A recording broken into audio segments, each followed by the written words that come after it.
Never getting low, set for vertigo. Further as the crow flies, miles from down below. I know I found my heaven, I found the rumble under my feet. Never less, gonna bring the best. Feeling like I'm less stressed, feeling I am blessed. I guess I'm feeling lucky, I'm gonna chance this Russian roulette. Let's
flies must run down below.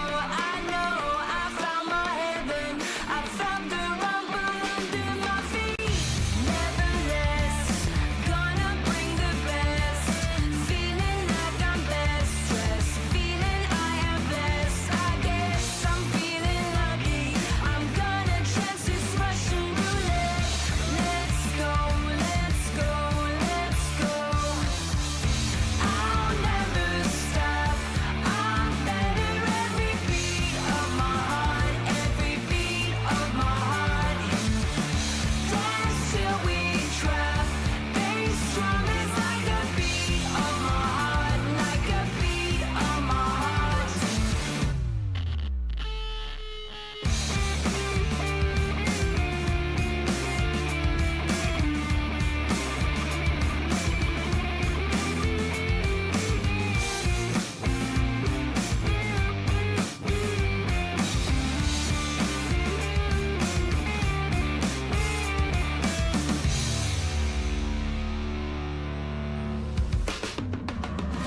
I'll never stop.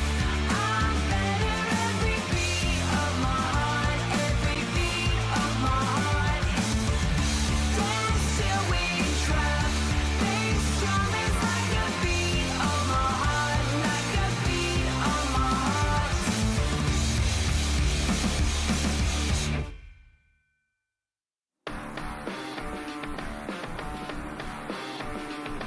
Something in my bones. I am fit to run. Ready for the rampage. Come before the storm rips up. I think I love it. Anticipation started to build. Stay low, stay low, stay low. Ready to unlock. Whiskey on the rocks. Heavy from the subwaves. Out till 3 o'clock. I'm not looking for lovers. Tonight I'm looking out for myself. Letting go, letting go, letting go. I'll never stop. I'm better every beat of my heart, every beat of my heart. Dance till we drop. Bass drum is like a beat of my heart, like a beat of my heart. Never getting low, set for vertigo. Further as the crow flies, must run down below. I know I found my heaven. I found the rumble under my feet. Nevertheless, gonna bring the best. Feeling like I'm best dressed. Feeling I am blessed. I guess I'm feeling lucky. I'm gonna chance this Russian roulette. Showcase your unique musical taste in home, you can also set exclusive background music for it. You can do so by placing a music player in your home and have it play any track that you own to create your personal music haven. In home, you can take photos with custom camera angles or templates. Photos taken can be saved to your device or home album to record your unique home memories. We have also added a messenger feature in home. You can release a messenger from your home and also receive the messengers of others to interact with players from around the world.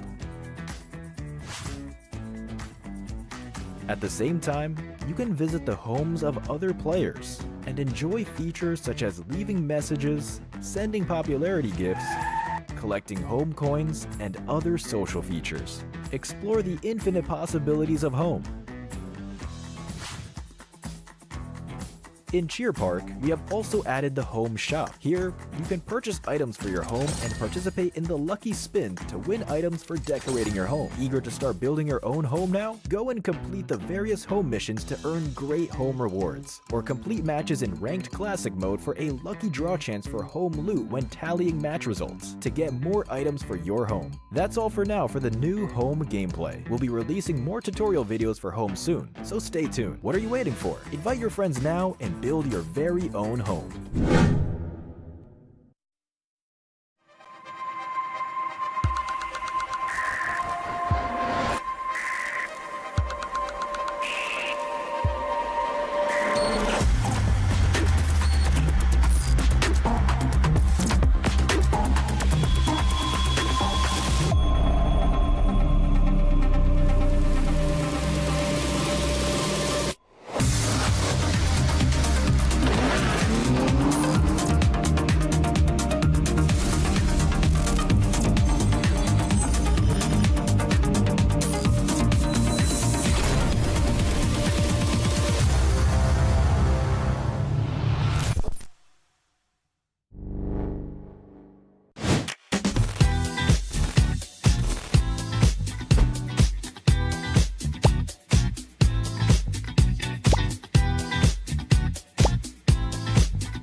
PUBG Mobile's 6th birthday is just around the corner. A merry 6th anniversary to all friends old and new. In version 3.1, we have lots of new content and updates for players. May you have a wonderful 6th anniversary celebration. In the sky-high spectacle-themed mode, the gigantic Nimbus Island appears on the flight path. If you'd like to begin a mystical journey, then grab a parachute and drop on in. Nimbus Island is a magnificent city in the sky. The Day Island offers a wide field of view, making it the perfect place to show off your gun skills. The Night Island boasts charming scenery, but veils itself in fog. Extra caution is advised. Eliminate all enemies on the island, harness all the blessings you can from the magic lamps, and collect ample supplies along with an extra respawn card. These are your crucial measures on the road to chicken dinner. Don't fret if you're unable to enter Nimbus Island. You can board the Sky Treasure Ship and unlock crates. Or with the aid of the treasure map, find crates that grant extra supplies. The all-new 2-seater vehicle, Flying Carpet, is sure to become your trusty accomplice on this adventure. Aside from this, plenty of mystical items will aid you in eliminating your enemies or in pranking your teammates. On this 6th anniversary, the battleground will be full of interesting spots to check out. Treasure lies where fun begins. Hurry and gather your teammates for an adventure.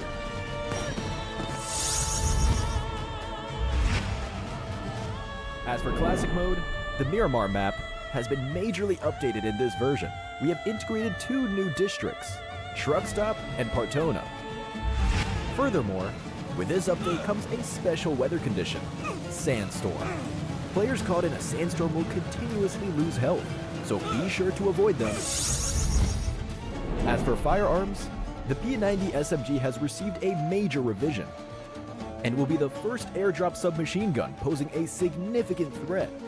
The new version of the P90 is available through airdrops, uses unique 5.7mm ammo, has a fast rate of fire, and has very low recoil.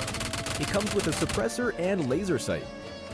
The sight can switch between 2 different magnification levels, but it cannot be equipped with other firearm attachments. Hurry and try out the new P90.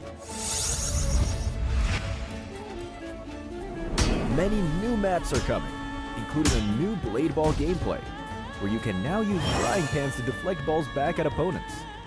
New grenade blade balls have been added, so beware of blade balls detonating after the countdown ends. The character switch device has added a new zombie transformation feature. The option to transform into a zombie and infect downed players is now available. When editing as a team, teammates editing the same object is no longer a concern. There are still even more improvements to check out that support your creative freedom. An option to retain the equipment from a match has been added, and the match-wide detectable action management system will help you retain your items and progress for an improved gameplay experience. A new smart generator function has been added that invites players to enter any text, and the game will automatically generate a grouped object according to the prompt. Come over to World of Wonder and write what you'd like to say. Enchantopia will continually be updated, and in these updates, players without creator authorization will be able to enter the Progress Hub, challenge map creation stages, experience the joys of map creation, and will even have a shot at becoming an authorized creator. In the new version, we are also launching a major feature, the all-new home system. In the home system, players can freely build their dream homes and interact with friends. In Cheer Park, we have also added the home shop and create a space that highlights their personality. Home building mode will also support collaborative editing by up to 4 players. Have fun building a house with your friends. Gather your friends and start building a home together. That's a wrap for the main 6th anniversary content. Update PUBG Mobile for more exciting content to explore. Winner, winner, chicken dinner. See you next time.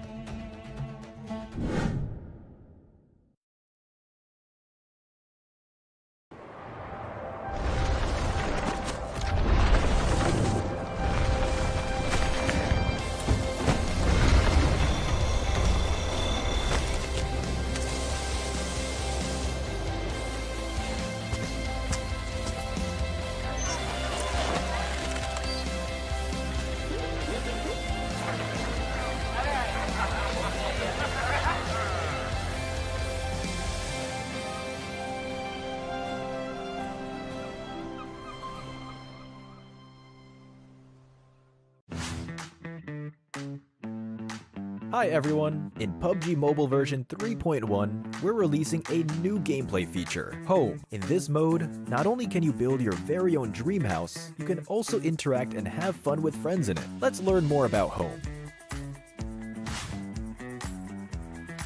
In the game's World of Wonder page, you will see a newly added Home tab. Here, you can browse and visit your friends' homes, recommended homes, homes on the ranking, enter your own home, or go to the Home shop. Furthermore, we have added home door plates to the social lobby. From here, you can enter your home or visit other players' homes.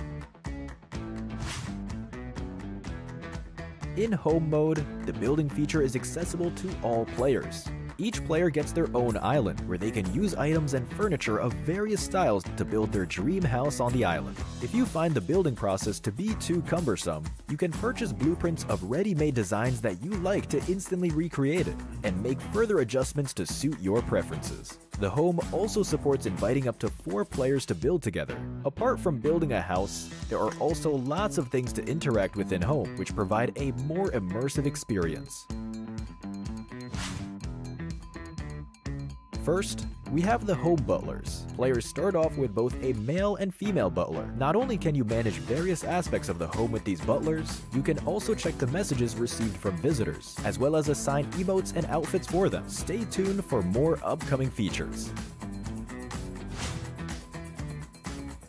Next, we have the Home Tree. You can plant a magical home tree in your home, which will earn home coins every day. You can also help your friends collect home coins when you visit their home, and earn some extra commission for yourself. Home coins can be used to purchase items for decorating your home. There are all kinds of fun and interesting items available in Home. There are also special animations when you interact with the sofa, play various music instruments, or play on the swing with your friends. You can also interact with other items such as the bathtub to create memorable moments. As such, we've specially prepared the photo wall. You can decorate the photo wall with the photos taken in the game, or upload them from your local device to show the most awesome and special side of yourself. If you want to showcase your unique musical taste in Home, you can also set exclusive background music for it. You can do so by placing a music player in your home and have it play any track that you own to create your personal music haven. In Home, you can take photos with custom camera angles or templates. Photos taken can be saved to your device or home album to record your unique home memories. We have also added a messenger feature in Home. You can release a messenger from your home and also receive the messengers of others to interact with players from around the world. At the same time, you can visit the homes of other players and enjoy features such as leaving messages, sending popularity gifts, collecting home coins, and other social features. Explore the infinite possibilities of Home. In Cheer Park, we have also added the Home shop. Here, you can purchase items for your home and participate in the lucky spin to win items for decorating your home. Eager to start building your own home now? Go and complete the various home missions to earn great home rewards, or complete matches in Ranked Classic mode for a lucky draw chance for home loot when tallying match results to get more items for your home. That's all for now for the new Home gameplay. We'll be releasing more tutorial videos for Home soon, so stay tuned. What are you waiting for? Invite your friends now and build your very own home.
PUBG Mobile's 6th birthday is just around the corner. A merry 6th anniversary to all friends old and new. In version 3.1, we have lots of new content and updates for players. May you have a wonderful 6th anniversary celebration. In the sky-high spectacle themed mode, the gigantic Nimbus Island appears on the flight path. If you'd like to begin a mystical journey, then grab a parachute and drop on in. Nimbus Island is a magnificent city in the sky. The Day Island offers a wide field of view, making it the perfect place to show off your gun skills.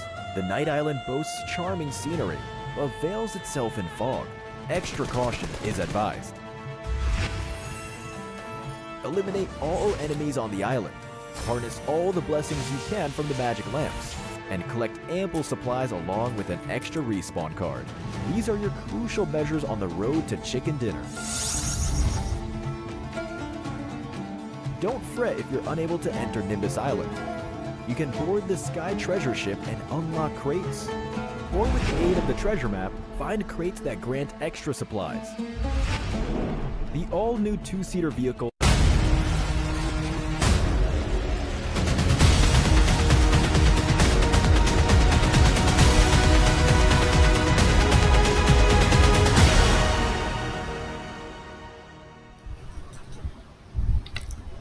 Welcome back to the Friday show. This is the PUBG Mobile Challengers League Southeast Asia Spring 2024. My name is Sir Cloud, together with my wonderful partner Choo Choo, and we both happen to be in red. I can tell you we didn't plan this. Definitely we didn't plan. This is just a vibe for Friday vibes, I guess, when it comes to red today. And speaking of red, we will be seeing a lot of red as well today, because there's going to be blood splitting everywhere, since a lot of teams might actually go for eliminations when it comes to Friday final week.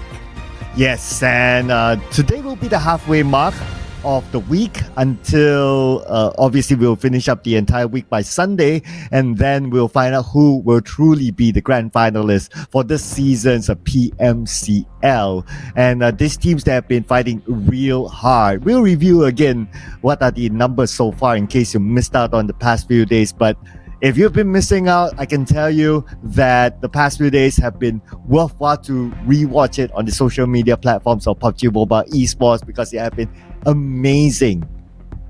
I agree. So far, we do have quite I do say a cleanup crew coming up from Mosja Esports, where they didn't actually get eliminated any of their members. But before we get into in-depth regarding our games for today, we're just gonna hover for a bit for our format and the point system for this season. So far, it's gonna be the same sort of rotation when it comes to schedule. Starting off with first Sanhok, triple Erangel, ended up with 2 Miramar. Yes, and the point system has not changed as well.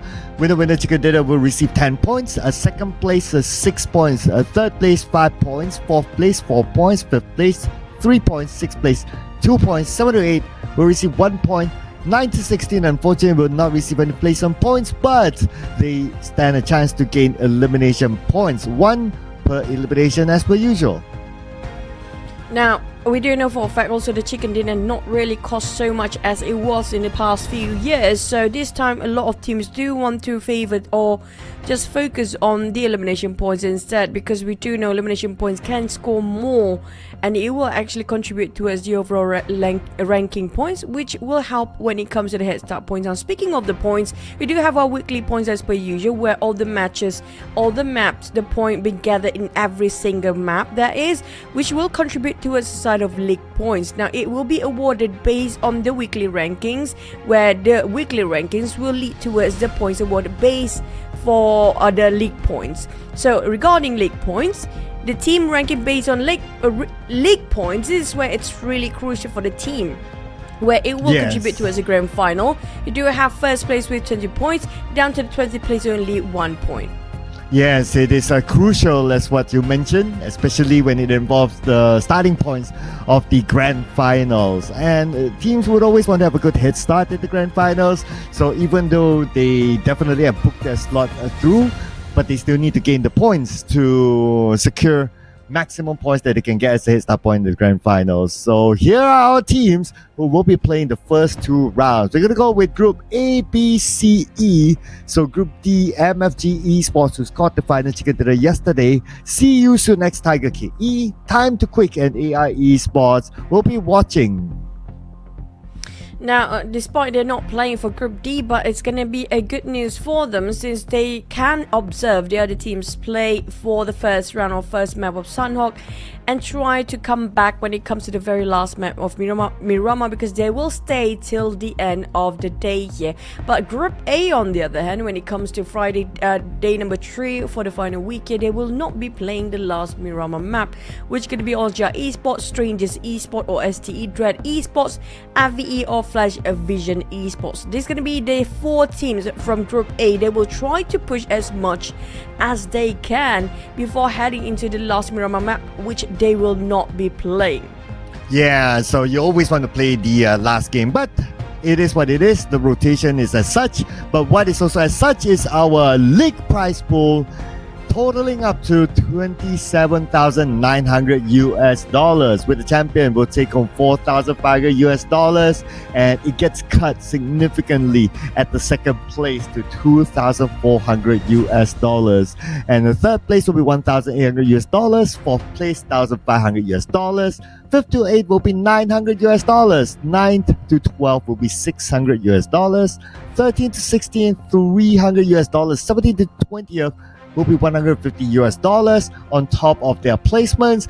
The best performing team every week will take home $150 as well as the best terminator of the week, same $150, but each match is worth $100.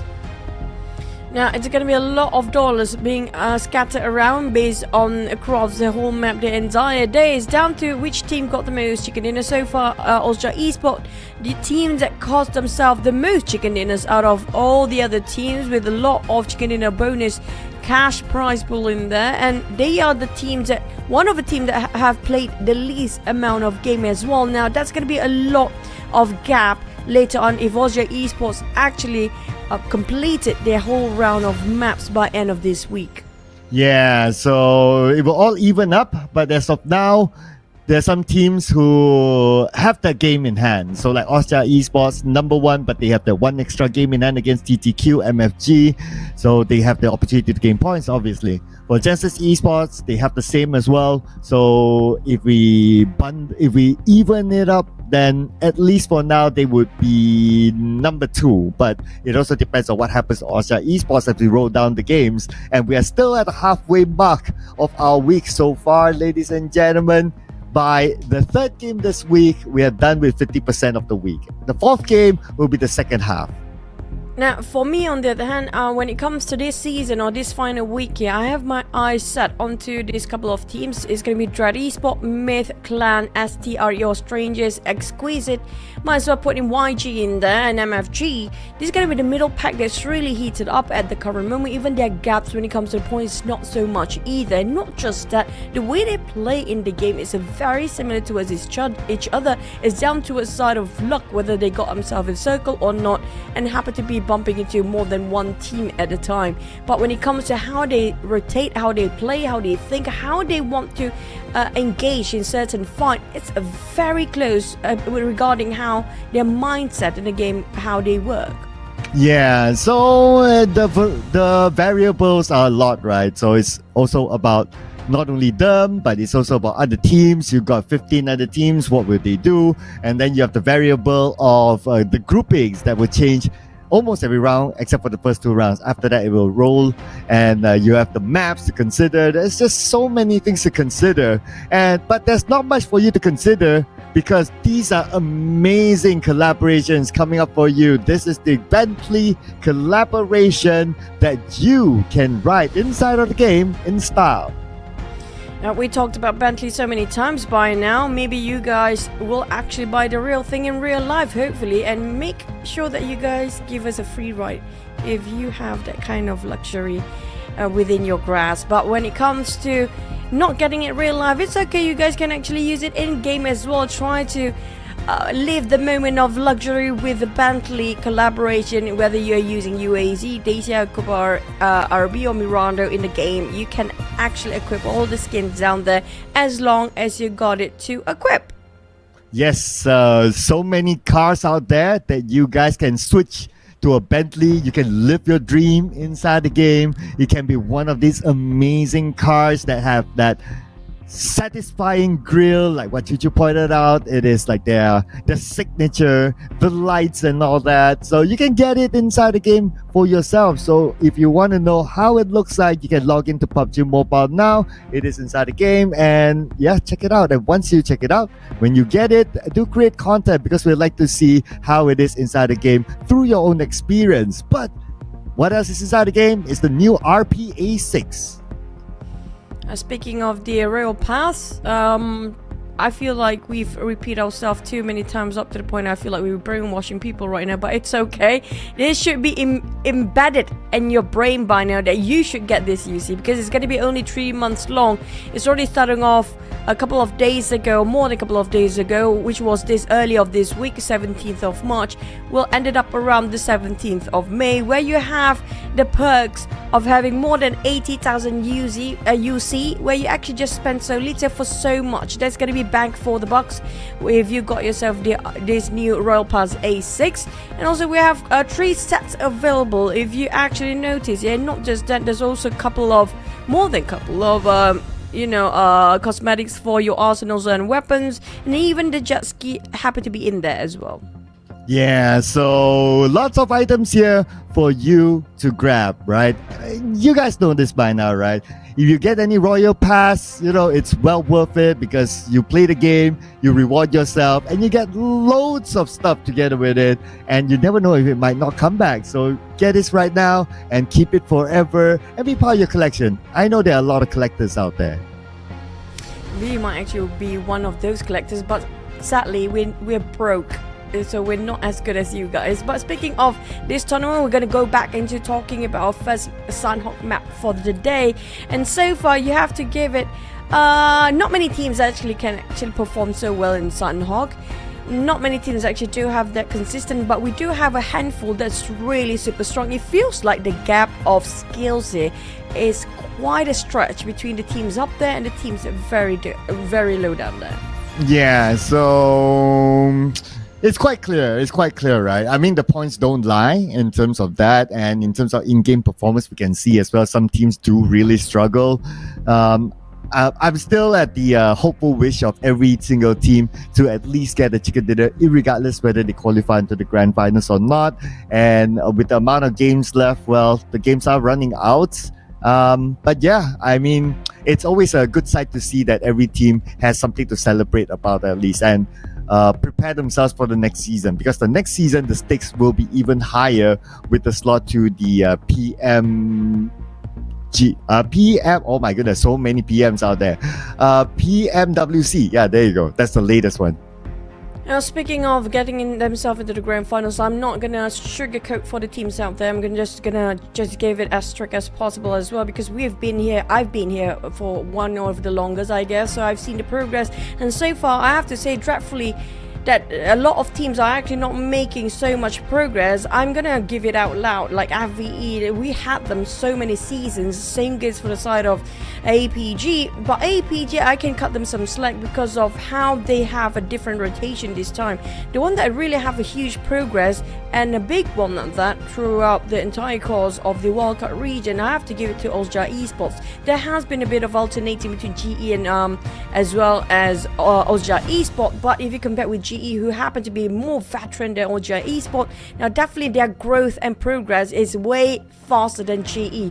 YG, on the other hand, it took them quite a long time to be here today, and they are one of the legacy orgs out there. Same goes like GE, but at least they made progress. I mean, like, not the least, they had made so much progress after so many years and finally reached a sweet spot. I love seeing how they actually work around it.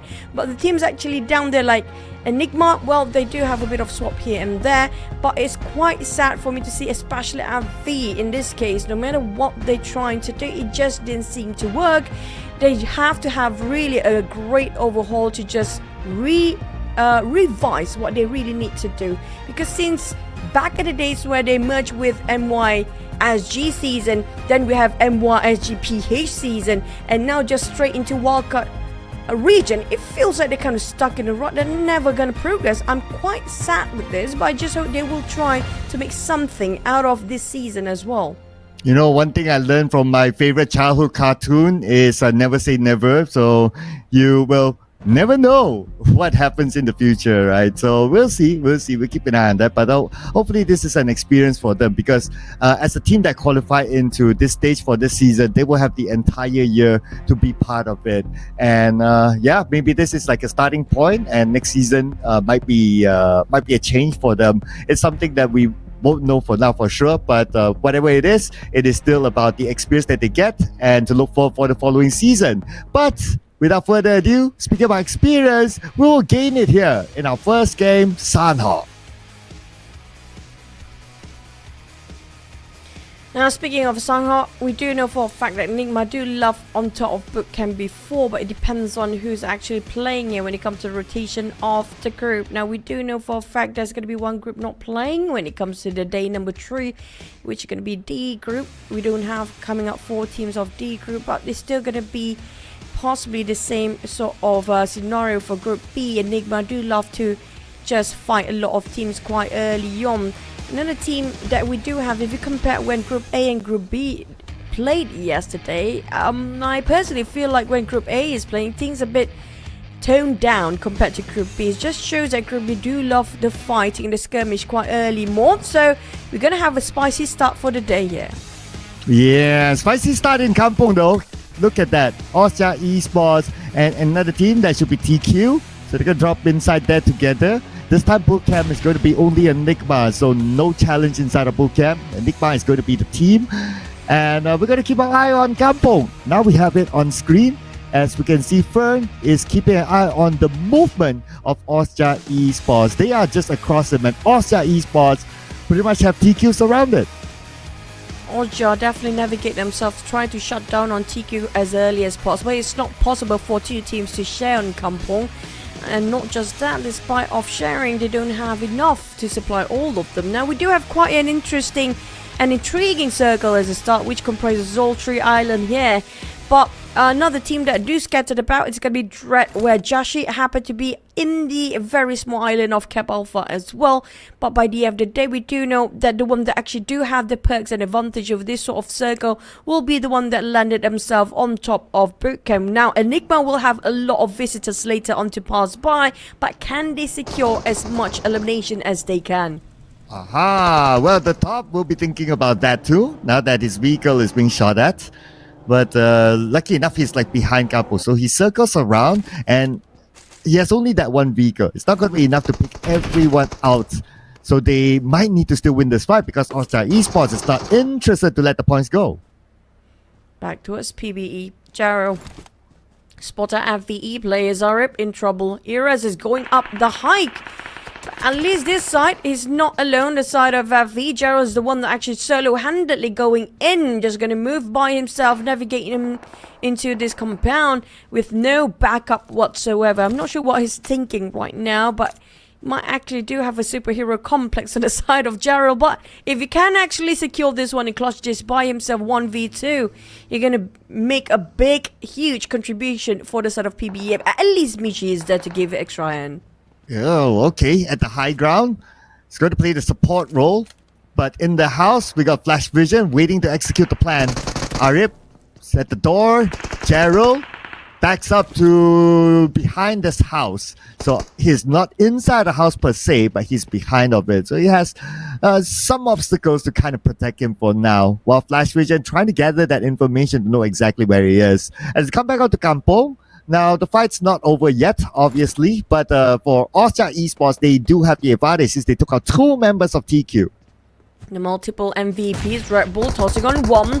Momboy getting on Shakir, and there's going to be Momboy finished off Shakir instead, but Ozja Esports, they're having quite a tension between them and TQ for the longest time. But TQ is having some trouble to fight back. They're left with only 2 players here. Laria, I'm not sure what happened to FV, but happened to herself Nate in the very worst circumstances. Back to the side of PBE, they're trying to box into the side of FVE, and like I mentioned before, FVE, they really need to revise regarding their composition, regarding how their rotation, because this just don't work out. Yeah, it's another learning for them, I guess. But let's see.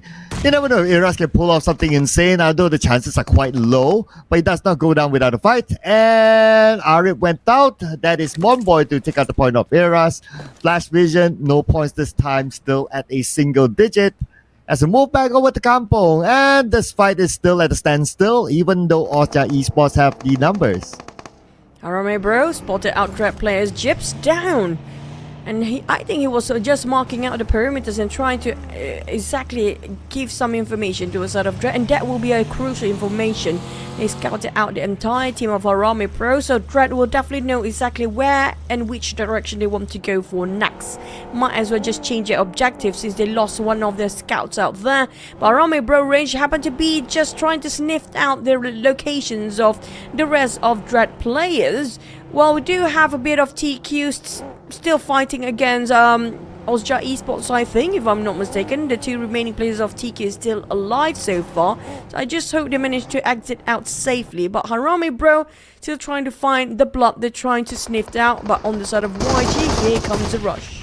Aha, YG rushing in, but there is a split here for Myth Clan, so 2 players on the other side, they can take the off-angle shot. As DZ goes down to the nade from Loki, his other teammate will need to win the fight before they're able to save him. As YG, they are overtaking this compound. Oh, Davan's kind of low, he managed to heal up, the nade onto Davan! Oh, close one, the wall saved him. Mid-explosion just now, a bit overcooked on that hand grenade. Davan being saved by the luck of the time.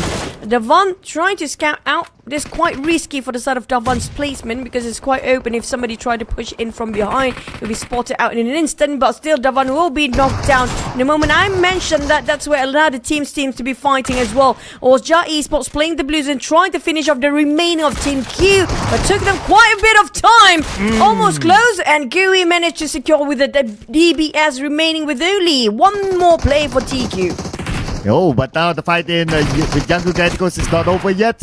Going into the house, and Joseph eliminated just as we switch over. Myth Clan taken out by Yangon Galacticos. They got nothing out of this. Next, Exquisite is going to execute onto the house as the third party. UA coming in at first, trying to just give any sort of information towards the rest of the team before they rush into the compound. Don't want to miscalculate regarding their mission here, but still miscalculated anyhow. YG holding their ground strong. Quick move there by Younger Galacticos, as they didn't really need to heal up that much because none of them went down, so they had more time to reposition themselves to prepare. But Loki went out and he was caught out from that high ground shot. Exquisite with that 1 knockdown. Now they know this is their chance to go back in. Oh, he's actually fearless, shot them from quite a far. Alranza just managed to knock down onto the side of players of YG. They happen to be in 3v1. This is what I worry most when you actually go for an open space fight. Regardless of how you got yourself a compound, but in between the street, you'll be spotted out anyhow. Exquisite Liver Boy coming in with the DBS. Spotted out YG, who's still defending for the longest time for this compound. But nonetheless, they have to keep on facing challenges because it's going to be one towards another team, and it's going to be non-stop for now. Oh, a circle. Now it's between the two islands. I would, at this point, discount the main peninsula. Likely to go to Camp Alpha Island. If it goes there, God of Death 7 again will be one of the happiest bunch. Just look at this. They have positioned themselves on top of the Camp Alpha Island, waiting for teams to cross over, and they will have the information and potentially able to shoot whoever that comes by. And the one that actually do have the biggest compound and the most privilege is going to be GOT7. Now, we do know for a fact GOT7 really in dire need, desperate for the points here. And it should be their circle since nobody comprises of Chem Alpha except for themselves. They're not sharing as well. Now, all they need to do is just make sure their perimeter is being guarded up and well and not being breached in by any teams because 2-1 Akira is quite near coming out from the northern side of Harting's Breach. Same goes for the side of STE. But Dredd will be coming out from the southern side. On the side of God, nobody actually just gonna share this island within themselves, so they need to really make sure nobody crosses all those bridges and have to keep an eye out. But back to Sarame Bro spotter Enigma, who just left, if I'm not mistaken, bootcamp early on. Yeah, especially from the Ruins Island to cross over. God of Death 7 can block them. Astro X, oh, no first aids. Astro X, oh no, not sure if he can survive. Okay, one of his teammates passed away first. He should be able to still survive. Now it's a matter of how fast can they get out of the blue. Red Bull, despite he got himself multiple MVPs the past few days, didn't secure too much of a loot. He still need a lot of work to do. His gears barely happen to be in progress, barely got any helmet, and the vessel's not so well equipped still. 2-1 Akira thinking about how to cross on top of that 15th bridge because strangers happen to be guarding and just gonna block this bridge for a bit. But it won't be long because the blue zone is quite near, so all they need is just a bit of a patience for 2-1 Akira and just wait for the rest of strangers to leave the vicinity first. Oh, Astro X knocked down by Saycloud as he tried to get into the circle, at least out of the blue, and finish out by Saycloud from Yangon Galacticos. And if we look at the right side chart, Austria Esports is still in the blue. Skadi from STE knocked. No further follow-up yet. That could be a long range. I love the fact that YG's been holding their fort so strong and so long, showing quite a tenacity of play from the side with 8 eliminations by now. They don't need to move up. All of them need to just wait there out, and everybody will start to push it into their compound. But the side of 2-1 Akira, GOT7 will try to give them a bit of a hard life from the top to downwards below. STE taking on 2-1 Akira at the same time. So it's going to be two teams watching out for the 2-1 teams left, right and center. They might actually having some hard time and will be quite deep in the blue. So hopefully they do have enough health utilities to come by. Speaking about coming by, STE is going to come by from the north side in, but 2-1 Akira will be there, so they need to take this fight. Now, circle-wise, dream position for God of Death 7 on top of this Chem Alpha Mountain. GE just right in front of them, and we can see Harame Bros passing by. Dread Esports doing the same. PBE on the south side, just outside of Ruins, looking to pass by too, but Dread Esports will be there to try to stop them. I do know for a fact for this couple of seasons now you can't actually play the blue and can't play the healing game, but here comes another explosion, toss over, another one a bit shorter, and STE or Strangers Esport will have to chase 2-1 Akira, but Akira where to run, nothing to hide because GOT7 is also waiting on the other end. Hopefully at the foot of the mountain they will try to recuperate themselves a bit longer between the valleys because it seems quite vacant. They got themselves an airdrop as well. That's a definitely big bonus they want and have been waiting for. Oh, Young Galacticos caught in the blue. WTZ 4 first aids should still be okay. They are about 600 meters away, so that should be fine still. Loki, last we saw, he's knocked, but he got picked up, so he should be okay as well. But still stage 3. If it's stage 4 or stage 5, then it might be difficult. But stage 3, they can still zoom past by. VN. 10 eliminations in the hand of YG just because they've just been defending. And too many teams trying to just take them out from their compound early on. So that's going to be quite a bonus. A challenge that being turned into opportunity to a side of YG. But they have to cut across the bridge where Strangers or STE and 2-1 Akira has been fighting for the longest time. They don't have that much space or time anymore. They need to get in the zone as soon as possible. The blue is killing them quite way too deep. But 2-1 Akira managed to park themselves in the moment they got themselves in the whitish area where there's no more blue zone. They just start to fight and just break down a couple of teams of STE, leaving them to 2 players of STE. Heavy casualty on this side for 2-1 Akira, surprisingly still living with a tree. There you go. Good clear shot by Ichi to take down QB. And now the other members of Enigma alerted by the presence of Genesis Esports. This is the fight they must take now with Caps trying to take from the side, lobbing a nade into the building, but they gotta be careful. Oh, from the top, Smile is there to knock him down. Smile going in a zigzag manner, hoping to eliminate and translate it into 1 point. For L, on the other hand, spotted out APG in trouble. But Boss Cooper playing in the blue zone, still waiting for Smile to take the bait. Here comes the spray, spotted out, but he just hit the rock too many times. Cooper needs to reposition himself to get a higher ground instead, or just keep on shooting on the stone right across him as well. Cooper spotted out by GE. Now he managed to knock on one, but the Blues start to kill him. But lucky enough, Zai from GE coming up from the back. That's going to be a bit of a deep for the side of Enigma. Trouble is their friend right now. And YG, wow. Well, caught at the corner and got on that side where ZZ knows that they're there. But looks like he's going to abandon it now as Circle went away. Myrna comes in, Mr. Belated Birthday Boy. Now will be the one to save Smile. Zai and Mane, they only got 2 members left with Master Ichi down to very low HP indeed. Can they reach him on time? They need to deal with Enigma first. But Enigma not exactly in the blue zone, so did not pressure so as much as GE. Might spot the out Shazam, Caps Lock waiting on the other end. You pop the smoke and Zai try to do some damage control while the others will flank out all the way towards the backside. Now only Shazam. Enigma in trouble. Enigma down to 1 loss, and that's gonna be Zai.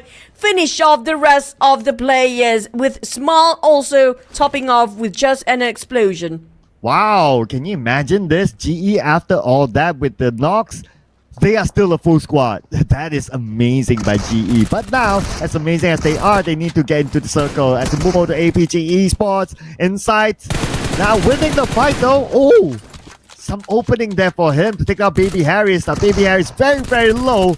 Sees another target inside quickly. Gets to work. And one last hit is all he needs. And inside will take a wait. What? Oh, come on, Raimon. Come on. He just won the fight. And speaking of playing it smart and playing it conservatively, we do have Raimon just doing the work without putting too much an effort. They do have level 1 gears. Not going to be enough for a long fight. Hence, they're trying to play as a third party. That is smart indeed. Got 7 from above. KS might actually spot it out 214H2 or Akira. But it's just a bit too far off with so many vegetations in between. He might actually spot it outside if he's trying to pick out. But for GOT7, they got the circle. There's no way that they cannot defend this, right? I'm hoping for GOT7 to finally land those chicken where this is their game to start with. Yeah, and unfortunately, 2-1 Akira. No game to start with anymore as they have been eliminated. Now circle time. Moved away from the Camp Alpha Mountain, but God of Death 7 still have some elevation to play with. Genesis Esports just right below them. That will be their next challenge. ZZ scouting, getting information. Zai sees the buggy, but ZZ not sure if he knows that Zai is there. The side of PBE, on the other hand, they are spreading out quite thin amongst themselves. It's so wide that I kind of worry if they happen to be caught themselves in a trap here for each of the players, since they can't give any backup if they needed one. Harami Bro versus Dread, it's going to be next. GOT7 versus GE. Now GE, they have been through all the ordeals just to be here. Another knock on Zai. And GOT7 on the other hand, they got the circle since the start. They cannot afford to let this slip by their hands since they got the advantage since the start. And there's going to be a splat. An easy one towards Zai, just finish off. But here comes another fight on the corners. He didn't know. Oh, he didn't know. That Bieber was there. Oh, man. But luckily enough, GE followed up, so they could still take down Bieber, but they had to lose Smile in the process. That was a big surprise that they totally didn't expect. But now, the other members of God of Death were going to follow up. Mane sprays, leaving only with 2 players here for GE. Heavy casualty on their side. Down to GOT7 with a 3. GOT7 managed to steal defenders, but Harame Bro taking fight out against PBE, leaving only Michi left. That's gonna be the Nate doing the cleaning up job. Kayla still bleeds out and will not be saved. Oh, just as we switch over the screen, looks like another elimination by the Nate. now with this building, dancing around. He's a member of Playbook Esports, and he got it. Nice jump shot, and he won the fight. Playbook Esports out. Now, there's no full score for this time. We do have trios as the two teams going in. It's going to be also another two duos with GE and Harame Bros.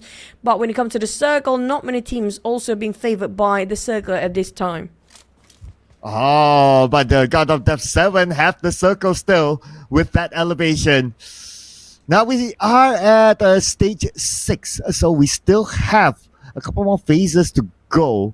And the circle will prove crucial depending on who will get it because of how tricky this situation or this geographical situation is. Genesis Esports, the only team not in the circle yet, but they should be in soon. It's a matter of finding that space and not to be spotted out by God of the 7 and Dread Esports. Not 7 do have those elevations, while hopefully they will be favored for the next few circle. If not, the high jump will kill them for sure. It's going to be very painful for them to climb down. But on the side of Dread, they're going to play on the lower ground, taking advantage of what the compound has to offer. A couple of buildings for them to take covers. The one that's really in trouble is going to be Harame Bro. Barely got enough covers. GE on the other end climbing down just next to GOT7. The only team that can stop GOT7 right now is just going to be GE. GE might be the interesting factor here. Okay, and like what you said, they're going to put focus onto God of Death 7 as Myrna goes up to the high ground, tries to get information. Now Pekao is looking behind, so they know that he's there. There you go. It's confirmation. Myrna, luckily he's not knocked down, can still reset himself, but now all eyes onto GE. Barely got enough utilities on the side of Murnay. I'm not sure about Master Ichi, but they will definitely need those hand grenades and smoke to push into a side of GOT7. And GOT7, despite they got themselves the compound due to the attempts early on, they're trying to finish off and try to steal away those eliminations. They're running dry for the resources and utilities as well. And it won't be a compound circle. GOT7, this is theirs to take. I mentioned it so many times. All they need to do is just the execution. Yeah, right now, probably focus on the GE and Harame Bros, Dread Esports will be the furthest away from them. So as long as they can keep these two teams out, Dread Esports will be the later team, and then they can manage that separately. And here we go. Looks like Dread Esports knows that the chances of getting in is pretty tough. They made the first move, and the moment it came out, they got knocked immediately. Want to play alongside of the walls, where the walls will actually also be their pain the moment they crash into it, because GOT7 got those elevations and can see towards all they got the Hawkeye view from above. And down to the side of Harame Bro, and knocked down by the side of GOT7 from above, and also the Blues and everything helping them. GOT7 will definitely win this for sure, because there's nobody stopping except for GE that can make a surprise attack right now. But Harame Bro have to settle down at 4th place. Yeah, Harame Bros out. And now it's between GE and Dread Esports. And it's, I think Moy can still hold because they can't really shoot him. Let's see how far further can he go. But the one that would execute next perhaps is going to be GE. But they are being very calculative of their move right now. They still have the time because they're in the circle. But when stage 9 comes, then both GE and Moy will have a hard time moving because they're closest to the blue. Now, Moy definitely will be the first one to go out, because they do have more space for the side of GE. The moment the next circle just start to shrink even further, Moy would definitely go down. He's down to the first 8 that he got himself remaining. GOT7. Now Pekao is going to be trying to spot out on the rest of GE. Mane playing alongside of the Crooked Rocks. But Mane, he spotted out easy. He barely whiffed, and he got the sprays right on top of the smoke. And Mane hoping to finish off strong for GE. But on the side of GOT7,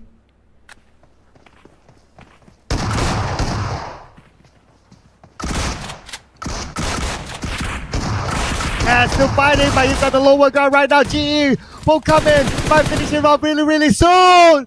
GE somehow won it, but they're not out of it just yet. But I believe this is it. This is it. Nowhere for more to go. GE, what a miraculous comeback to overtake this high ground from the hands of God of Death 7. Definitely going to score the chicken dinner. Nothing's going to stop them. And Moy is going to give himself up to the blue. That's gonna be set, and now that's gonna be also GE getting this chicken despite they are against the odds. It just shows how much experience, and when it comes to strategy wise, they really use their heads till the very last minute. And God 7, despite he got himself more numbers, that was really a botch of bonkers ending for the side of God 7. They got every circle, every single round. They got the high ground, they got the advantage, they got the perks of using those high grounds. They even got the last few circles. But GE, now they have been fighting so many teams. YG had so many as well, but they couldn't last as long as GE. And GE with the duo, they've been trying to get those chicken. That was not an easy one as well. Yeah, not at all. I mean, the circle kept running away from them, and they had to fight with Enigma, they had to fight with God of Death 7 along the way and all that. Lots of factors, and even Beaver surprised a smile along the way too. Got to take that into consideration. But the brilliance of GE is that 2v3 with God of Death 7 seemingly had the advantage of placing themselves well first. They had 3 players, but still GE came out with the win against God of Death 7. That is absolutely amazing. While we relive the best moments from the previous round through the highlights, the official total elimination for GE is 10 in Sanhok. On the side of AP3, quite early fight against FRO. So many teams are being eliminated early on. The only one that actually executed early with quite a number of points, I have to give it the highest eliminations. So going to a side of YG with 12 eliminations in their hands. But God of 7, now they have every opportunity they can, but it's just unfortunately they were not expecting how GE plays with a duo like that. It was a 2v3, they got the numbers right, they're a bit too hesitant, reluctant to make the move, while Master Ichi and also Manet, they know for a fact, it's worth fighting for, and it's okay to go down early at the stage of here. At least they tried. And that's the different mindset that we have between the players of GE and also God 7, but Dread Moy also, that's worth mentioning over here, because the tenacity being showcased to last long enough to be on second place. Wow, but look at our MVP Loki from Yangon Gaticos again. 5 eliminations. He's only 5 shy away from 1000 damage, but that's okay. 995 damage with 6 knockouts and 4 assists coming in from himself. Always the MVP to show up for Yangon Gaticos, irregardless. Sometimes if they don't get the chicken dinner. But YG, that was one of the biggest how they actually get themselves in terms of eliminations. It's okay if they don't score themselves those chicken, because their point or their elimination is more than enough to cover those chicken away, and that's definitely going to bring them quite a sort of push when it comes to overall standings later on. We gotta wait and see.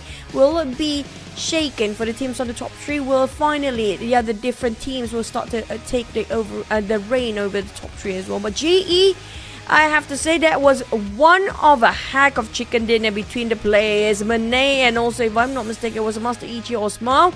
But that was remarkably one of the best chicken dinner that being presented, despite everything was against them.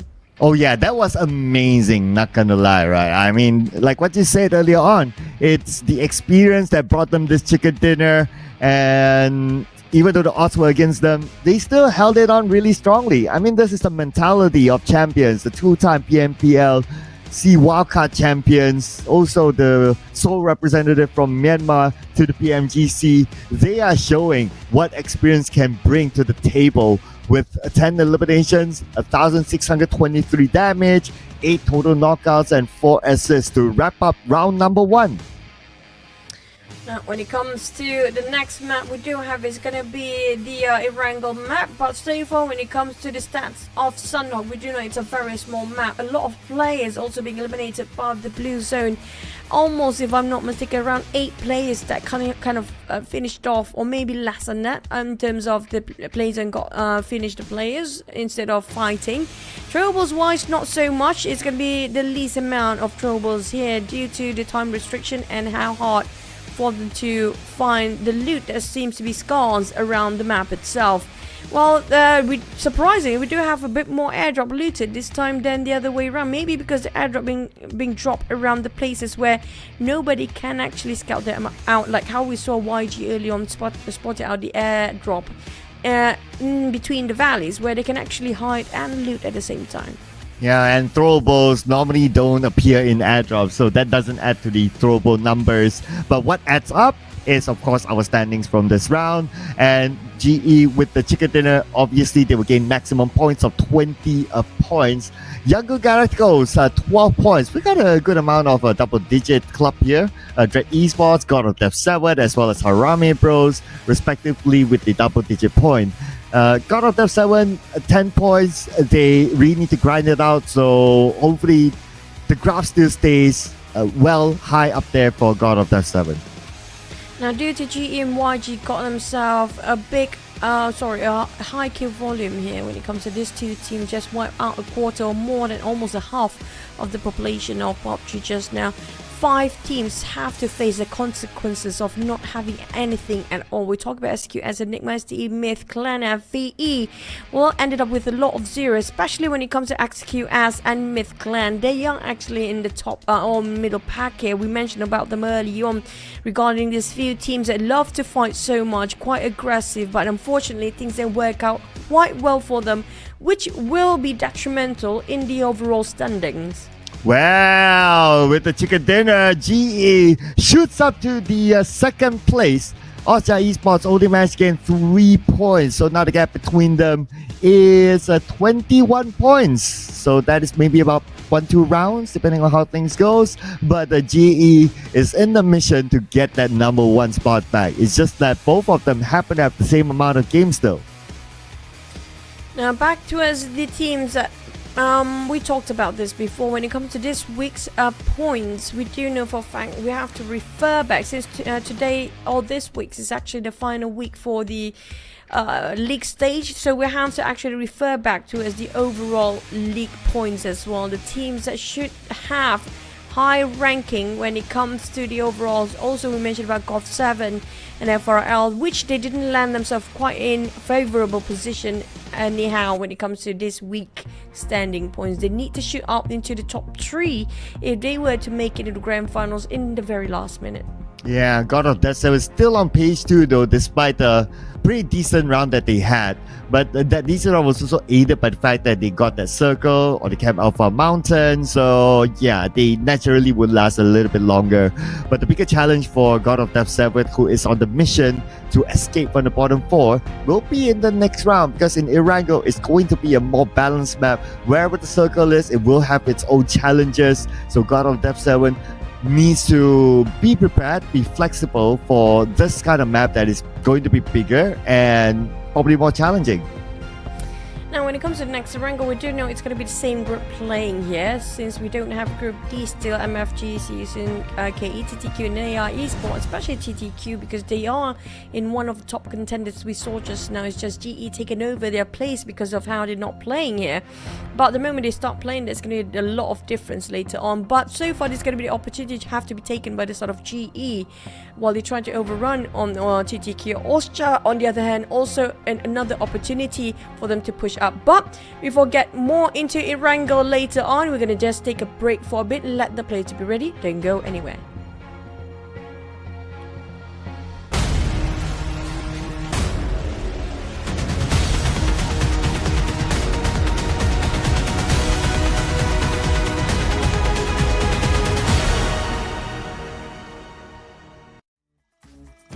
We have also added a messenger feature in Home. You can release a messenger from your home and also receive the messengers of others to interact with players from around the world. At the same time, you can visit the homes of other players and enjoy features such as leaving messages, sending popularity gifts, collecting home coins, and other social features. Explore the infinite possibilities of home.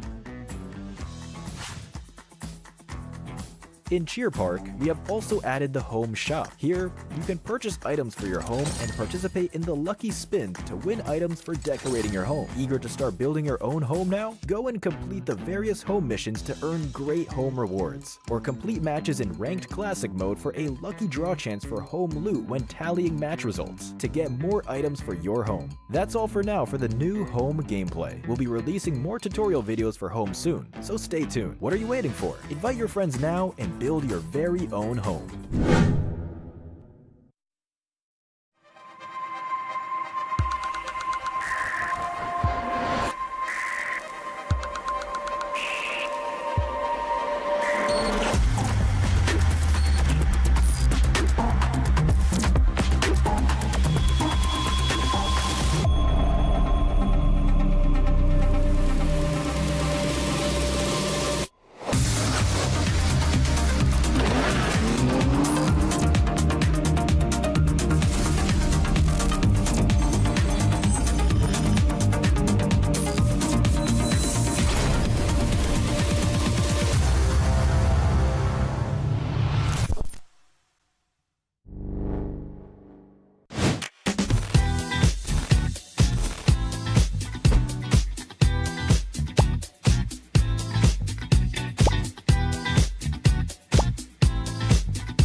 PUBG Mobile's 6th birthday is just around the corner.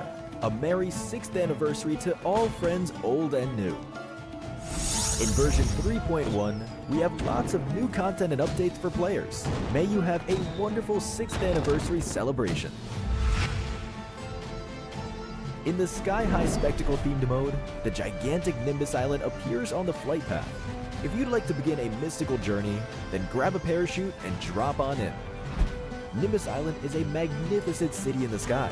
The Day Island offers a wide field of view, making it the perfect place to show off your gun skills. The Night Island boasts charming scenery, but veils itself in fog. Extra caution is advised. Eliminate all enemies on the island, harness all the blessings you can from the magic lamps, and collect ample supplies along with an extra respawn card. These are your crucial measures on the road to chicken dinner. Don't fret if you're unable to enter Nimbus Island. You can board the Sky Treasure Ship and unlock crates. Or with the aid of the treasure map, find crates that grant extra supplies. The all-new 2-seater vehicle, Flying Carpet, is sure to become your trusty accomplice on this adventure. Aside from this, plenty of mystical items will aid you in eliminating your enemies or in pranking your teammates. On this 6th anniversary, the battleground will be full of interesting spots to check out. Treasure lies where fun begins. Hurry and gather your teammates for an adventure.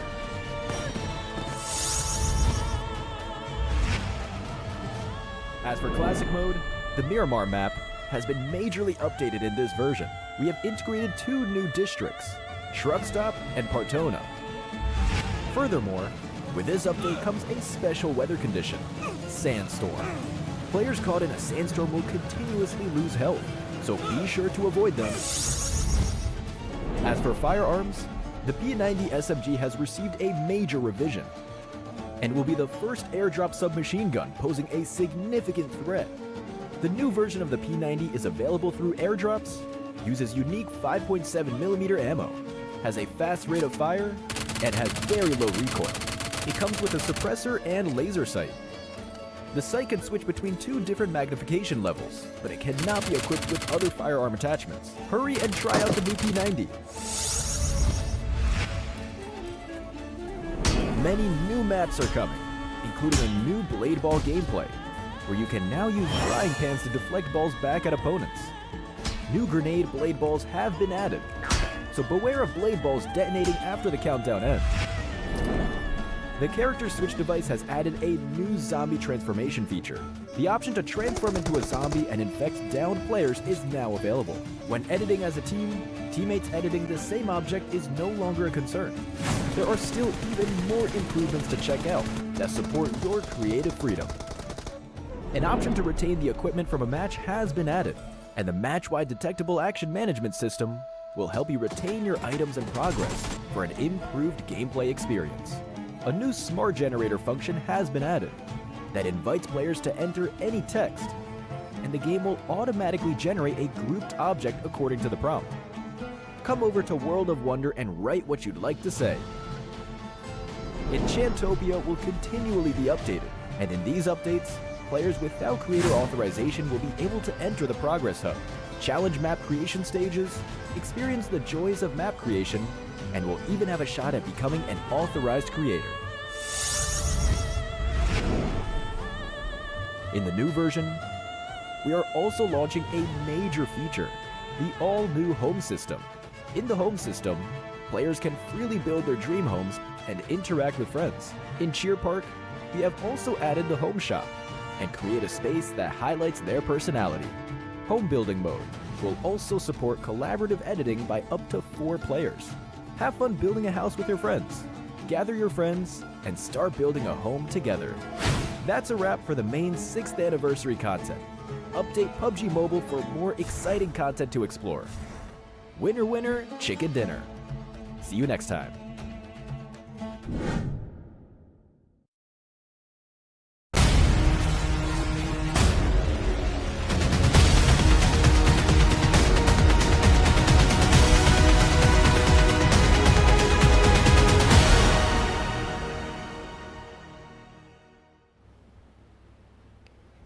We are back and you guys are tuning into the PUBG Mobile Champions League Southeast Asia Spring 2024, and I will be your caster here today alongside the circle out.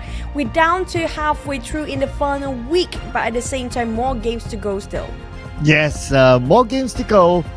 2 more games and we'll be at the halfway mark of week number 3. So far, we just saw Genesis Esports came up with an amazing chicken dinner to overcome the odds against God of Death 7 on top of the Camp Alpha Mountain. If you missed out on that somehow, it's worthwhile to rewatch that part. Trust me, you won't regret it. But before we go on to our next match, again to reintroduce the teams, it will be the same groups. Yep, it's going to be the same group as previous one, where we don't have Group D playing MFG Esports, See You Soon X Tiger KE, Time to Quick and AI Esports will not be here for this round yet. But next one, they will be around when it comes to the next Erangel. But for the first Erangel of the day, we're going to stick with the same unit. But at the same time, there's also opportunities for Osja Esports to stretch out the margins even further. And we do know GE, they need to get more points and try to close up the gap between them and Osja Esports as well. Yeah, so the gap now is pretty close, but both teams have the same amount of games played, so they are on equal grounds, at least as of now. That number might change later on. Well, we'll see, because the groups do change as well. But what is for sure, this round, both teams will still be playing. Can GE overtake them? Mathematically possible, but they also need to hope that Osja Esports don't get as many points, or maybe no points, and they themselves need to get a lot of points. Chicken dinner with a good amount of eliminations.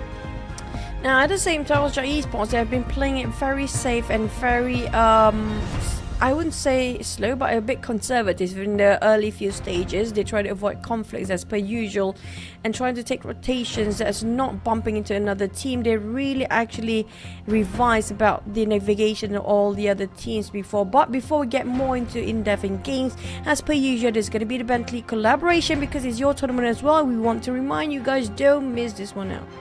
Yes, this amazing collaboration, you will not know if it will ever come back, so get it right now inside the game for a limited amount of time. I'm not going to reveal that to you now because we want you to check it out, and don't hesitate, don't procrastinate, outpace in style, flex it to your friends. And with this diverse range of Bentley vehicles, it can be part of one of your existing vehicles, which is either UAZ, Dacia, Coupe RB, or Mirado. So check out in-game right now. The preview is there. If any one of you got it, create content of it. Tag PUBG Mobile, tag PUBG Mobile Esports, because we would like to know what is your experience of getting this sort of skin and this collaboration. Now, speaking of the next collaboration, we do have another Royal Pass this time for you guys, which is going to be A6 with triple sets available. And not just that, there's going to be a lot of cosmetic for your arsenals as well. So make sure you get it on time. And because it's going to be will last until the 17th of May, starting off with 17th of March, of course. But it won't be enough for you guys if you don't start to buy early and start to play more. Yeah, so you gotta do it right now, because if you do it later, then, well, you know how the mechanics works, right? You need time to do the missions and to level up your RP to get the maximum value out of it. So start right now, get it, because it will give you more time to gain more of those items. And speaking of items and whatsoever, just now where we ended up in the first Sanhok, not many loot when it comes to the players of their health utilities and their hand grenades. But this time when it comes to Erangel, we do know for a fact there's going to be more loot going on, but it's all down to the circle. We've seen a lot of weird circles when it comes to Erangel for the past few days within just this week of the final week in PMCL here. Now, will it get even more weirder? We only have one SMB circle so far. Will it pop again here today? Yeah, well, of course, everyone knows it by now. Probably it's our favorite circle. If we get it again and again and again, wouldn't be complaining about that. So far, the circles have been appearing everywhere now. Let's see here. We got a Gaka circle. We also got a North Side Shooting Range circle. We got a Milta Power circle, Milta circle. So, it has been to all corners. I would say if there's a next circle that we have not seen for quite a while, and you asked me this question yesterday, which is a Jogo Pool circle. So if we get the Jogo Pool for a change, I wouldn't mind that. I agree. When it comes to circle, well, it's down to the game to call it out. We're not wasting any more time. We're going to head into our first wrangle of the day. Where will the circle be? How the flight path's going to be? And who will be taken down as a first blood in the game as well? Another circle that I'm waiting for is going to be the Medusa intersection or the shelter, prison, and as well as a farm circle that have not been here for the longest time. The SPM circle, we called it. But back about the circle and the flight path, none of it is within our control, so it's down to the players' luck. But we do have a very generous flight path at the start of our wrangle of the day. Yeah, starting flight path pretty nice. So that would allow access to teams to drop into majority of where they want to drop. Since Genesis Esports is playing, normally they have 2 drop spots. It's either in Novo or Rosa, and that depends on the flight path. But because of this flight path, they will drop somewhere in the middle, and Rosa will definitely be theirs. Austria Esports, they like to drop into military base, so they will still stick with that. It's just the thing that every team that drops in military base needs to manage is, in case there's a team gatekeeping them at either the left side bridge or the right side bridge, they'll need to manage that. But if they are used to dropping here, I'm sure they know how to time themselves, they know what they're doing, and they know how to overcome those kinds of challenges.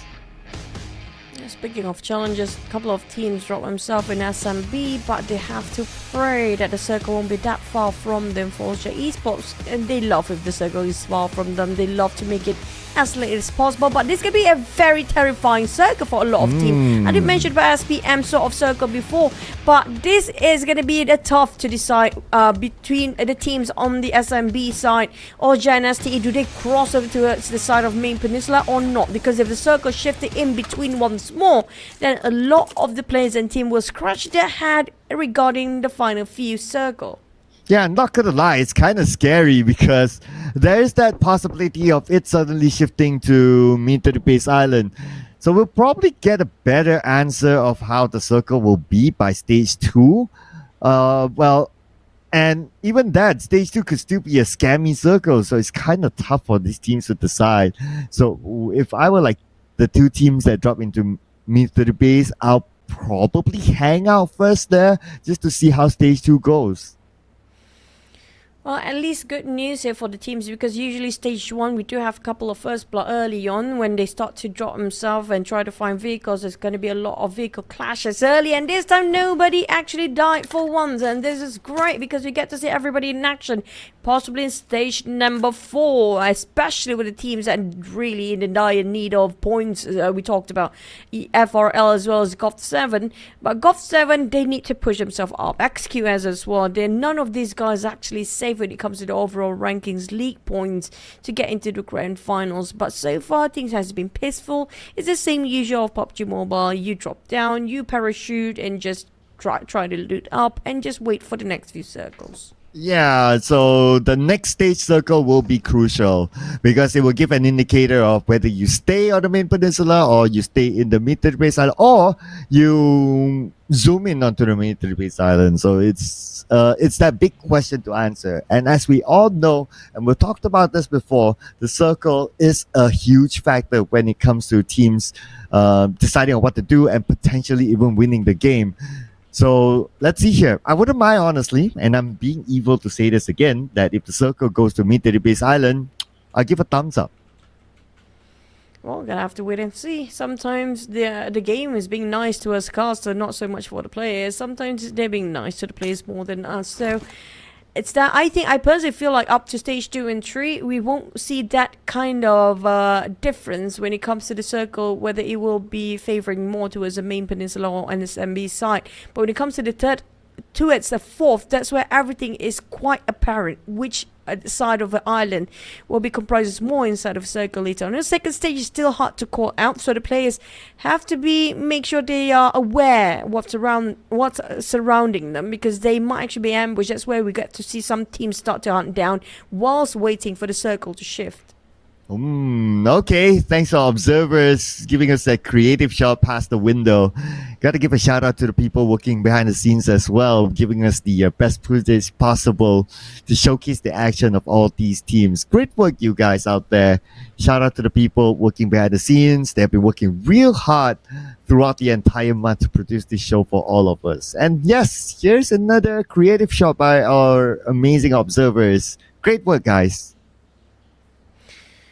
Yep, that's true. Especially when it comes to the graphic wise, I love how the during the assets of the graphics really look kind of cool and kind of edgy as well. But other than that, we also have to thank all the management and also the coaching staff for all the teams that have been invested so much for the players as well. And all of you guys watching at home, thank you so much for supporting us and make this channel happen in the first place. We get to experience the best of the World Cup region of Southeast Asia, to know South Asia in depth when it comes to the levels of the players in comparison with the one that played in PMSL. It looks like as though we do have South Asia under the one banner, but it's got actually two different tournaments going on. So we get to see how the difference between the mindset, the gameplay, and also when it comes to the skills of between these players.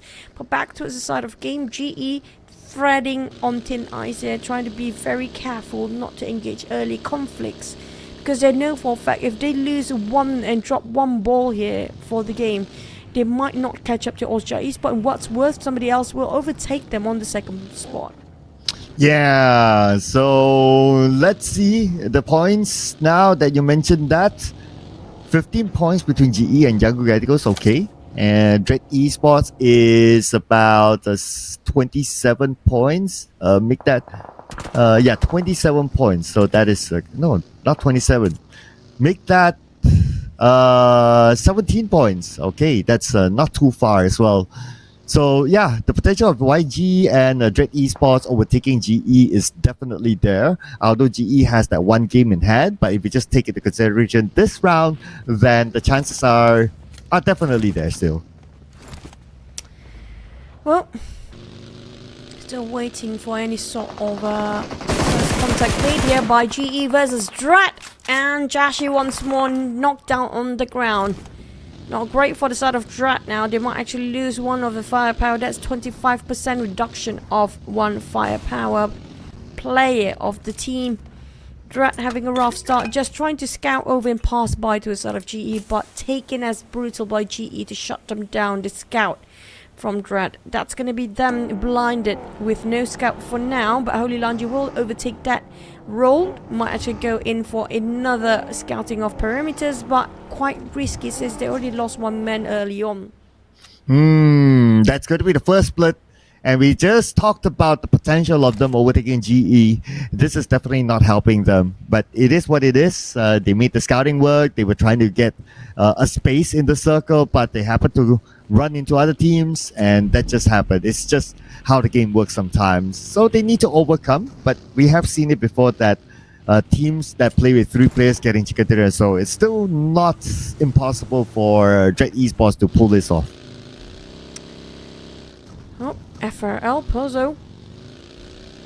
FRL is one of the teams that just really unfortunate with their timings. Honestly, it's not regarding their skills that they lack of. It's just the instincts of navigating and migrating into the circle that seems a bit off sometimes. A bit too early, sometimes a bit too late. If they got it quite right at the sweet spot, I have a feeling they have huge potential to push forward, but the circle just not making it any easier for the players. We talked about this before.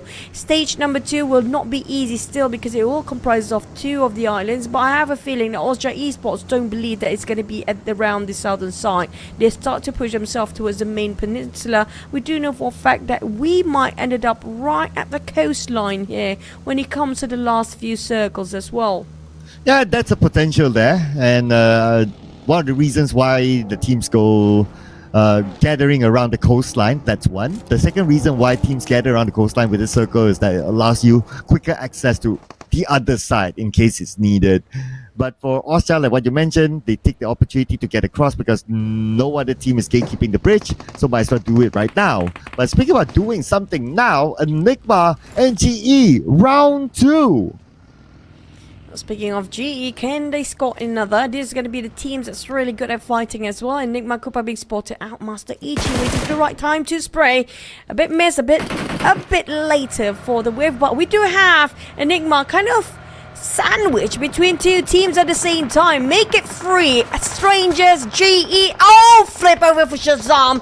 Worst case scenario with those of Myth Clan lurking around the corners. This is going to be the worst possible rotation on the side of Enigma. Unfortunate timing, that is all. And they happen to be pumping into so many teams at the same current time. Yeah, because you can imagine like the military base island, nobody is there, so the playable land is cut by half with this sort of circle. So we will see a lot more fights coming soon as Harame Bros park themselves by this edge. But look at the elimination fee. Super Pickles knocked down. Harame Bro might spot out some of the Myth Clan members. They open fire before just to take down on the players of Enigma just now. APG split it into 2-2 formation with PBE opening up their angles. But APG will try to gatekeep this one out right on top of the potato hill for Pachinki. But I'm not sure this is going to be the best place for them to try to fight PBE. They have to open up their angles to see what's going on the other way around. While PBE got the upper hand now if they manage to get at the back of APG. Yeah, APG with the potato hill taking the left side half, but PB is on the right side. Normally in the potato hill, like you can still kind of split with two because like in the middle there's that one ditch that can be their territorial mark. But looks like they just want to mark it, and let's see how it goes. Maybe if they get a knock, they will take the aggressive push. But for God of Death 7, looks like ZZ went down. And that's not the God of Death 7 that the situation that they want to be in. Circle time, Harame Bros in the middle, and it's going to be unlikely a military base island. Very, very likely it will still go to the main peninsula. Speaking of the next 3-1 GOT7, Beaver might actually be visited by a lot of teams there. They need to revive the teammate Enigma after the run away from GE. Now going to pick a fight against GOT7 with PBE lurking around at the other side of the corner of the map. Bermura spot out on one, a bit of a trade done. Shazam and Amura both on the ground here. Shazam, not really, he's actually spraying from afar. He got himself those elevations, take it into advantage. Enigma losing a lot of men pretty quickly, but KS and the rest of GOT7, can they hold their apartment? Can they hold their house just where Shazam kept flushing off? Yeah, it's only Shazam now. They turn into the superhero that he's meant to be. Koopa naded down by himself, so technically a point denied, but he can still pick up caps and he will go for it instead because God of Death 7, they still have the time to reset and they are still with 4 players. It's going to be hard for Enigma now. KS barely got enough gears to work out. GOT7 surrounded by PBE at the same time, boxed into by 2 teams here. They managed to reset themselves. Raimon tossing out the first net. Amura back down on the ground. Despite they try to reset, it's been taken their breath away by PBE players. Out of nowhere, popping up and showcase their skills with the nades and utilities. Try to flush down maybe perhaps 2 teams at the same time. Yeah, trying to see if they can land those nades and then follow up with the other team. But Enigma is behind this building. They might be the one to steal away the points, but looks like Caps unsure of the situation in the building. Okay, toss that nade, and now they're going for the rush. Molly onto the second floor, hoping to lock them in, and they got that knockdown. Now before the blue comes in, and the point is denied, Enigma has to go for it if they want the points. Speaking of Enigma, despite they trying to fight again and trying to run away with among so many teams, they keep on just clashing with another. Living with only 2 players, heavy casualty on the side. Caps Lock hoping to got a bit of a reset of loot and just run out with his Daisy possibly, but the rest of GOT7, this will not fare well for them. Barely got enough to work around, nothing, running dry absolutely dry for their resources and just drying out with the HP. While the rest of PBE were trying to box them in, but Austria Esports having a bit of standstill against FVE at the coastline. We mentioned before this might be the last few circles ended up. But Harame Bro and TQ do fight. We're not looking at any fight. We're just looking at Austria Esports scouting down to a side of FVE for now. Wow, Austria Esports, here we go. Made their way across from the mid to the base island safely. And now sharing the same area with Flash Vision Esports. Shakir and Papa J both playing this time as Red Bull. Lands one shot with the DBS. He needs to get another shot in. And he will get that finish. But that nade came in. And that nade will not deny away the point. Red Bull will still get it. Back to us, FVE. Trying to shut down. Will this be the bane of Austria Esports? We have no clue, but FVE remains with 2 players. But they love to bomb themselves outside of FVE. I'm not sure why they keep doing that. That's costly for them. And Gil will be bleed out. Eras and Shaka quite separated. There's a distance around 20 meters amongst them. On the side of Austria Esports, they managed to reset themselves, but the nade just cooked in less than 5 seconds. Here comes another shoot-off round of Austria versus Shakir. Speaking about Shakir, I noticed the elimination feed that he actually denied the point by nading down Eras towards the end. So that point is back to Austria Esports. But for Red Bull, nice long range. Aim, shoot, score. Flash Vision Esports out. Michi on PBE. Well, PBE, I have to say, they love hunting people down. After one compound to the other, they keep on scouting on new victims to bring down alongside with their elimination points, but they lost quite dearly as well. They left with only 2 players, Monboy and Michi. But here comes the next exchange between Range and also Monboy. Seems like a bit of greeting, quite warm between these 2 players. Yeah, let's see who can land that nade, and that will be the greeting that the person is looking for. But speaking of greeting, 214 here saying hello to Stranger Esports, especially to Miner, sending him back to the lobby. Kira, 214, Kira rank it.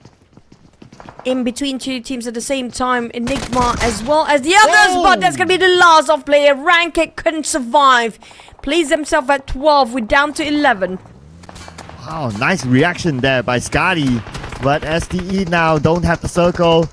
Teams are shooting at them, especially Dread Esports. From that high ground, we can see Holy Lanju Newbies is bleeding out. Newbies will be eliminated by Holy Lanju. You say thank you for the point, but 2 more STE players in this building still stuck on the outside. Holy Lanju trying to find a way in. The only way in is going to be stopping STE first, then have to deal with another team on the other side. Enigma, despite they have been fighting so many times since the early stages, they're still alive with 2 players left. It's going to be Caps Luck and also Shazam. But we do have Strangers eliminated as well. This is not great. Austria Esports still survive and got himself quite a number of kills. All of a sudden, whenever it's stage 4, that's where Austria Esports start to move and try to track people down. 7 eliminations secured in their hands, and that's going to just stretch the gap away with GE squad of 5. STE barely hanging on, Enigma still trying to take the shack away out of STE's hands. There you go, Enigma eliminated Stranger Esports, but now they are on the outside, just behind this little shack, and there's a possibility that the circle will go away. Stage 5 is coming soon, and Dread Esports aiming them down. Look at the circle. Wow, it is going to be hard. Jips spot it out now. Look at how Harame Bridge is spreading thin among themselves. Straight line and that alternating for based on the curves of the rocks at the coastline. And Austria Esports, unfortunately, not being favored by the blue zone and not being favored by the circle. They have to swim over to a side of the safe zone for now. I'm not sure if they can actually shoot. I don't really think you can shoot. But Harame Bro, if they're being careful, they can just fish out the entire crew of Austria Esports and stop their run for number 1. But now the question is for Austria to come into the circle. One of the players actually went into the water, so he's going to play a creative stance. Probably as a backup in case they don't make it or they lose the fight against TQ. The quarter will be the one trying to stop Austria Esports from coming in, but Popeye is knocked out by Austro X. This could be their opening. It's a go time for Austria Esports. Austria, they are desperate. since they don't have the space, so they will try to force it out, but they lost one man in the process. Bit of trading done with YG taking the fight from afar, and this could be trouble spelling out for the side of Osja Esports. They have to deal with TQ, YG, and Harami Bro at the same time, with YG already kept their lock across air to the side of Red Bull and the rest of Osja lineup. Myth Clan is also trying to take down on the players of Harami Bro, where Gooey have a bit more work to do. Back to the side of YG, they have to put a hold on Osja Esports because GE happen to be passing by, and GE this is gonna give away the second position spot. Yeah, because Osja Esports already has 11 eliminations, and they are still pretty strong here on the left side.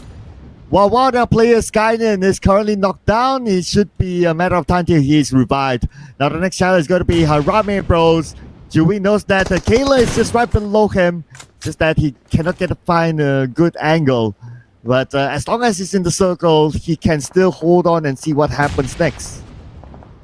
We're playing alongside the coastline. It's going to be very slippery here. If it's not being careful, he might actually take a dip in the water. That's going to be the end of his life. Now, this gives so much space for Harami Bro to pick up their members back. They do have the airdrop just next to them, but is it worth investing their time to swim over for Gooey or not? They're just going to play it safe with one player stays taking a dip in the water. Kayla possibly will be the front line, the members of Harami Bros, but they do spread out to make sure they gave support fire to the side of Kayla for now. But Drat gonna play at the foot of the mountain around the coastline area. Nobody will spot them out. They're just gonna bide their time and wait for the perfect timing, just like how they did before with Moy. Ooh, look at this. Dread Esports. Looks like they're going to take that the lower ground. They still have the circle, that's fine, but if they don't, coming up is going to be a challenge for them because it's teams waiting on top. But we're back onto Osja Esports now. They're trying to get Kayla. Kayla is the one holding down the line. But unfortunately for Enigma, not able to hold down his own line. Just got eliminated at number 7. Down to 6 here. Less than 20 players alive. Osja Esports still having a 4. Kayla holding the same angle for a very long time. Quite agitated. Joseph finally going back to a side of PB, and that's going to be the last player. There is Dread Esports on the other end. Just going to stay it down. They're going to play it very quiet down there. Harami Bro, they need to close up, but YG will be the one that not being spotted by these teams, as Osja Esports fighting their way to the center. There you go, Osja Esports. They're not going to go down without a fight. And like what you say, fighting their way through the center. They managed to shoo away Kayla. Get into the circle. That's going to be mission number 1. Mission number 2 depends on where stage 7 goes. And stage 7 will be coming in about few more seconds. The zone will close again. Dread Esports now against Mythclan. Gets a good clear shot, but not able to land a single one onto anybody from Mythclan. Devon going in for the push. Whilst YG spotted out one of the floors of Osja Esports, trying to find an opening before they start to push forward, because the blue zone is the closest towards their side. And less than 2 minutes later on, they're going to have problems to get into the circle. They need to figure out a way into the center as soon as possible. The problem is there's not much covers if they want to advance forward. They have to play around the vegetations, have to be careful which rotation they need to take and which action they want to fight first. Is it going to be Mythclan, or will it be straight into Osja Esports? But they decided their route so far. I think it's going to be picking the fight alongside with their Mythclan first. They have to play with the terrain, in other words. And we didn't get to see much of Young Radicals for a while now. Now we do see them in action on the northern side. So far still in the clear, but no circle. So it's their time to move. The closest rival is going to be Mythclan on the left side. And look at the elimination feed. Jibna knocked down, so Dread Esports position compromise. Devon slowly creeping in. They managed to just safely land themselves around the edges of the circle. Range and Harami Bros taking a bit of fight. They found it out where Dread is. Oh, Dread. They couldn't actually hide that much longer. We're down to only 4 and Dread being eliminated. We have full squad 4 fighting against each other. This is going to be really tough and spicy. Ooh, Spicy is the name of Davan now, as he will bring that heat towards the Young Galacticos by being the front man for Mythclan against them. But he has to be super duper careful. Just look at this terrain. It's kind of open, though it's not really flat, so he has that space to play. But nade after nade onto Davan as well as Shaw just right beside him, but none of them landed onto them. Now, Shroud, hoping there's going to be landing onto somebody here with his hand grenade. But Arami Bro already lost on one minute to revive in another. The distance between around 100 meters to 200 meters between all the 4 teams there. But Whoa. YG in trouble. Shroud making the opening for the side of his team. YG knock on one. They're quite close as well. But Myth Clan Joseph is not within the rest of the members of Myth Clan right now. Shroud, the only one doing all the work for this side. He got himself the most elimination out of the 3. He got himself all the 3. And Shroud is carrying the whole team for the work. But look at the bouncing nades to the side of the angle of Shroud. He still managed to withstand by himself. The rest of YG barely got covers. One rock. This magical rock will buy them time. Yeah, for how long? Because the circle is not favoring the Myth Clan, raining down the nades on the side of Younger Ethicals. But not only them, Oscar Esports getting into action as well. DZ moves back his vehicle. He doesn't want his vehicle to be blown up. It's like what VN is now in having his vehicle, his buggy, actually punctured. So for him to use it to dash into the circle is not going to be possible. Devon, as YG lost one member, the rest still not willing to make a move just yet. Osja Esport now finally trying to take down multiple times against Arami Bros by now. Kayla just making sure they can't actually do it. Osja Esport slowly approaching, closing the gap with Gui taking the lead as the front line. Going in by himself, but his bullets running low as well. The clips in that reserve magazine is running short. But here comes the net. He needs to toss it up, but never mind. He should have tossed it up. He cancelled it the last minute. I'm sure he wanted to, but the moment he showed himself, he was shot. And now Skynet from the off angle, tries to buy time. Red Bull, front line, and now with the DBS going to dance around with Kayla. Loses the fight to Kayla. Kayla fighting back. Not going to let this one go. As Astro X goes out there, he knows that Kayla is kind of low at this moment. And now Skynet comes in to knock down Kayla. Skynet managed to possibly just revive his teammates while Kayla bleeding out. Remember, and Rage taking the support via the back. We do have YG eliminated since so many teams do spot them out with Myth and Devon trying to keep the eye out towards the side of YG just now. But the rest of the team that still remains, Arami Pro, Osja Esport and Myth Clan do have a trio to work around. Still the same numbers. Everyone playing at an equal field as Devon is running low on his clips. There's going to be 2 more clips reserved. Then it's done. He doesn't have that much bullets anymore. Same goes for the rest of Harem Bro. So they have to make sure they wrap around pretty quickly. If they try to extend this fight much more longer, they're running dry with their resources here. Definitely have nothing else to fight with. Well, the other factor is Myth Clan. Keep an eye on them. They are monitoring the situation. Circle, not favoring Myth Clan at all. Osja Esports, all of them in. Now pressure is also on to Harame Bros. Amen. Shredded almost as fast on his helmet. No more mollies and throwables. That's the question here. How do they just try to get an opening at first with running low of ammunition? Don't tell me we might actually ended up with a pen fight by the end of today. Well, if that happens, then that will be the best content. I can tell you that. And if that happens, I would say yes to it though. But it's very unlikely now. We can see them still with their respective weapons. Scar Els, Joseph, Davan, Kayla, finished off by Skynet. He was bleeding out earlier anyway, and there was no chance for the members of Harambos to save him. But after all that, just to summarize now, Osja Esports, 3 players alive, Myth Clan 3, Harame Bros 2, and Osja Esports with a whooping amount of 14 eliminations. It's going in. It's all about timing here. Whoever make the first move, they know for a fact it will attract so much attention. But Osja Esports got themselves 14 eliminations here. They definitely want more. They can actually break their own record if they get past 19 eliminations, which is doable by now. It's just 6 more eliminations, but I'm not sure they can actually do that with 5 more players left. That's going to be difficult, but close enough to get their record in the last time we've seen before. But Arame Bros slowly being chipped off by the blue zone. If they start to push forward, Myth will try to shoot them down. Red Bull got his sight straight towards range at the moment as well. Yeah, the golden number is 17 eliminations, and if they can break that, then that will be, well, setting a new record, of course. And now with 5 bodies that they can potentially shoot down, the numbers, the map still adds up. The opportunity is still there. but they still must win the fight. And Myth Clan crawling slowly but surely, coming through one direction. Austria Esports looking at Myth Clan, but they also need to manage Harami Bros at the same time. Skying in. Well, now Joseph, here comes the spray. He made a U-turn, almost clipped, a bit whiffed. Skying definitely a bit disappointed and just not really happy regarding that, but the rest of Austria Esports managed to just deal with the damage to the side of Harami Bro, leaving us with only 3v3. Myth Clan, they're taking such a long time. Joseph managed to flee in the very last minute, but here comes the counter fire.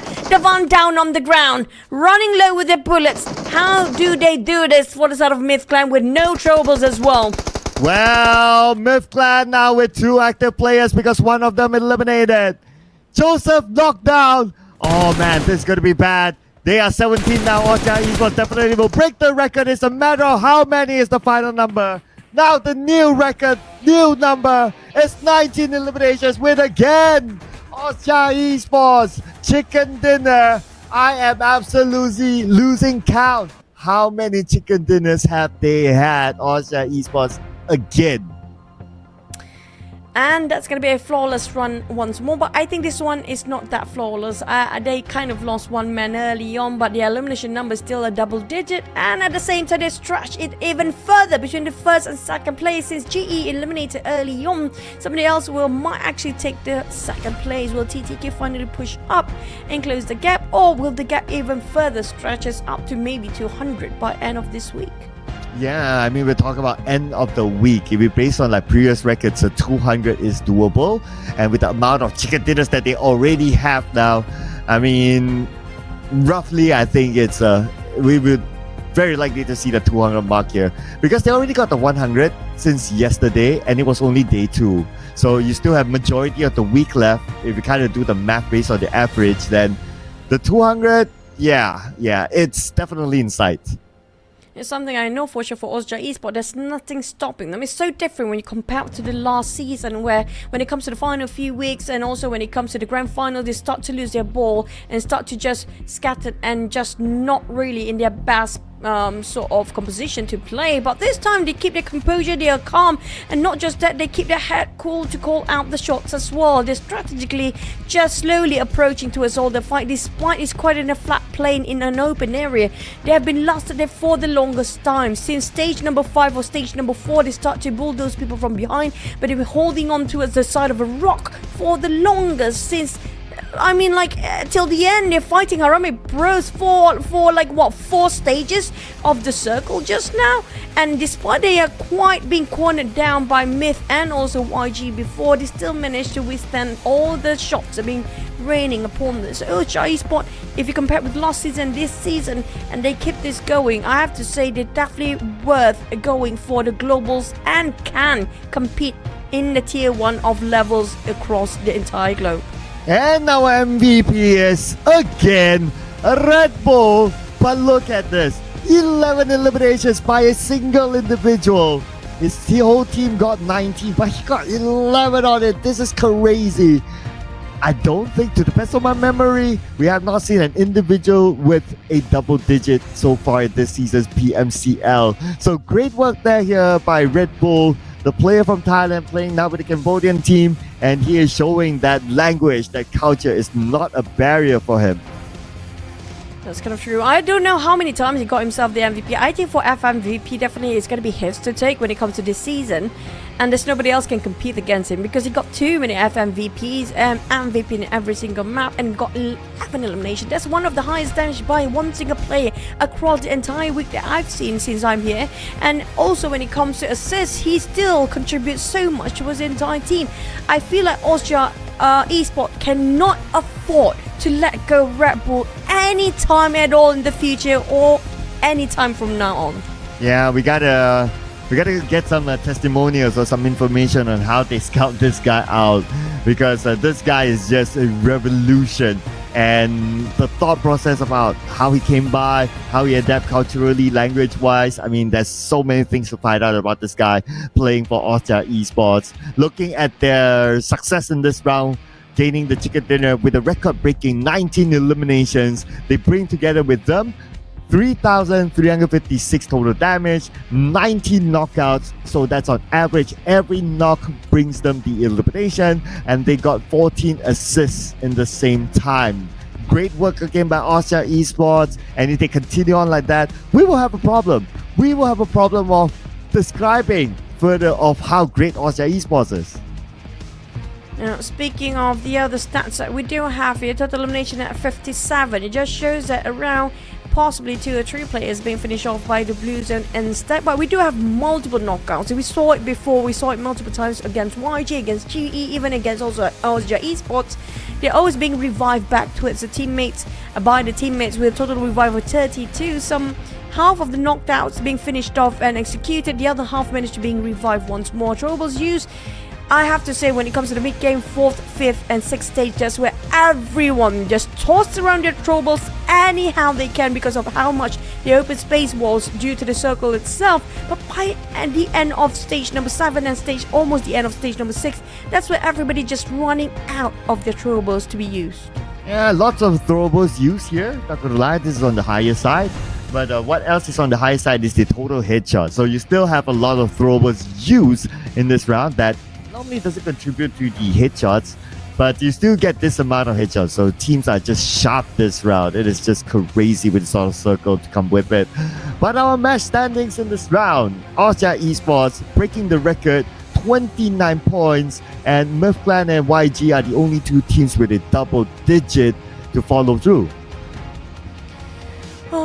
Now this is gonna be where we get to see a lot of zeros again. FRL, FVE, APG. I personally feel like they are in trouble. Got 7 as well. They barely got any points. TQ, kind of in the red zone as well. SQS only 2. While we do have Enigma and SDE kind of scored the same as PBE down there. A lot of 3s and 5 this time. A lot of odd numbers. But when it comes to a double digit, like I mentioned just now, Austria Esports, the only one with eliminations. Another bracket here for the holder of Austria Esports, not breaking into 20 yet. I'm waiting, they can actually do it today for 20 or more eliminations. 20 is definitely the golden number after this. So let's see who will be the one to break it. But so far, Austria Esports seems to be the best potential team to do that, since they're now holding the numbers here. And because of their 19 eliminations, now they got 93 in total. They're 7 away from breaking the 100 elimination mark. And like what you said, GE went out earlier than them. Now the gap between them is 45 whooping points. Now this is going to be even further, and I hope they actually do the stretch here, so making a bit of more trouble for the players to actually think of what the difference between them and also the rest of the team. It just feels that Austria Esports don't belong in this tournament. They are on a different level entirely, and they should be competing out there. But hopefully they can keep their consistent, because they're known for back in the days for dropping the ball in the very last minute. So we're going to have to wait and see for their performance in the grand finals. It's 100% for sure they're going to get into grand finals. But for the rest of the team now, we do note about regarding this going to be the final week, and can they make it in the very last minute to be in the top 16? Yeah, I guess if any of you were to watch this like on week 1, and then we tell you that, you know what, in the future, Austria Esports will perform like this, you'll probably bite my head off. But looking at how they are performing like this, I do believe that the support from the fans of Austria Esports, look at them with the comments, you guys have been amazing. You guys, this is the performance that the true fans would expect. That you believe in your team, and now they are returning back the performance back to you guys as the fans. Even though that they have this gap, but they are not dropping it at all. It's probably just beyond the $100 with the chicken dinner, but it's also about proving it and giving it back to the fans. But also, don't forget, you guys who's watching, don't forget to drop a bit of a like and share for your support, not just for the teams, but also for PUBG Mobile itself, so we can keep this going, and more tournaments coming up in the very future. But also, when it comes to the next map, we do have a different swap of the group later on. Now, speaking of which, I do agree with Non-Name. Also bought the Red Bull and GUI. I have to say that's going to be one of the most remarkable investment for the team of Austria Esports. But we're going to have to head the break for a bit. We still have more games to go with 2 more Erangel, which we're going to swap and switch for the group later on. See you guys, don't go anywhere right after this.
PUBG Mobile's 6th birthday is just around the corner. A merry 6th anniversary to all friends old and new. In version 3.1, we have lots of new content and updates for players. May you have a wonderful 6th anniversary celebration. In the sky-high spectacle themed mode, the gigantic Nimbus Island appears on the flight path. If you'd like to begin a mystical journey, then grab a parachute and drop on in. Nimbus Island is a magnificent city in the sky. The Day Island offers a wide field of view, making it the perfect place to show off your gun skills. The Night Island boasts charming scenery, but veils itself in fog. Extra caution is advised. Eliminate all enemies on the island, harness all the blessings you can from the magic lamps, and collect ample supplies along with an extra respawn card. These are your crucial measures on the road to chicken dinner. Don't fret if you're unable to enter Nimbus Island. You can board the Sky Treasure Ship and unlock crates. Or with the aid of the treasure map, find crates that grant extra supplies. The all-new 2-seater vehicle, Flying Carpet, is sure to become your trusty accomplice on this adventure. Aside from this, plenty of mystical items will aid you in eliminating your enemies or in pranking your teammates.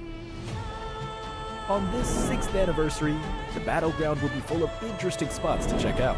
Treasure lies where fun begins. Hurry and gather your teammates for an adventure.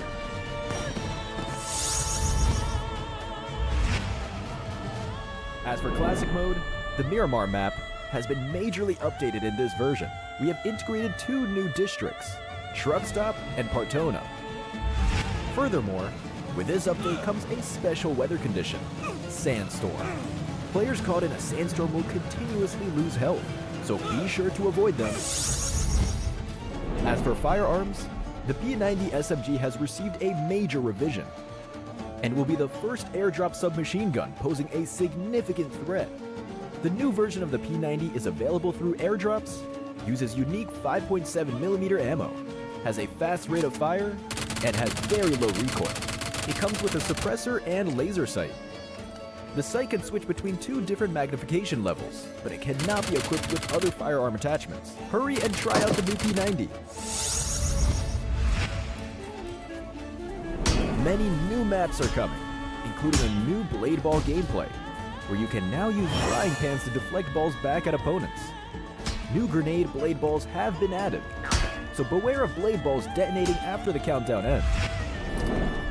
The character switch device has added a new zombie transformation feature. The option to transform into a zombie and infect downed players is now available. When editing as a team, teammates editing the same object is no longer a concern. There are still even more improvements to check out that support your creative freedom. An option to retain the equipment from a match has been added, and the match-wide detectable action management system will help you retain your items and progress for an improved gameplay experience. A new smart generator function has been added that invites players to enter any text, and the game will automatically generate a grouped object according to the prompt. Come over to World of Wonder and write what you'd like to say. Enchantopia will continually be updated, and in these updates, players without creator authorization will be able to enter the Progress Hub, challenge map creation stages, experience the joys of map creation, and will even have a shot at becoming an authorized creator. In the new version, we are also launching a major feature, the all-new home system. In the home system, players can freely build their dream homes and interact with friends. In Cheer Park, we have also added the home shop and create a space that highlights their personality. Home building mode will also support collaborative editing by up to 4 players.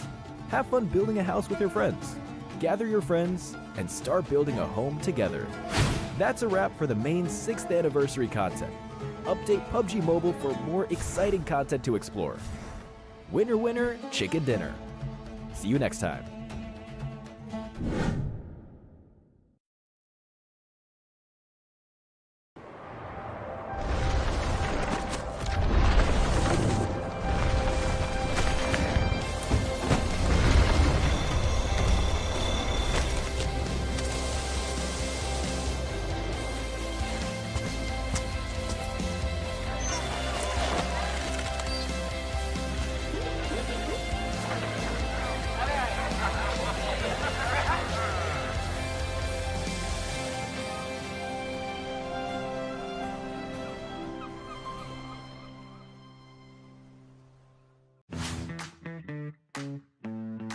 Hi everyone! In PUBG Mobile version 3.1, we're releasing a new gameplay feature, Home. In this mode, not only can you build your very own dream house, you can also interact and have fun with friends in it. Let's learn more about Home.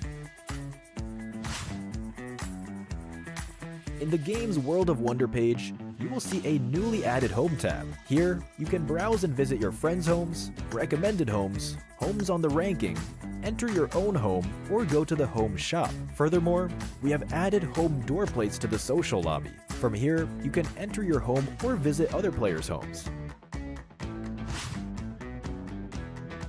In Home mode, the building feature is accessible to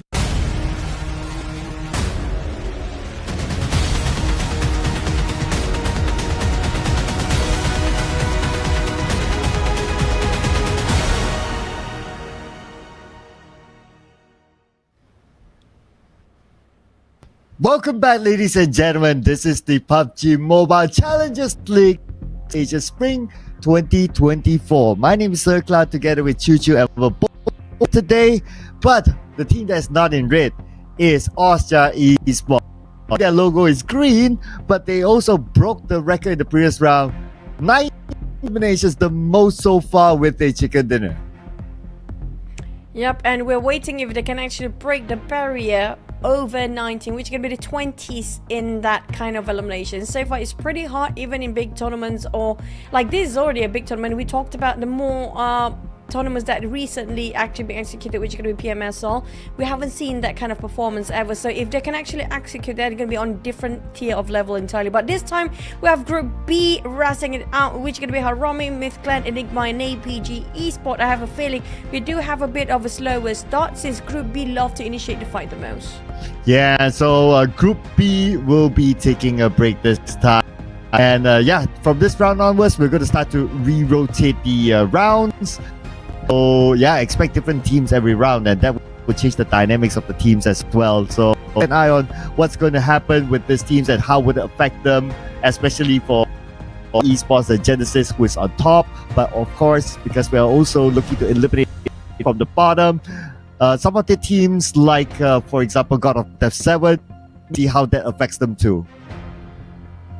Now, speaking of for the next Erangel map, we have no clue how the circle will fare, because just now we have quite an interesting one, especially when it comes to in between SMB and the main peninsula. Can we have another difficult one, or will we be having another sort of Gatka generous sort of circle to the end? But before we get into the game, this is going to be your tournament as well. Don't forget the Bentley collaboration. We do have so many skins to be equipped with your UAZ, your Dacia, your Coupe RB, and Mirado, and also this kind of so many vehicles. It's so cool if you can actually do it in real life, where you have the skins and whatever you feel like having that skin on today, you just can pop it up and switch it over. If only real life is as easy like that. Yeah, it is. It's like that. You know, from the comfort of your home, from the mobile game that you love the most, that is PUBG Mobile, you can switch in different types of Bentley cars, and you can even switch into different models like the UAZ, Dacia, Coupe RB, or also the Mirado. Opportunity for you to explore all these amazing Bentleys, and who knows, by exploring one day you can have one for yourself. But not just about the collaboration of the Bentley that we have under our highlight and spotlight for today. We do have also the latest RP A6 all available for you guys right now since the 17th of March. Now we already have it ongoing, which will end on 17th of May. Now don't forget to have these in your bag, because it will be so much of a value you can get out of this. Triple sets in there. It's going to be Lilac Finesse set, this Dreadnought set, and also the Skyrim set. Plus you can get so much cosmetics regarding your arsenals as well, including the stun grenade in there. Yes, and the higher level you go, the more you get. So level 40 you get the Dreadnought set, but at 100 you get the Lilac Finesse set that comes with multiple colors, so you can see the value increases as you go, and also value to your UC as well, because you can get a maximum rebate 720 UC. This is only available for in-game until the 17th of May, so do not miss out. Again, it is now available inside. It is still fairly early up in the game. 5 days, so there's still a lot more days to go for you to gain P levels. But of course, you have to start now to get that level 100 at least. Yep, but they do have, if you actually start buying now, it's quite a lot of days for you to actually get those levels up pretty early and pretty fast, because we all play PUBG Mobile every single day. But before we get into the game now, don't forget to like and share the stream as well, because it's going to be your tournament and we are happy to be entertaining you for the entire day. And speaking of which, we're going to head into our second Erangel of the day without Group B. This time will it be the same, or will Austria Esports just making it more difficult for the others? Can they actually score by end of this week? Maybe even 200 gap in between. Yeah, mathematically 200 is very doable with the and even if we make the average right now, we're not even of the week. After this game, by the fourth game for today, then we're at the halfway mark. Get 100 plus, so 200. Yeah, it's Austria Esports. If they don't make I don't know, it's a sign of losing steam maybe, or complacent, but it does not seem to be the case for them now, because they seem to be really up for it. I guess what drives them is, of course, to maintain number one, so you get maximum points at the grand finals, but also because they've been picking up chicken in a lot of these rounds, the $100. I think they probably have almost similar amount of a prize pool by their chicken dinner, the same as the first prize in the league final. That's just how much they got on some of those chicken for the side of Austria Esports. I'm not surprised at this point if they got double of everything of the prize pool, because of how many chickens they have, plus the MVP always will be taken by Red Bull, so you definitely have to be share his dinner for a bit, buying his teammates some dinner with the cash you actually might get with the MVP. Maybe even this entire season's FMVP will gonna be taken by Red Bull. Yeah, maybe it's a high. The weekly top eliminator might be his, because we're talking about 11 in the single round, so this is very doable for him. Of course, you have to keep up the pace, because you never know if players like Federales or even like the guys from Genesis Esports will pick up. But without further ado, let's jump onto our game break. Here we go. Now, speaking of this Erangel, which is going to be super fun, but we don't have Group B. I personally love when it comes to Group B playing in the map, because of how much chaos they can actually stir in the game as well. But we do know for a fact, I do wait if there's any contender against Austria Esports. They love to play very slow. They have their own sweet time to play in the blue, and just gonna get into when it comes to the fourth stage. Now, so far we don't see anybody can compete against Austria Esports or try to keep them from getting in the circle so far. I'm hoping we can find a bane for Austria Esports if there's anybody can actually do that right now. We saw how YG executed almost close enough, and I think the best bet we can get after Austria Esports is in between YG and as well as the side of a GE. That's going to be their closest contender, but surprisingly GE do feel like they are interested to be in SMB right now, because they might actually try to disrupt. I think there's going to be a side of either STE players, and it's going to be strangers down there. But unfortunately, GE, despite they trying to steal where STE Nova's place, it's going to be, STE not able to fight back. GE, they got a good start. They want those elimination points, and they want to close the gap in between Austria Esports. That's why they forced themselves to drop themselves around Nova Robnoye, which tried to diminish the entire crew of STE, while Austria Esports with the circle just back towards the main peninsula. Well, we're not surprised the fact that Austria will go towards the left side of the bridge and go up on north, and maybe just going to pass by Rostock to get later into the circle. But back to the side of STE, we do have a bit of trouble for them. They lost Miner early on before JE, on the other hand, Mane barely got enough bullets, but they really pushed themselves to get those eliminations early. Newbie, with the help of Small, they're going to give a bit of support. Drat also trying to take a fight against XQS. just happened to be in the very first stage. 4 teams fighting at once. And as T762 with a Vector already knocked down by the AKM of Manay is gonna go in for the execution. Got himself an upgrade of loot, no problem. But GE will take away the win against the clash of the initial drop spot between them and also as STE. Back to a side of STE, this is going to be hurting them for quite a bit when it comes to the overall rankings, since they barely got any points. They're not really in the best position as well. They got themselves in the middle bracket, but when it comes to the overall league standings as well, I don't think they are in the best spot to brag, but they are pretty okay. At the very least, they are in the top 10 at 8th place when it comes to the overall league standings to get into the grand final. So STE might actually get their own redemption and can get that sweet revenge when it comes to the grand final. Yes, and looking at the current stage, I'm digesting right now, right? Some possibilities that might happen. God of Death 7, because they are like trying to get out of the sticky situation at the bottom 4, right? 51 points, and to break the 100-point mark, it is quite hard right now. I would say that if they really want to have a good amount of games left to try to escape, today and probably tomorrow is going to be real crucial. After that, then it might be too far for them to catch the top spots.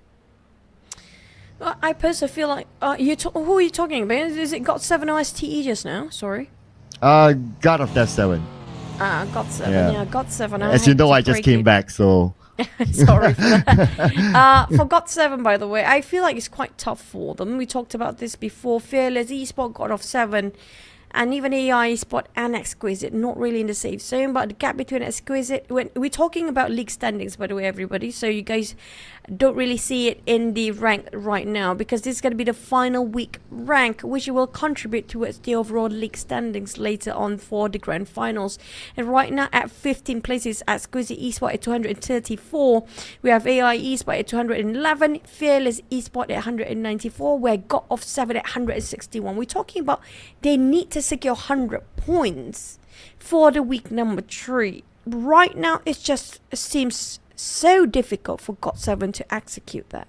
Yeah, so a rough calculation, and that's why I will put it like, okay, today, tomorrow is going to be super crucial. If they can pull off like multiple chicken dinners like Austria Esports with a lot of eliminations, then we'll be talking. But if they don't do that by tomorrow, then I guess it's probably going to be out of the question. So yeah, it's going to be a critical moment now for God of Death 7.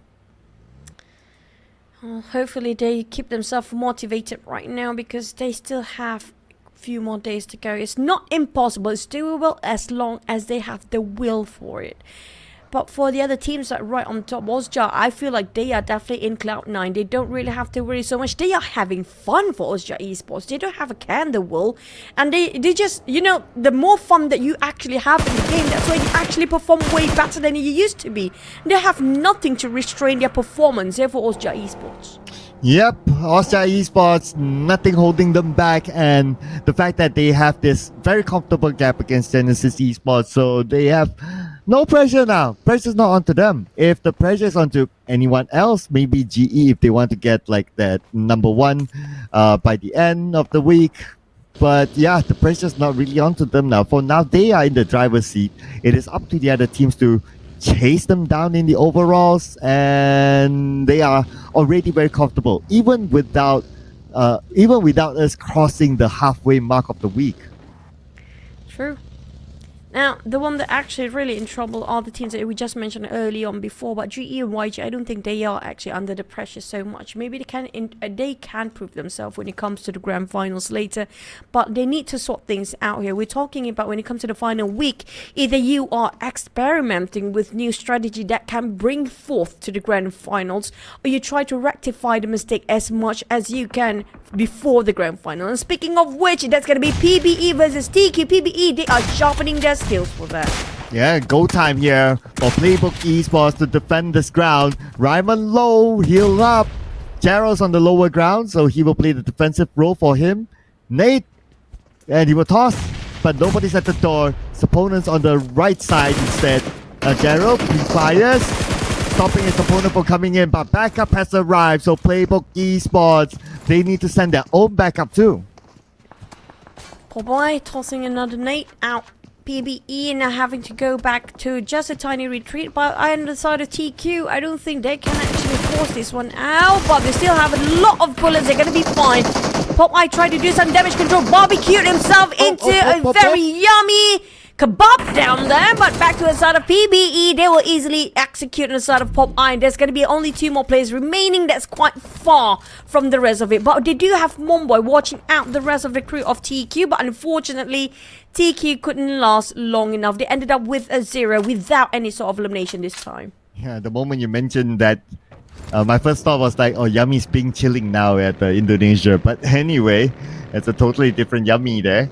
Our Yummy is now looking forward to breakfasting soon, ladies and gentlemen. Happy breakfasting in case wherever you're at, it's already time. And it's going to be about time soon in our area. But speaking about areas, Circle are just outside Pochinki, and this is where school is at. So expect a lot more teams to go to school.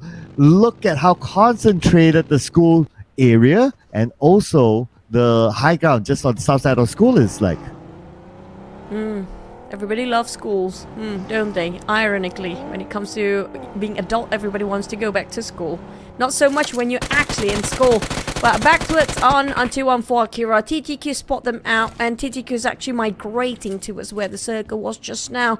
We had this sort of circle yesterday, Cloud, and things quite difficult. We didn't actually have right on top of school where it was in the compound. So it was quite in the outskirts of it, and not so much. But if it happened to be right on top of the building of school, now that's going to be a bit, how do I say it? Too many corners, possibly?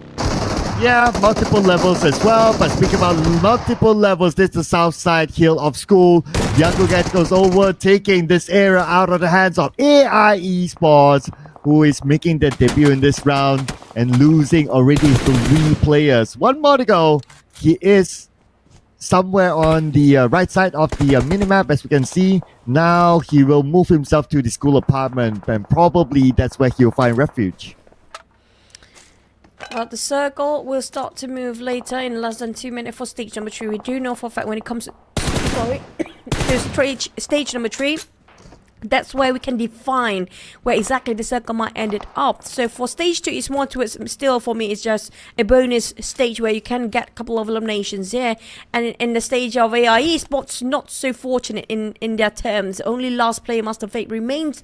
But when it comes to stage number 3, that's where you can see the definitive of where the circle would be by the end of that stage. And when it comes to stage number 4, it's where the Great Migration and half of the population will be diminished by then. But back towards Oscar Esports, that's why they're taking things a bit slower, a bit chilling, and just taking their own sweet time to find their own spot. They do love to work around those elevations in an open area like where the hills at right now. But they definitely know, I have a feeling they know exactly where AV Esports players are, but they're not poking their nose inside their compound yet. Yeah, I guess that's the role of a scouter, right? Gather information, but don't make the decision on your own yet. So make a decision as a team, and their decision is to play within the inner side of the circle. And information relayed back, because for sure they know Playbook Esports is there. Fury, no choice. He has to take the fight because they're too close to him. And just too many for him to handle. Gets knocked down on the outside and eliminated. PBE Michi.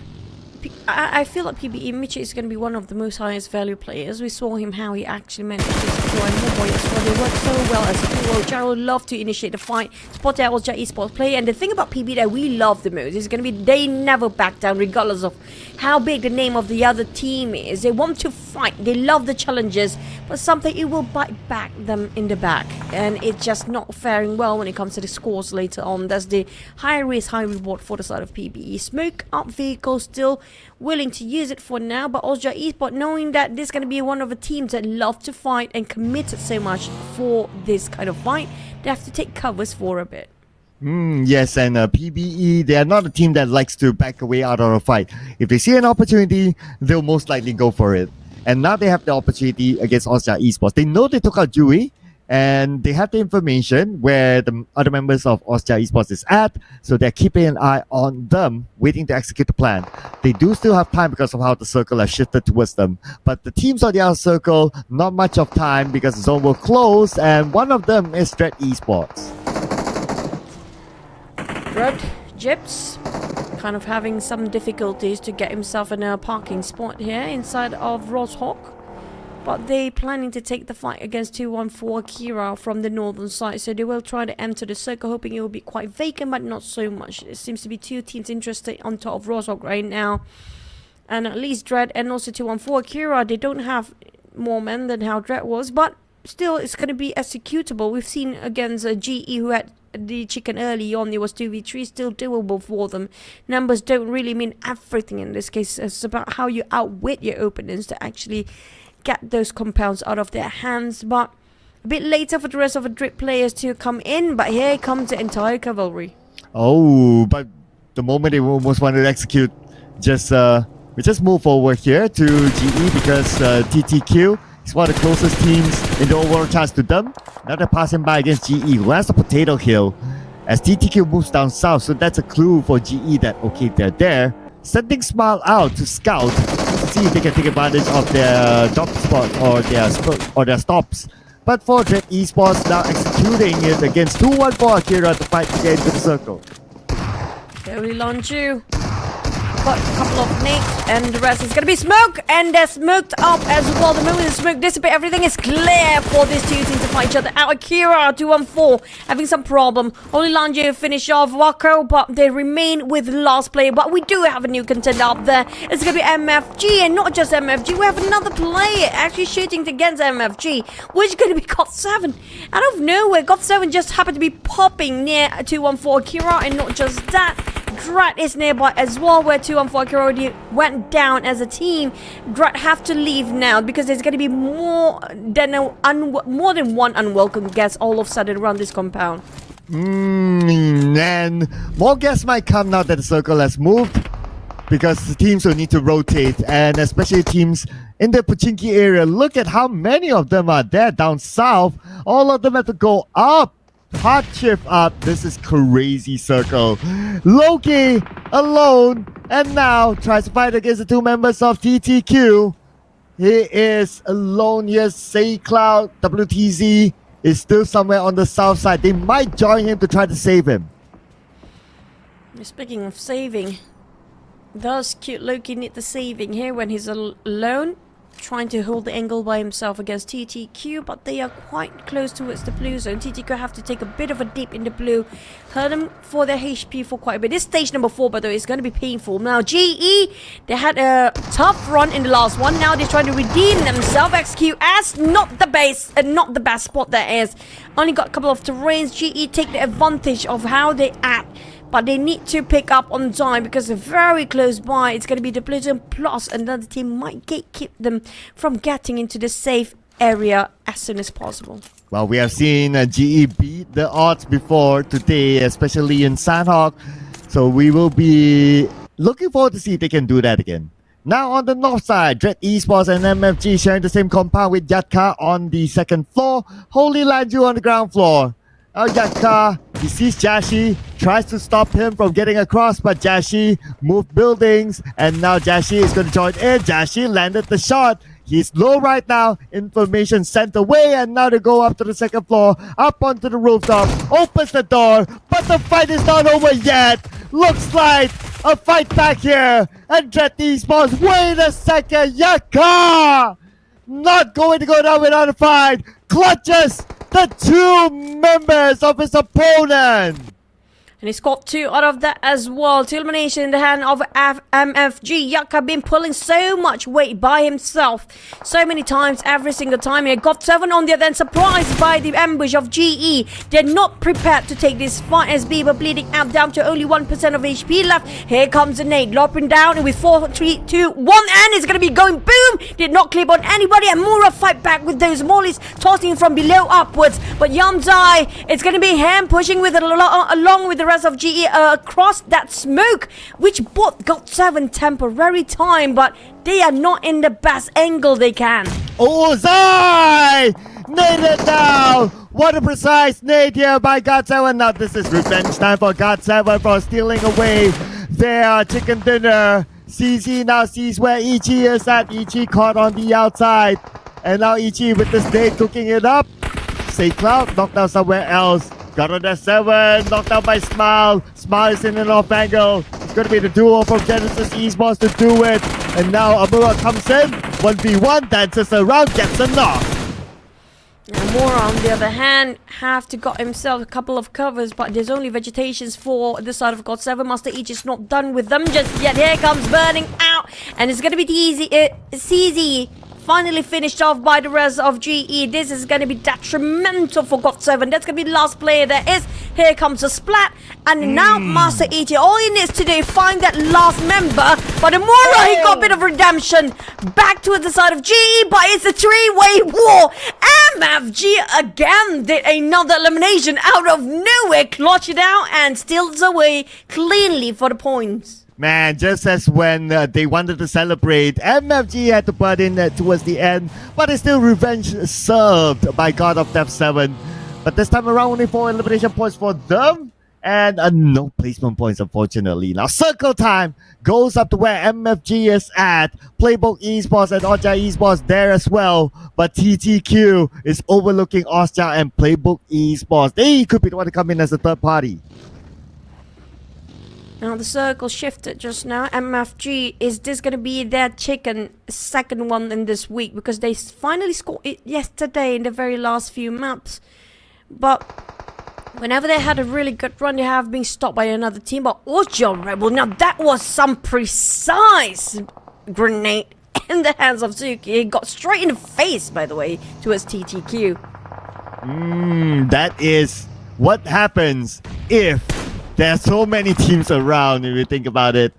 Ocha Esports still with Playbook Esports on the side.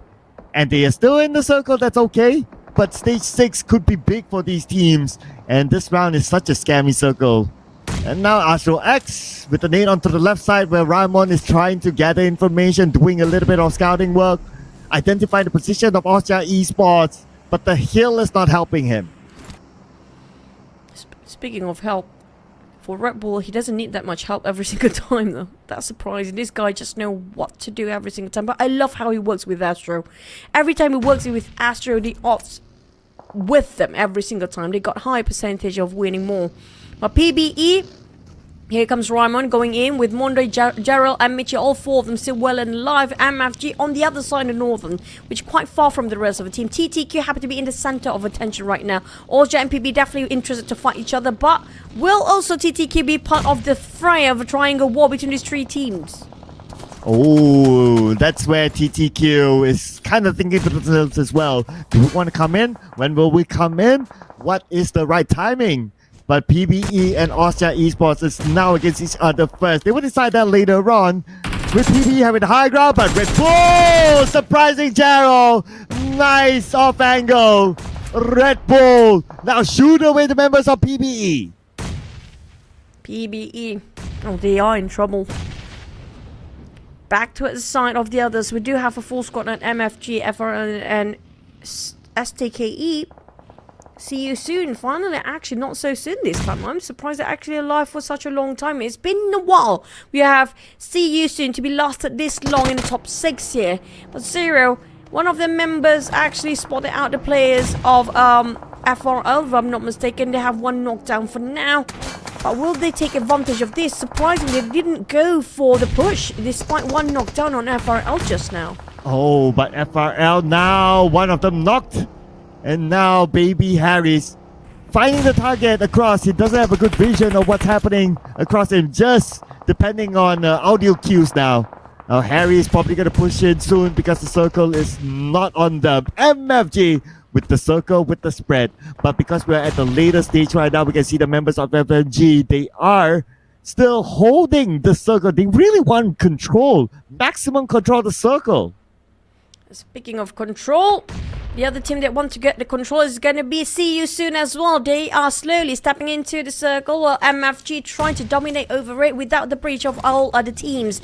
But Yucca, as per usual, can he actually do the work with only that shotgun in his hands prepared up by now? FRL coming in from all the other side as well. They start to lick their positions towards the opponents here. MFG, can they fan it off against all the teams? While OJ Esports start to lose man. PBE Michi going in for the kill. Rebel pretty low. He's having some troubles by himself. Astro acts a bit too late for the support. Now remaining as not really, he's still there. Wait, what? Rebel still survive? What? Man, after that nade, that one last tick of health, he still survives. My goodness, this guy is just crazy. Not only with his weapons, but also his survivability. It is insane. Lady Luck is smiling happily onto Red Bull. But now at Austria Esports, yes, they want to fight. No time to party yet because they have to get into the circle. MFG has complete control of it. Lulu, See You Soon, going in circles. They're unsure about the mission here right now. They have to sort things out. Finally, they've taken out the players of Fearless Esports. But at the same time, MFG still having a full squad. The only one with the most number out here. Jakob is spotted out by See You Soon. See You Soon a bit too hesitant to make a move here. This is going to be the advantage for MFG if they can see their flaws right now. Right now, MFG. Oh, 2 nades on the SOX. Okay, one of them has to hit. Edward went down, but that's fine. Liquid is scary with him. They still have enough time to reset. But now it's all about getting back into the circle because See You Soon will be looking to take the next fight. TTQ behind. Okay, Zero is looking at TTQ. It's going to be the next target. Shots fired out by Zero, but Liquid is all right. Zero. Actually see through Edward. Edward down to only 40% HP left. Lulu going for the flank side. They want to pin down on Edward. TTQ cannot survive this one. They're being hammered down left, right and center. MFG on there, they're not being given enough attention. Now going in for the kill. Stealing away TTQ after such a long run for TTQ to get away from See You Soon. A bit devastated for See You Soon to be taking away their points at the very last minute. But MFG, can they close the deal or will finally See You Soon get themselves the chicken for the week? Oh, Zero evaded and Nate. Lucky for them. See You Soon, like what you said, looking for their chicken dinner of week number 3. But MFG with the full control of the circle, they have the upper hand together with the number of players that they have.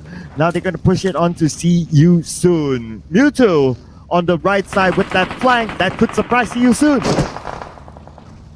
It's down to 3v4.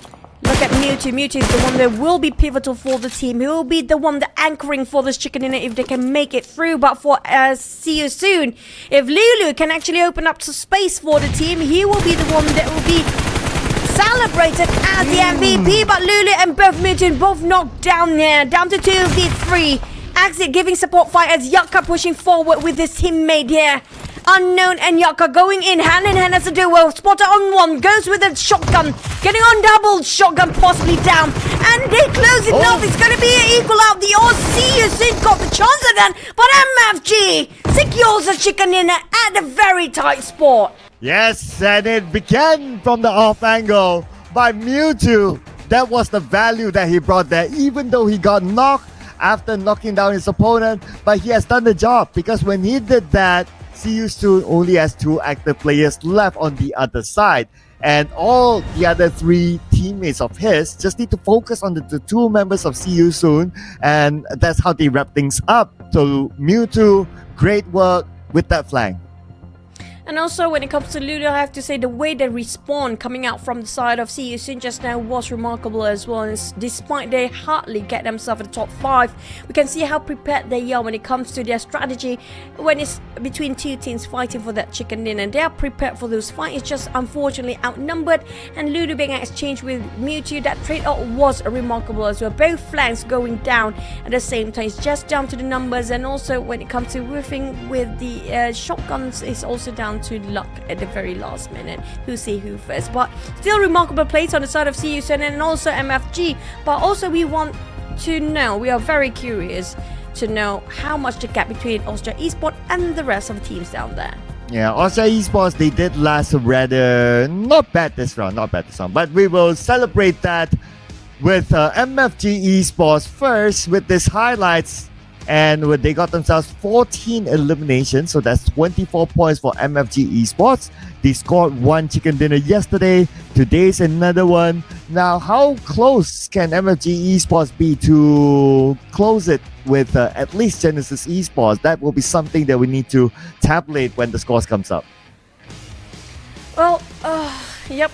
It's all down to the scores. I do want to know GE and YG, where do they finally stand as well, especially a GE, because we do know YG being eliminated quite early on, but we do have a lot of good contenders here when it comes to this season. I'm talking about GE, YG, MFG, even Drad, and I do love the game of Step Up game by See You Soon here. They're rising up the occasion, showing what they're made of, and make sure that we will not forget about them. Same goes for the side of MFG. And these are going to be the teams, especially MFG is going to be one of under my favorites when it comes to this season, of how aggressive they can get and how much work they put in and how proactive they are in the game. Exit, one of the veteran players when it comes to the World Cup, did scored 6 total knockout, but out of the 6, he only managed to translate into 4 points for now.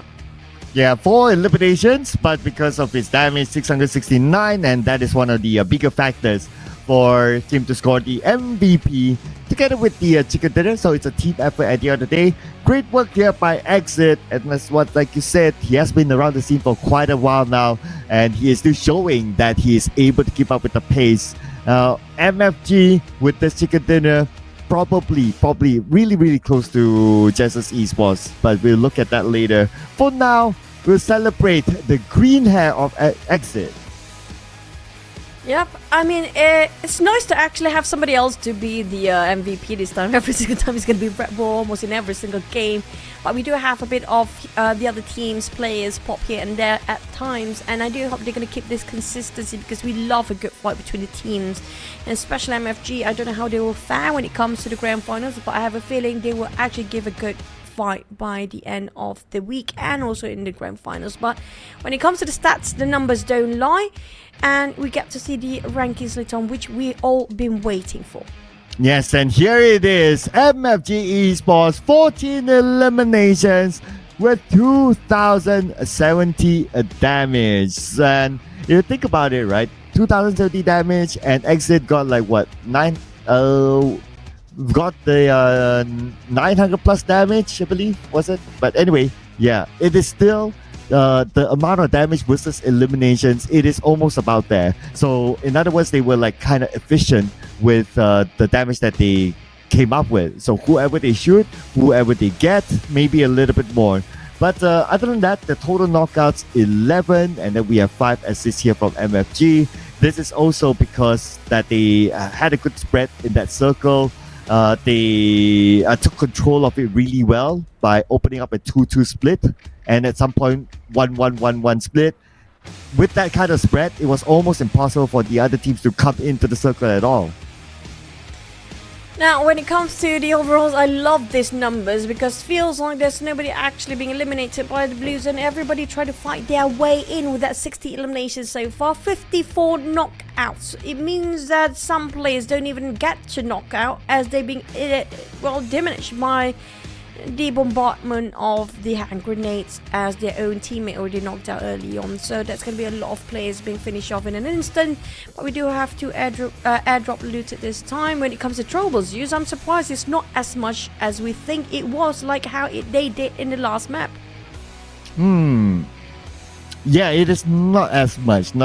And I think that it's because like teams just like move forward and forward and forward, because the circle is kind of okay. It's not like the previous map where it tucks at the corner, gets split by water and all that. Yeah, the circle might be kind of scammy. It bounces like to the left and then to the top, but at the end of the day, it is still a lot of space kind of circle for these teams.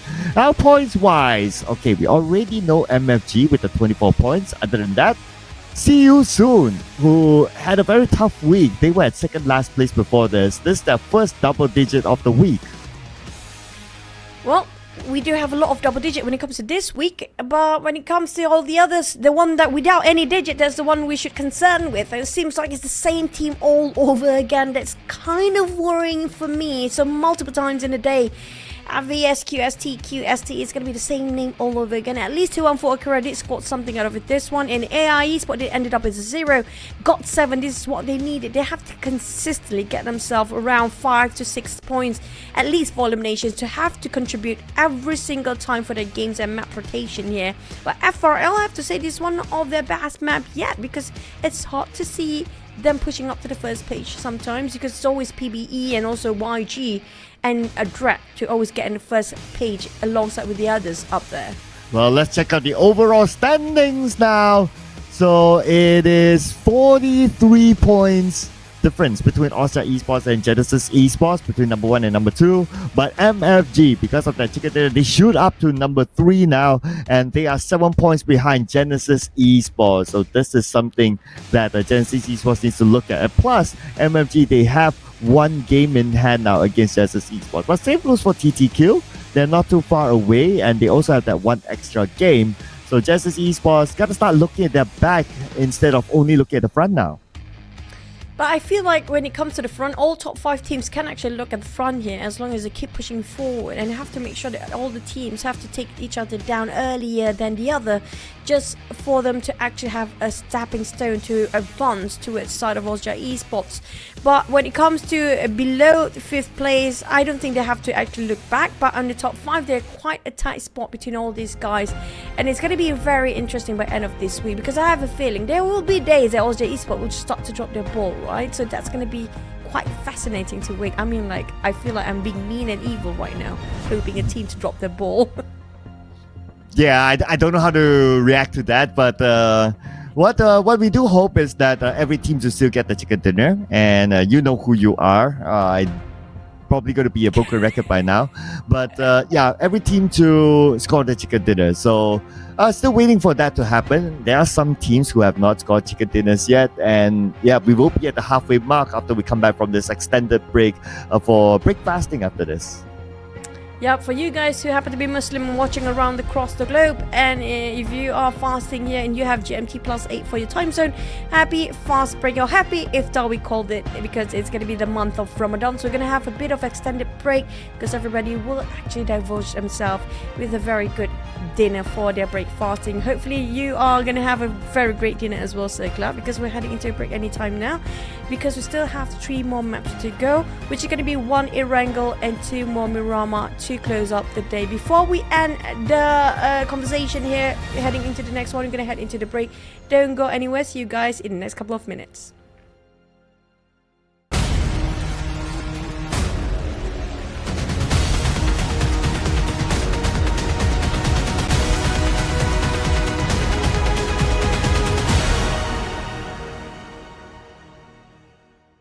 Personal music haven.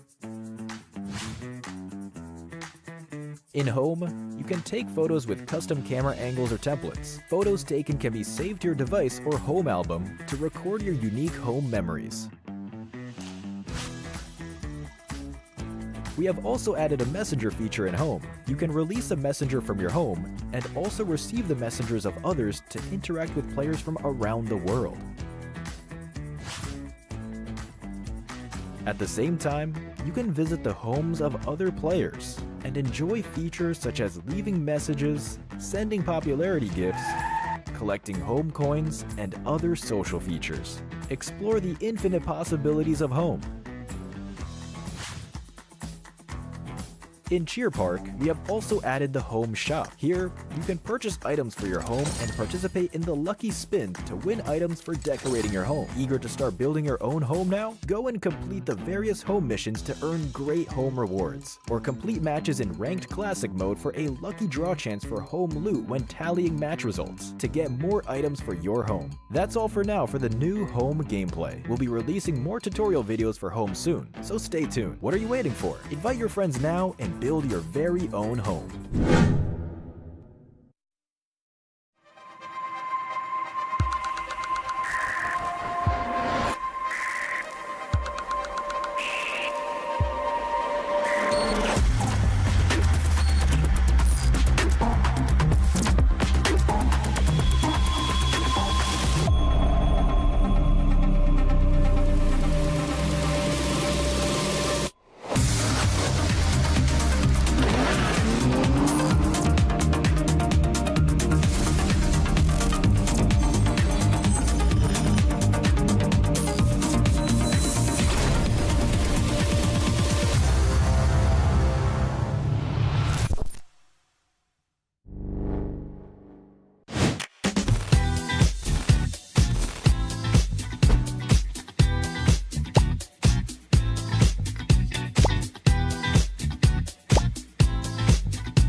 PUBG Mobile's 6th birthday is just around the corner. A merry 6th anniversary to all friends old and new. In version 3.1, we have lots of new content and updates for players. May you have a wonderful 6th anniversary celebration. In the Sky High Spectacle themed mode, the gigantic Nimbus Island appears on the flight path. If you'd like to begin a mystical journey, then grab a parachute and drop on in. Nimbus Island is a magnificent city in the sky. The Day Island offers a wide field of view, making it the perfect place to show off your gun skills. The Night Island boasts charming scenery, but veils itself in fog. Extra caution is advised. Eliminate all enemies on the island, harness all the blessings you can from the magic lamps, and collect ample supplies along with an extra respawn card. These are your crucial measures on the road to chicken dinner. Don't fret if you're unable to enter Nimbus Island.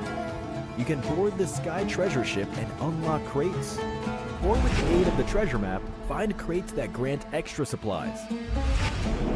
The all-new 2-seater vehicle, Flying Carpet, is sure to become your trusty accomplice on this adventure. Aside from this, plenty of mystical items will aid you in eliminating your enemies or in pranking your teammates. On this 6th anniversary, the battleground will be full of interesting spots to check out. Treasure lies where fun begins. Hurry and gather your teammates for an adventure.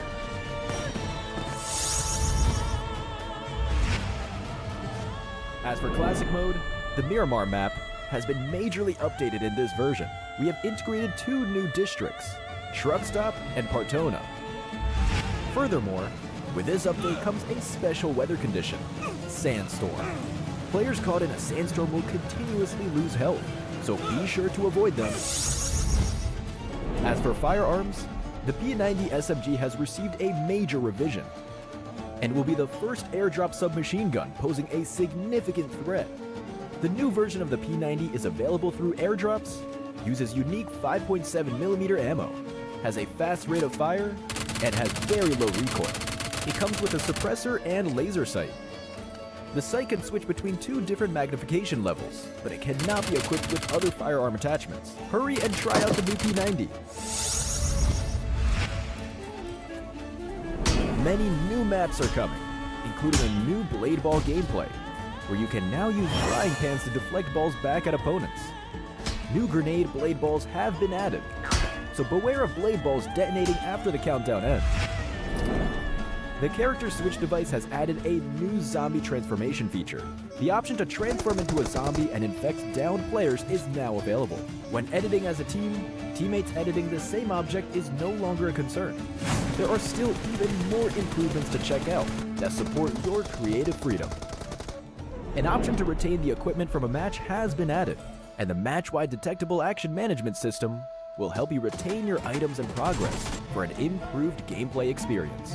A new smart generator function has been added that invites players to enter any text, and the game will automatically generate a grouped object according to the prompt. Come over to World of Wonder and write what you'd like to say. Enchantopia will continually be updated, and in these updates, players without creator authorization will be able to enter the Progress Hub, challenge map creation stages, experience the joys of map creation, and will even have a shot at becoming an authorized creator. In the new version, we are also launching a major feature, the all-new home system. In the home system, players can freely build their dream homes and interact with friends. In Cheer Park, we have also added the home shop and create a space that highlights their personality. Home building mode will also support collaborative editing by up to 4 players. Have fun building a house with your friends. Gather your friends and start building a home together. That's a wrap for the main 6th anniversary content. Update PUBG Mobile for more exciting content to explore. Winner, winner, chicken dinner. See you next time.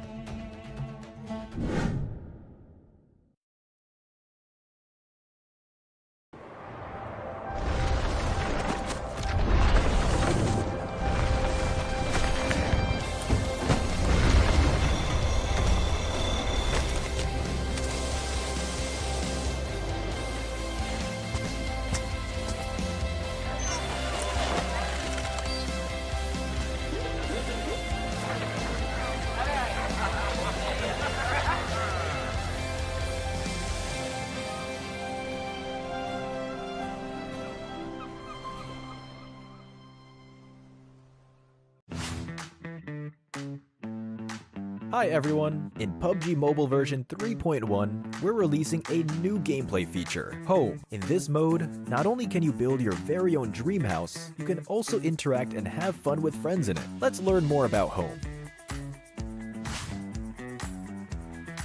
In the game's World of Wonder page, you will see a newly added Home tab. Here, you can browse and visit your friends' homes, recommended homes, homes on the ranking, enter your own home, or go to the Home shop. Furthermore, we have added home door plates to the social lobby. From here, you can enter your home or visit other players' homes. In Home mode, the building feature is accessible to all players. Each player gets their own island, where they can use items and furniture of various styles to build their dream house on the island. If you find the building process to be too cumbersome, you can purchase blueprints of ready-made designs that you like to instantly recreate it, and make further adjustments to suit your preferences. The Home also supports inviting up to 4 players to build together. Apart from building a house, there are also lots of things to interact with in Home, which provide a more immersive experience. First, we have the Home Butlers. Players start off with both a male and female butler. Not only can you manage various aspects of the home with these butlers, you can also check the messages received from visitors, as well as assign emotes and outfits for them. Stay tuned for more upcoming features. Next, we have the Home Tree. You can plant a magical home tree in your home, which will earn home coins every day. You can also help your friends collect home coins when you visit their home, and earn some extra commission for yourself. Home coins can be used to purchase items for decorating your home. There are all kinds of fun and interesting items available in Home. There are also special animations when you interact with the sofa, play various music instruments, or play on the swing with your friends. You can also interact with other items such as the bathtub to create memorable moments. As such, we've specially prepared the photo wall. You can decorate the photo wall with the photos taken in the game, or upload them from your local device to show the most awesome and special side of yourself. If you want to showcase your unique musical taste in Home, you can also set exclusive background music for it. You can do so by placing a music player in your home and have it play any track that you own to create your personal music haven. In Home, you can take photos with custom camera angles or templates. Photos taken can be saved to your device or home album to record your unique home memories. We have also added a messenger feature in Home. You can release a messenger from your home and also receive the messengers of others to interact with players from around the world. At the same time, you can visit the homes of other players and enjoy features such as leaving messages, sending popularity gifts, collecting home coins, and other social features. Explore the infinite possibilities of Home. In Cheer Park, we have also added the Home shop. Here, you can purchase items for your home and participate in the lucky spin to win items for decorating your home. Eager to start building your own home now? Go and complete the various home missions to earn great home rewards, or complete matches in Ranked Classic mode for a lucky draw chance for home loot when tallying match results to get more items for your home. That's all for now for the new Home gameplay. We'll be releasing more tutorial videos for Home soon, so stay tuned. What are you waiting for? Invite your friends now and build your very own home.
PUBG Mobile's 6th birthday is just around the corner. A merry 6th anniversary to all friends old and new. In version 3.1, we have lots of new content and updates for players. May you have a wonderful 6th anniversary celebration. In the sky-high spectacle themed mode, the gigantic Nimbus Island appears on the flight path. If you'd like to begin a mystical journey, then grab a parachute and drop on in. Nimbus Island is a magnificent city in the sky. The Day Island offers a wide field of view, making it the perfect place to show off your gun skills. The Night Island boasts charming scenery, but veils itself in fog. Extra caution is advised. Eliminate all enemies on the island, harness all the blessings you can from the magic lamps, and collect ample supplies along with an extra respawn card. These are your crucial measures on the road to chicken dinner. Don't fret if you're unable to enter Nimbus Island. You can board the Sky Treasure Ship and unlock crates. Or with the aid of the treasure map, find crates that grant extra supplies. The all-new 2-seater vehicle, Flying Carpet, is sure to become your trusty accomplice on this adventure. Aside from this, plenty of mystical items will aid you in eliminating your enemies or in pranking your teammates. On this 6th anniversary, the battleground will be full of interesting spots to check out. Treasure lies where fun begins. Hurry and gather your teammates for an adventure.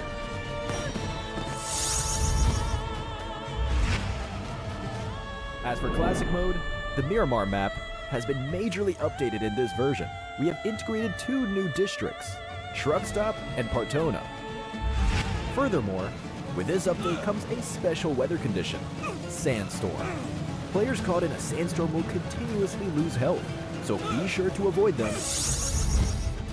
As for firearms, the P90 SMG has received a major revision and will be the first airdrop submachine gun, posing a significant threat. The new version of the P90 is available through airdrops, uses unique 5.7mm ammo, has a fast rate of fire, and has very low recoil. It comes with a suppressor and laser sight. The sight can switch between 2 different magnification levels, but it cannot be equipped with other firearm attachments. Hurry and try out the new P90. Many new maps are coming, including a new blade ball gameplay, where you can now use frying pans to deflect balls back at opponents. New grenade blade balls have been added, so beware of blade balls detonating after the countdown ends. The character switch device has added a new zombie transformation feature. The option to transform into a zombie and infect downed players is now available. When editing as a team, teammates editing the same object is no longer a concern. There are still even more improvements to check out that support your creative freedom. An option to retain the equipment from a match has been added, and the match-wide detectable action management system will help you retain your items and progress for an improved gameplay experience. A new smart generator function has been added that invites players to enter any text, and the game will automatically generate a grouped object according to the prompt. Come over to World of Wonder and write what you'd like to say. Enchantopia will continually be updated, and in these updates, players without creator authorization will be able to enter the Progress Hub, challenge map creation stages, experience the joys of map creation, and will even have a shot at becoming an authorized creator. In the new version, we are also launching a major feature, the all-new home system. In the home system, players can freely build their dream homes and interact with friends. In Cheer Park, we have also added the home shop and create a space that highlights their personality. Home building mode will also support collaborative editing by up to 4 players. Have fun building a house with your friends. Gather your friends and start building a home together. That's a wrap for the main 6th anniversary content. Update PUBG Mobile for more exciting content to explore. Winner, winner, chicken dinner. See you next time.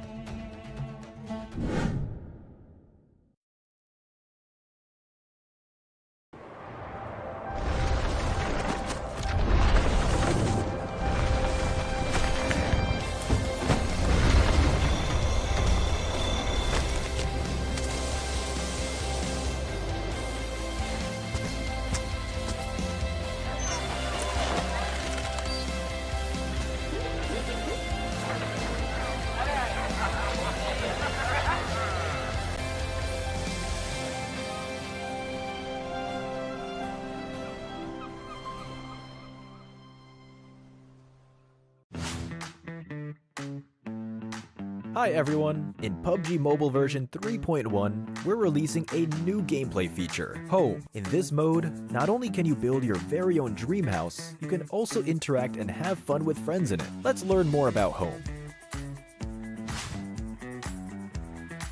In the game's World of Wonder page, you will see a newly added Home tab. Here, you can browse and visit your friends' homes, recommended homes, homes on the ranking, enter your own home, or go to the Home shop. Furthermore, we have added home door plates to the social lobby. From here, you can enter your home or visit other players' homes. In Home mode, the building feature is accessible to all players. Each player gets their own island, where they can use items and furniture of various styles to build their dream house on the island. If you find the building process to be too cumbersome, you can purchase blueprints of ready-made designs that you like to instantly recreate it, and make further adjustments to suit your preferences. The Home also supports inviting up to 4 players to build together. Apart from building a house, there are also lots of things to interact with in Home, which provide a more immersive experience. First, we have the Home Butlers. Players start off with both a male and female butler. Not only can you manage various aspects of the home with these butlers, you can also check the messages received from visitors, as well as assign emotes and outfits for them. Stay tuned for more upcoming features.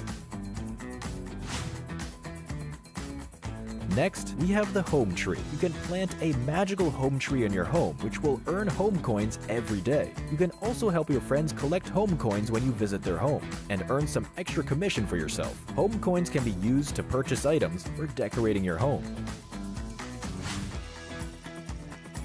There are all kinds of fun and interesting items available in Home. There are also special animations when you interact with the sofa, play various music instruments, or play on the swing with your friends. You can also interact with other items such as the bathtub to create memorable moments. As such, we've specially prepared the photo wall. You can decorate the photo wall with the photos taken in the game, or upload them from your local device to show the most awesome and special side of yourself. If you want to showcase your unique musical taste in Home, you can also set exclusive background music for it. You can do so by placing a music player in your home and have it play any track that you own to create your personal music haven. In Home, you can take photos with custom camera angles or templates. Photos taken can be saved to your device or home album to record your unique home memories. We have also added a messenger feature in Home. You can release a messenger from your home and also receive the messengers of others to interact with players from around the world. At the same time, you can visit the homes of other players and enjoy features such as leaving messages, sending popularity gifts, collecting home coins, and other social features. Explore the infinite possibilities of Home. In Cheer Park, we have also added the Home shop. Here, you can purchase items for your home and participate in the lucky spin to win items for decorating your home. Eager to start building your own home now? Go and complete the various home missions to earn great home rewards, or complete matches in Ranked Classic mode for a lucky draw chance for home loot when tallying match results to get more items for your home. That's all for now for the new Home gameplay. We'll be releasing more tutorial videos for Home soon, so stay tuned. What are you waiting for? Invite your friends now and build your very own home.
PUBG Mobile's 6th birthday is just around the corner.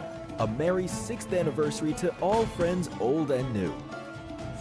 In version 3.1, we have lots of new content and updates for players. May you have a wonderful 6th anniversary celebration. In the Sky High Spectacle themed mode, the gigantic Nimbus Island appears on the flight path. If you'd like to begin a mystical journey, then grab a parachute and drop on in. Nimbus Island is a magnificent city in the sky. The Day Island offers a wide field of view, making it the perfect place to show off your gun skills. The Night Island boasts charming scenery, but veils itself in fog. Extra caution is advised.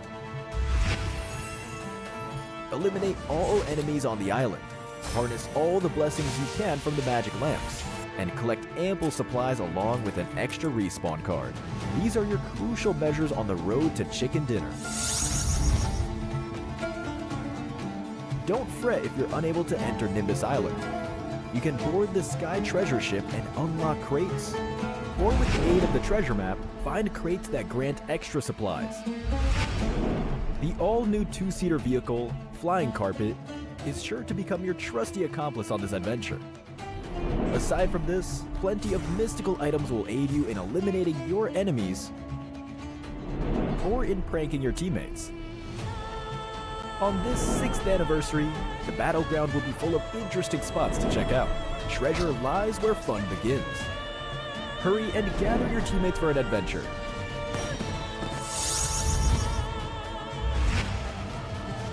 As for Classic Mode, the Miramar map has been majorly updated in this version. We have integrated 2 new districts, Truck Stop and Partona. Furthermore, with this update comes a special weather condition, Sandstorm. Players caught in a sandstorm will continuously lose health, so be sure to avoid them. As for firearms, the P90 SMG has received a major revision and will be the first airdrop submachine gun, posing a significant threat. The new version of the P90 is available through airdrops, uses unique 5.7mm ammo, has a fast rate of fire, and has very low recoil. It comes with a suppressor and laser sight.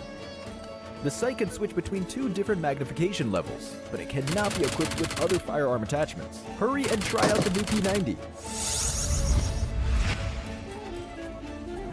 Many new maps are coming, including a new blade ball gameplay, where you can now use frying pans to deflect balls back at opponents.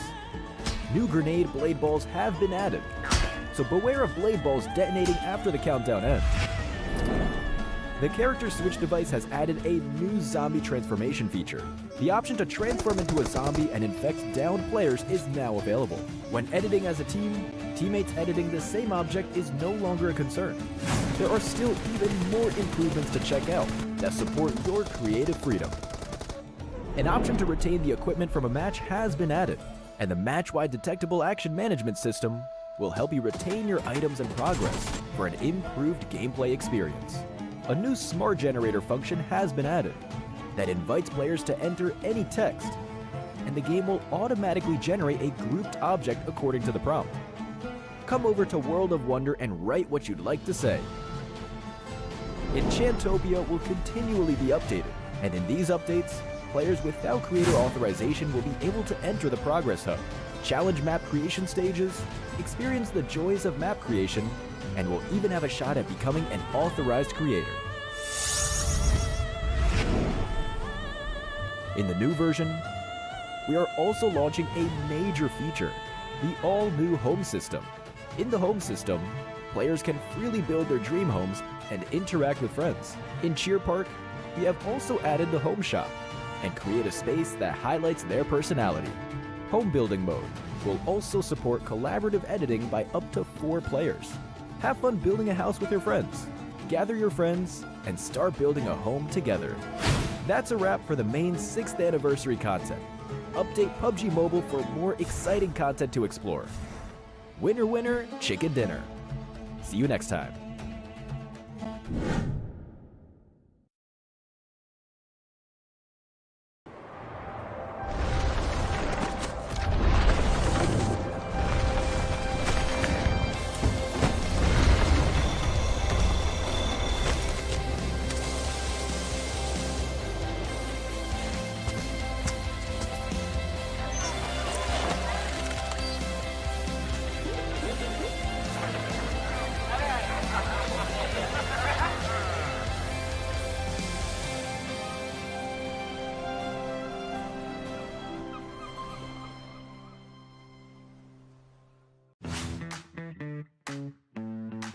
Hi everyone! In PUBG Mobile version 3.1, we're releasing a new gameplay feature, Home. In this mode, not only can you build your very own dream house, you can also interact and have fun with friends in it. Let's learn more about Home.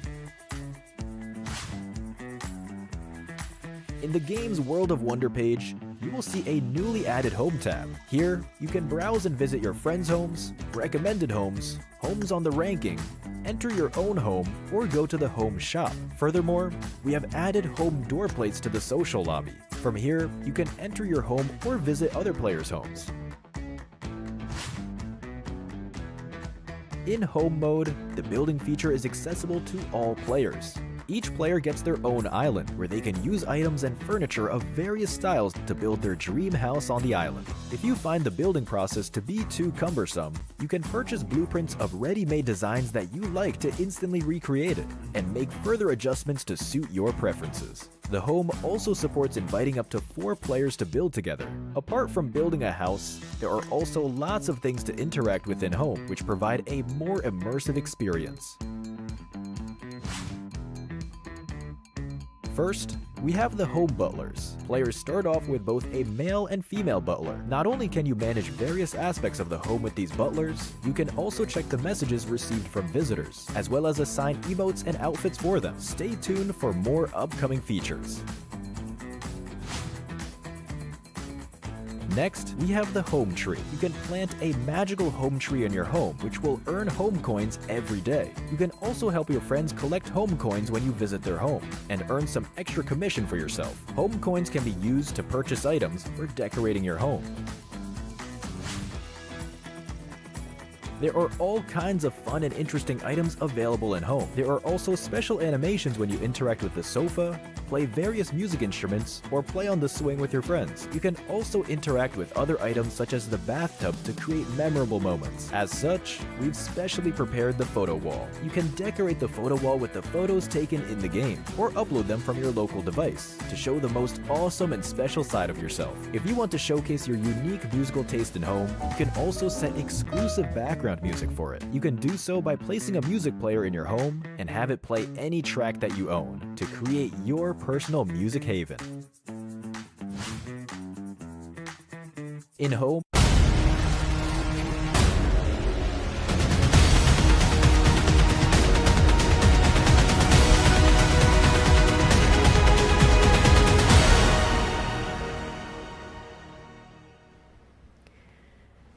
Welcome back, ladies and gents. You guys are tuning into the PMCL Southeast Asia League Spring 2024, which we're heading into the final week in day number 3 with me, Chichu, and Sekla as your casters for today. Yes, and we will be starting our second half, not only for today, but also the entire week. And this will be a real sprint for a lot of these teams. And we just came out of MFG, scoring the chicken dinner in that Erangel match. And we have more Erangel match to go after this before we head on to Miramar. Yeah, with MFG just scored themselves the chicken dinner. They pushed themselves up to the 3rd place just now, with also TTK and YG following up very behind. Also, we talked about the gap in between Ozja Esports and the rest of the team. But before we get into that matter, for now, we're going to also have to remind you guys what teams will be participating in this one. Yes, and it is Group A, B, D, and E. So Group C, this is Esports, 214 Akira, Fearless Esports, and God of Death 7 will be chilling for now. They have an extended break from our halfway match break, and we will be playing with these amazing groups as you can see here on screen. We still have a lot of houses here like Austria Esports, even like Yangon Galacticos, T2, Dread Esports, MFG. They're all still in this, so this round is going to be a treat. And also when it comes to the 2nd place, it will open up to MFG and TTQ to steal it away, since GE will not play for this round. But out of Group C, GE is the only one that actually got himself in the top 10 so far. So Fearless Esports, 214 Akira, and God of Death 7, they will be having a bit of a problem, because this might be their chance of losing their points since they're not playing. They are the one that's really in dire need for it. Yeah, I mean, we have the halfway of the week left, and with the current situation in, so it's starting to be really, really hard. The only way for them back right now is to come up big, multiple chicken dinners, a lot of eliminations. And we're not talking about like average eliminations for a chicken dinner. We're talking a lot. We're talking about like 5th above, and we're talking about consistently multiple chicken dinners. So it's the challenge for them right now to be able to overcome themselves. But not a challenge, because this is going to be easy for you to gain these new skins with collaboration with none other than Bentley. And we do know it's going to be UAZ, Dacia and Cooper RB. Same goes for your Mirado that can be equipped with this cosmetic skin that's available for you guys in the game right now. I'm not sure how long it will last. Make sure you have your hands on it. The collaboration will be a limited amount of time. It's quite a rare one as well to have a vehicle as such as luxurious as a Bentley to collab with PUBG Mobile this time. So make sure you are one of the collectors that love to play this game out there and love to just show off and flexing whatever you have in the game. This is going to be one of the one that you're chasing for, because it's okay if you actually lose the game as long as you lose it in style. Yeah, in the great words of Steven Tyler, that is pretty much it. But there's some truth to it. You know, if you think about it, like there can be one winner, but there can be a lot of you who can do it in style. So as what the theme goes, right? Outpace in style at this collection, because again, you never know if it might not come back in the future. For all you collectors out there, this is your chance to have all these. How many cars? 1, 2, 3, 4, 5, 6, 7, 8, 9. 9 cars. 9 cars to collect in one collaboration. Wow. Also, speaking of not just the Bentley collaboration that we actually have for you guys, this is your tournament as well, so we're gonna have to spice it up when it comes to the Royal Paths. We do have the latest RP, which is going to be RP A6 available since the 17th of March up to the 17th of May. Make sure you guys have your hands on it, because if you miss this Royal Paths, you definitely will regret it.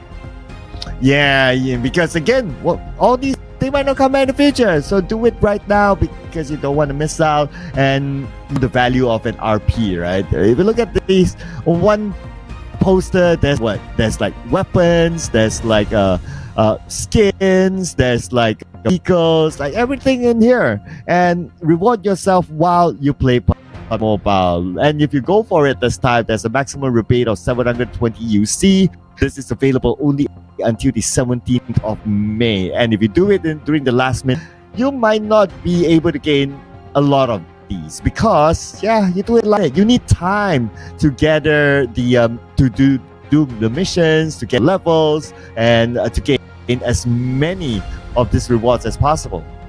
And also, speaking of the rewards at level 100, right, we do know that's going to be the Lilac Finesse set that's available. The model itself kind of remind me of Key, one of my friends that used to be working with us for quite a bit. It's just this version of model a bit taller, and she's kind of a petite person. Kind of remind me of her quite a lot. So I was hoping I can actually ask her to cosplay if she actually are up for it. It would be fun to watch, because this is going to be quite a rare set, and to cosplay this kind of stuff, I always love cosplayers of PUBG Mobile. They always bring us so much surprises, and one of the most, I think, the most famous cosplay is going to be the ghillie suit, as always.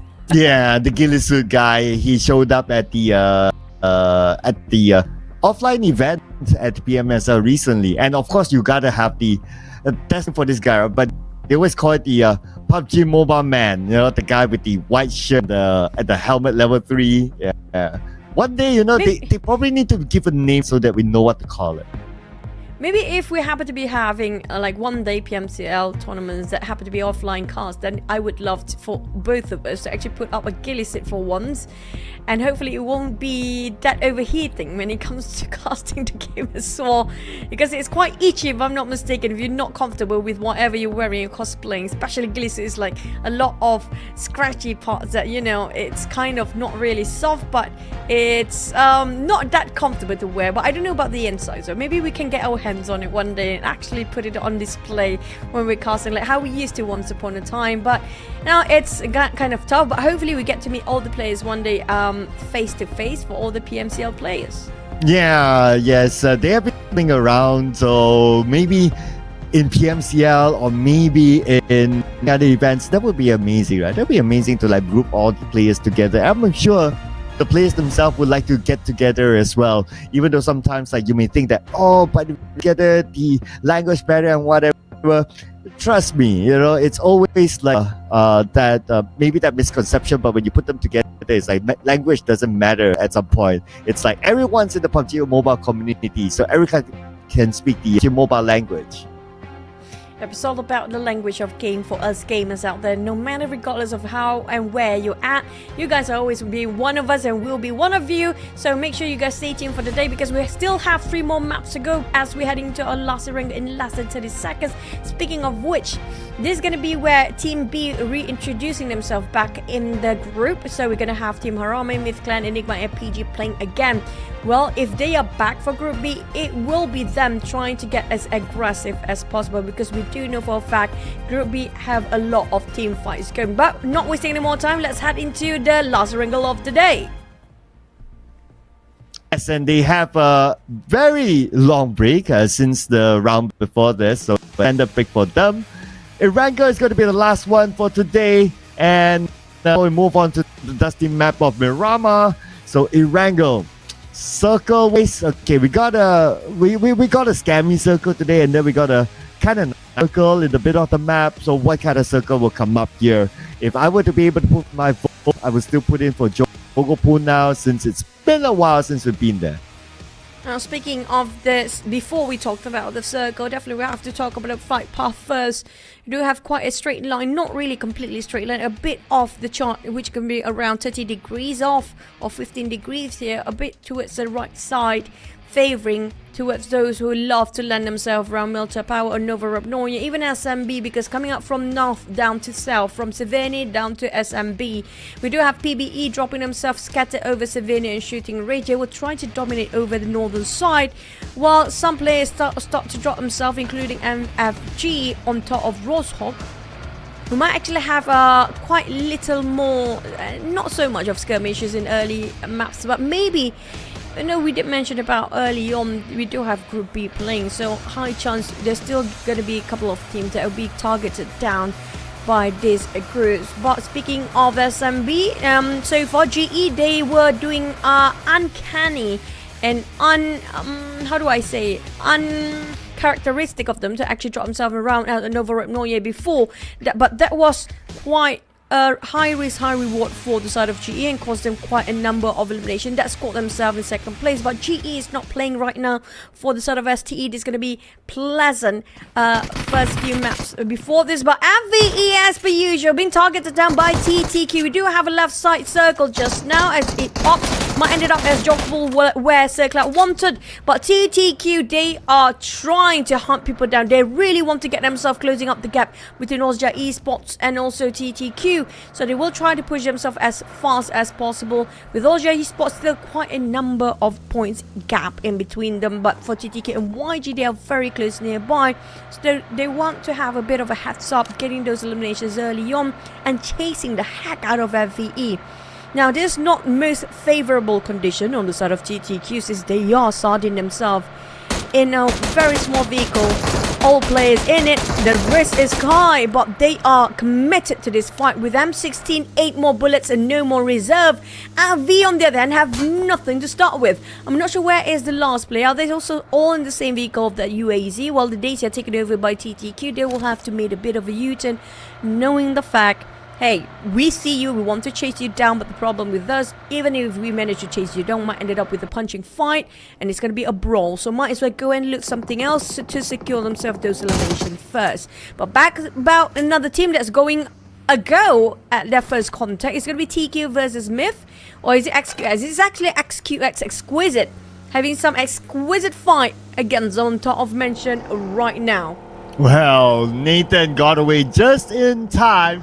If not, he would have been left alone there. But I guess that's the advantage of Mansion. It is big enough, and if you exit, like there's the back exit that Nathan took, so he's safe and sound right now. Went into prison, continue his looting here, because if we look at his utilities, not that many healing utilities at least. So I'm sure he would want to spend time looting somewhere else before heading into his next checkpoint. And they definitely wanted to go to mention that first, but due to how TTQ aggressively, was it TTQ or different? It was, sorry, Myth Clan just now.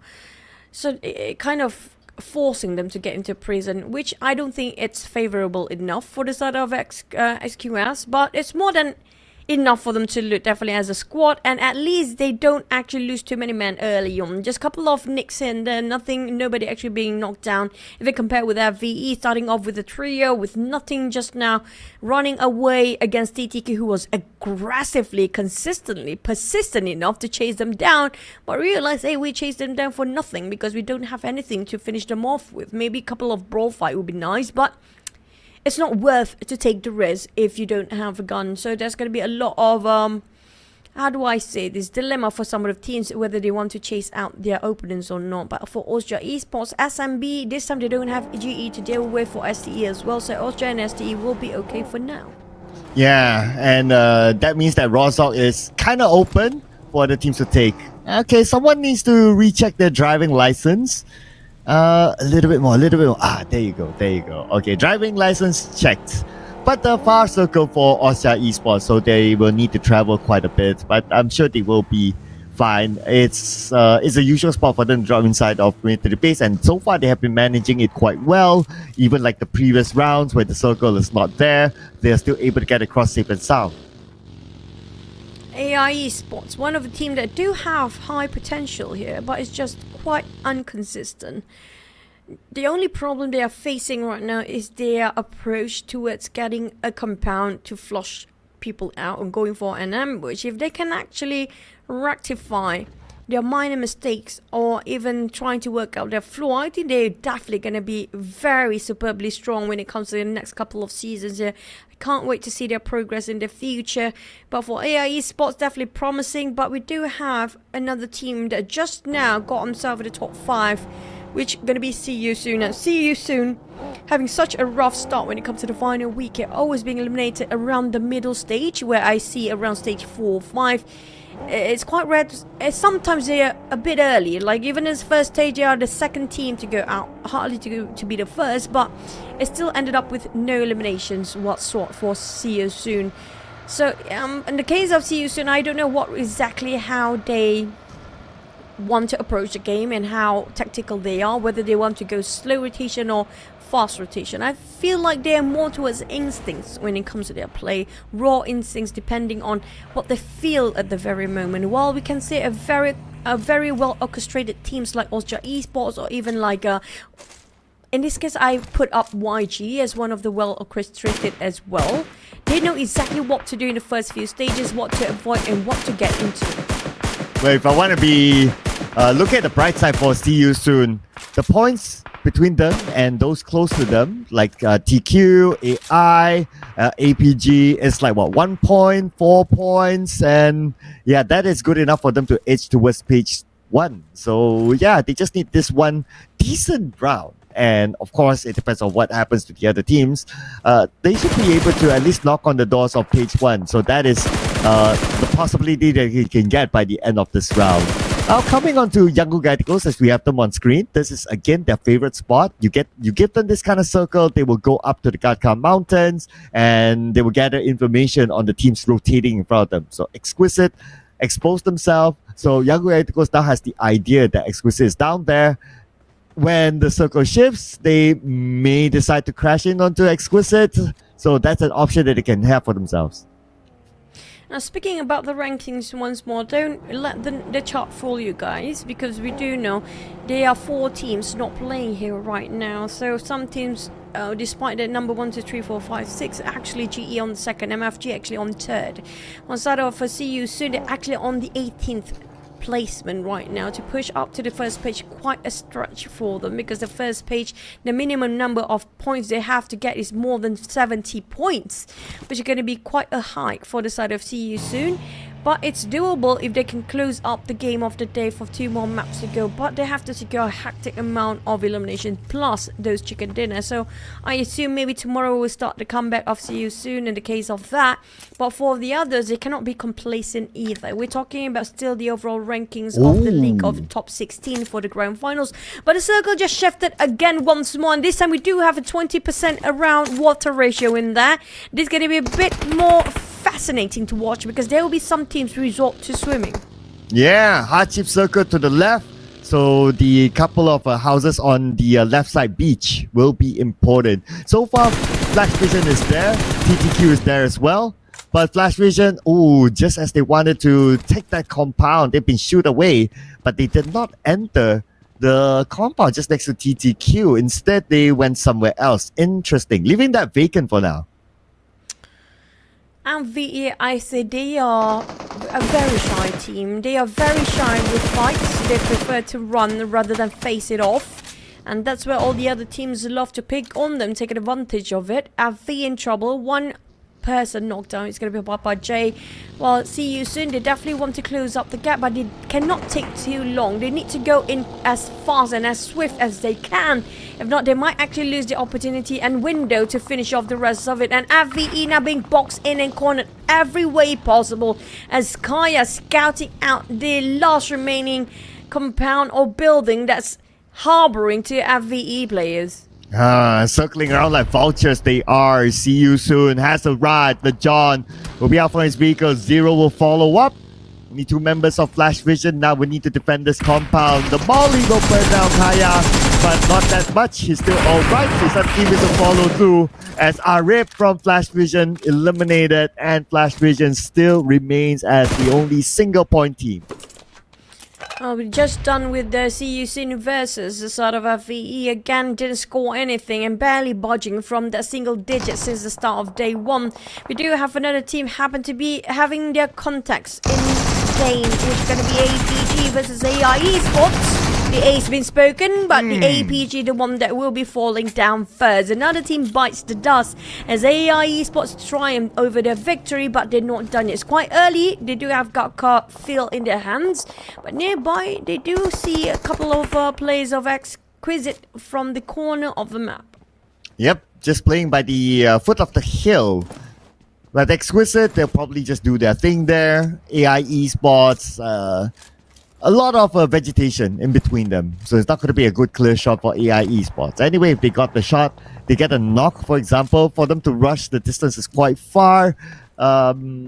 Exquisite will be able to recover by then. But speaking about recovery, Myth Clan, now still on the outside circle and circling around in circles. Okay, alright, finding the direction. Okay, they found the direction. I guess they waited for the circle to shift before deciding, and it went onto the area hospitalist. At least it got south side of Joggerpool, so I think you might be happy about this sort of circle. We've been waiting for it for the entire day now. Yeah, okay, I'll take that. I mean, we don't always get to see a hospital-ish circle, so I'll take that. Although I would have wanted it to be like, if I get the choice, being demanding right now, North Joggerpool would be kind of nice. But still good enough than nothing. But it's going to be a high value place, which is going to be the Gatkam Mountains. I'm not sure whoever actually parked themselves there. There's going to be a lot of farming eliminations from the top pick of the mountain. Such a good vintage view as well. PBE taking out a Myth Clan. Daisy on the ground. AI Master quite frantic he is, trying to find where the shot's coming out from. They are quite in the center of everybody else, but SQS Lufa have to give away Gatkam Mountains, knowing the fact they're a bit later, where STE already taken that spot out of their hands. Now STE, despite actually coming up from Nova Ramoy, they still managed to get Gatkam Mountains as quick as it is. Yeah, and I guess that's because Young Guy goes left Gatkam Mountains since the circle shifted away. So that is a temporary checkpoint for them because they still need to get in the circle that is coming down Gatkam Mountain very soon. But now we move over to our number 1 team, Austria Esports, just right next to See You Soon. Looking for points, it seems, Austria. But for Austria, this is quite unusual. Usually, well, it's quite close enough. They always start to hunt people down when it comes to stage number 4. There's going to be their usual hunting moment. The instincts kick in, hungry for the predator move of Osja Esports, navigating themselves to find. Well, see you soon. It happened to be the one that actually they are eyeing for, and they're kind of stuck between two teams right now. But lucky for them, TTQ actually looking the other way. Nobody actually gave their crosshair hovering over towards the side of See You Soon. But See You Soon, they heard those shots early on. And Osja Esports being witty enough, hiding themselves between those rocks and hills, making sure that See You Soon, just letting their guard down, not able to visualize the rest of Osja Esports. Oh, Yaka got a knock onto Moy from Dread Esports somewhere else. No follow-up on the elimination feed so far, so I would assume that that is a long-range knock. As we go back onto Exquisite, now this is time for them to take the fight. And we have stronger esports below them, taking the high ground just to scout out information. And once they get that, they might execute onto them. Speaking of execution, mine on the ground, taken out by Lufa. Squeeze it. Make use of the high grounds they had. They gave away the position first to a side of STE before, and finally it realized it's not even in the safe zone. Nathan just gonna let it pass by. He saw exactly where the STE players were. Scotty is right across him. Here comes Nate tossing it out, but he's been knocked down by Lufa first on the side of Nathan. Can he finish off the job? A bit, I think a bit confusing for the observers view here. I'm not sure what they are focusing for, but back to the side of STE newbie. Is he kind of stuck around the rock here, or is he just waiting for the right time to pick out? Yeah, I think it was just remaining his position now. As he remains, he will try to take the first shot, but Lufa reacted quicker. Stranger Esports eliminated by Exquisite. Beautiful, clean execution by them. But speaking of execution, now Osja Esports in action against AI Esports. Naughty boy spotted out Osja. Now Osja taking their guard down. Did not see this one coming to knock. Here comes another Ashtray. Are they just willingly tossing their bodies to the side of Naughty Boy? Here comes a bit of a comeback. AI Esports and Biffy Tofi trying to make a bit of a damage control, but instead of going in, he's going from the side and trying to park himself in the back line. Kiwi a bit low when it comes to his health. Quite a risky move, but AI Esports, they almost got the entire squad down to the last player. Now Season might actually take advantage of this, but lucky for Osja Esports, they just not seems to be that interested anymore. Yeah, well, Season actually helped Osja Esports from the side. Oh my goodness. See you soon. Did Osja Esports a favor, and now they can recover without losing anybody. Man, that was so close. They gotta buy See You Soon dinner now. But on the side of the other teams, we do have Drat and YG having a bit of a staring contest. Quite a different terrain of levels they are at each other. Drat do have the upper hand when it comes to those high grounds, but for PBE, we do have a new contender coming up very soon. Osja Esports, they managed to reset after they almost entirely team lost with the back on 4 of them again. They never die for Osja Esports. If you want to wipe out, you have to wipe out all of them clean. If not, they keep on coming back. But for Enigma, Rymo spot out sort of a blind spot, taking advantage of it. Take one player down. It was an easy one, not even breaking a sweat. Yeah, nice tap there. Very precise. And to pick up that point. So far, nicely done by them. But for Enigma, one of the struggling teams this week at the second last place. Now they lost one player. But again, Osja Esports, man, these guys need a break, man. But now they have TTQ. And TTQ might be the one to give them the extended break in the lobby. With Juwi the last man again. And this time around, no revives for Osja Esports. TTQ took them out. For See You Soon, TTQ still fighting for it. Liquid is down, bleeding out. They're not done yet for TTQ. They still have the fight in them. But for the nades that are being tossed around, it's kind of be against the odd for the side of TQ. See You Soon have been boxing them in. And there's no way out, left, right and center. They've been bombarded by the rest of See You Soon players. And the John will reposition himself to go to the flank side. Kaya got himself at the top of the roof. That's leaving out only Edward to do the plays against See You Soon. And the only one standing for the side of TTQ. Yeah, and they don't have a circle, but See You Soon doing so far so good. Okay, Kaya with the snake, but no windows. That one window on the left is probably not going to reach them. Yep, they're still alright, but not alright for Enigma. Eliminated at number 11, no points this time. See you soon with Kaya coming in, finish up the job, and that is elimination to Time to Quick Esports. See you soon. Managed to shut down one of the big teams up there. They just rising up to the occasion, but on the side of Myth Clan, they kind of stuck around the slopes, and that was a perfect nade by Imam. 2-1, finish off the entire squad. A big win for the Harame Bros. Wow, rain of nades by Harame Bros. Eliminated another team. And Harame Bros, they have the middle of the circle now. Ooh, with the compound, this is a perfect situation to be in. But next, we will expect action from the northern side. Dread Esports in front of Yangon Galacticos. Let's go. Now the circle, Harame Bros got it. See you soon, barely touching it, just walking straight into the center after they're done with the fight just now. MFG on the other end, taking on northern side. But here comes Dread charging into his side of YG. What were they thinking? It was straight line of sight, and YG is one of the strongest team when it comes to defending their stronghold. And this is an impossible task towards the side of Dread to take that away, but XQX will steal it in the very last minute.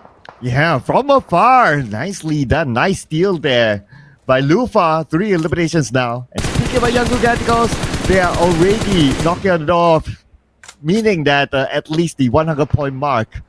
Now on the other side, Lufa knows where the members of Harame Bros are at, so he has the information. But MFG coming on the side of TQ now.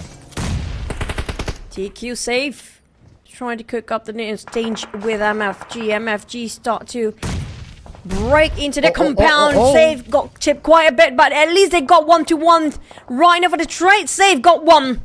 No one traded over for the side of TQ just yet, but they're barely hanging on. But MFG, they are in trouble. They have 2 men left and it's quite far. They are on the outside. And they cannot save Unknown and Yucca at the same time. Now the top and the rest of TQ, they can just easily execute whoever's been knocked down before, but they were quite hesitant for that.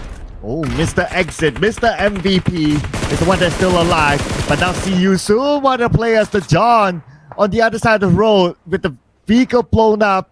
I wonder how he's going to get across. He has to create a smoke bridge, but the rest of See You Soon now making their move from the high ground, monitoring the situation between MFG and TQ, waiting for the right moment to execute their plan. The John snaking over the top, just taking too long for just to cook that nade right now. It's not great that he exposed himself in the wild to be given and shot down by all of his players, but Save will actually save the top for now. While Lulu spotted out TQ after one fight to the other, they're not done. They managed to shut down an MFG that remains with one player, but MFG seems like they actually losing one more man, and another one bites the dust as they settle themselves at 7th place. Yeah, now See You Soon. When are they going to come in? Or are they still waiting for that one knock? Okay, they seem to be throwing nades, so probably waiting for that one knock before moving in. But for the next circle, which is stage 5 now, Harame Bros still has it. See You Soon, one player on the outside. Behind him is Raimon from Playbook Esports. And Zero turns back. Okay, Zero gets Raimon. Raimon immediately knocked. For next one, for See You Soon, they are on fire right now. Still having a 4-man squad. Going in as 10 elimination, nothing stopping them. 1, 2, 3, 4 for the numbers of elimination for each of the players. But for the side of PBE, they're meeting their bane here. They thought they can run him down, but Zero said no. He'll defy the odds. He will defy and deny his death for now. But how much longer? They managed to knock him down, but Michi and taste his own medicine. Not just that, he got dragged 5 meters afterwards. Yeah, luckily enough, there's no such thing as a drag damage, but still, a knock is a knock.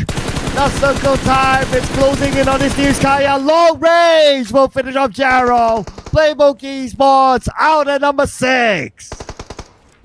Next is going to be See You Soon back up their feet with 4 men well and alive. Will they score another chicken back to back? And not just that, this time they scored it with the full squad intact. Remain as the players, but YG just rushing into the side of TQ. They are known for their defense when it comes to the stronghold, but YG this time will be the one to be the aggressor.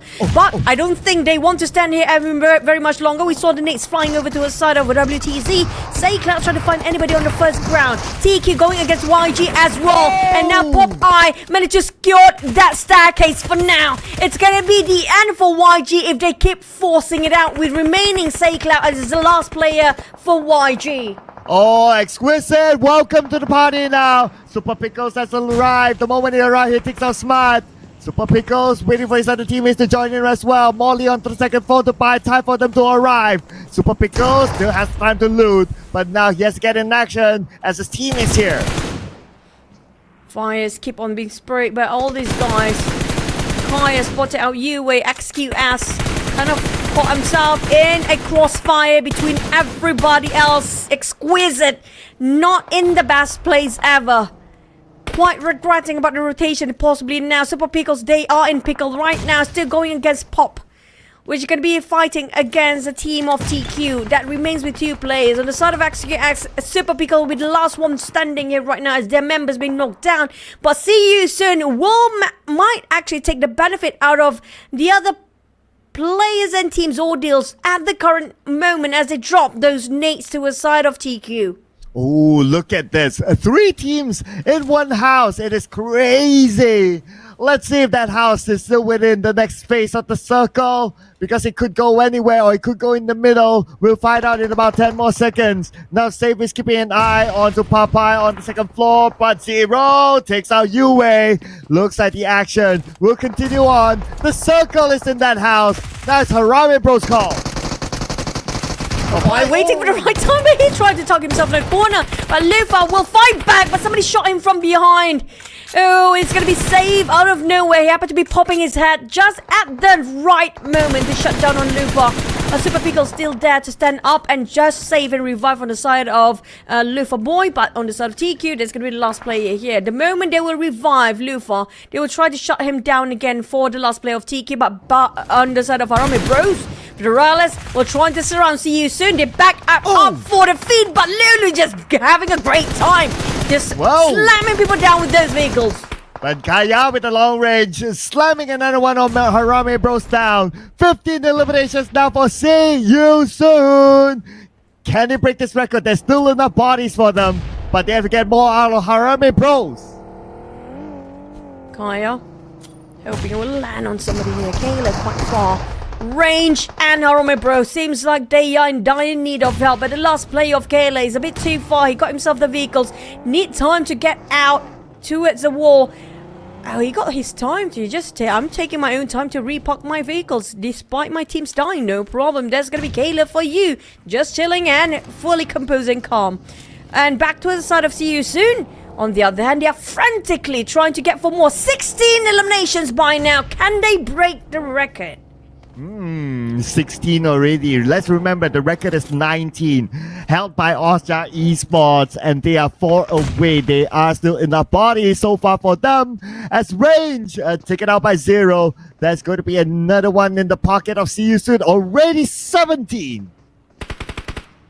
Safe, the last player still standing at the rooftop. Lufa Boy definitely wants a bit of a revenge against what Save just had to offer just now. Mid-explosion, close enough at 50%. He's still going to be okay, but it's down to the last few circles. Here's Harame eliminated at number 5.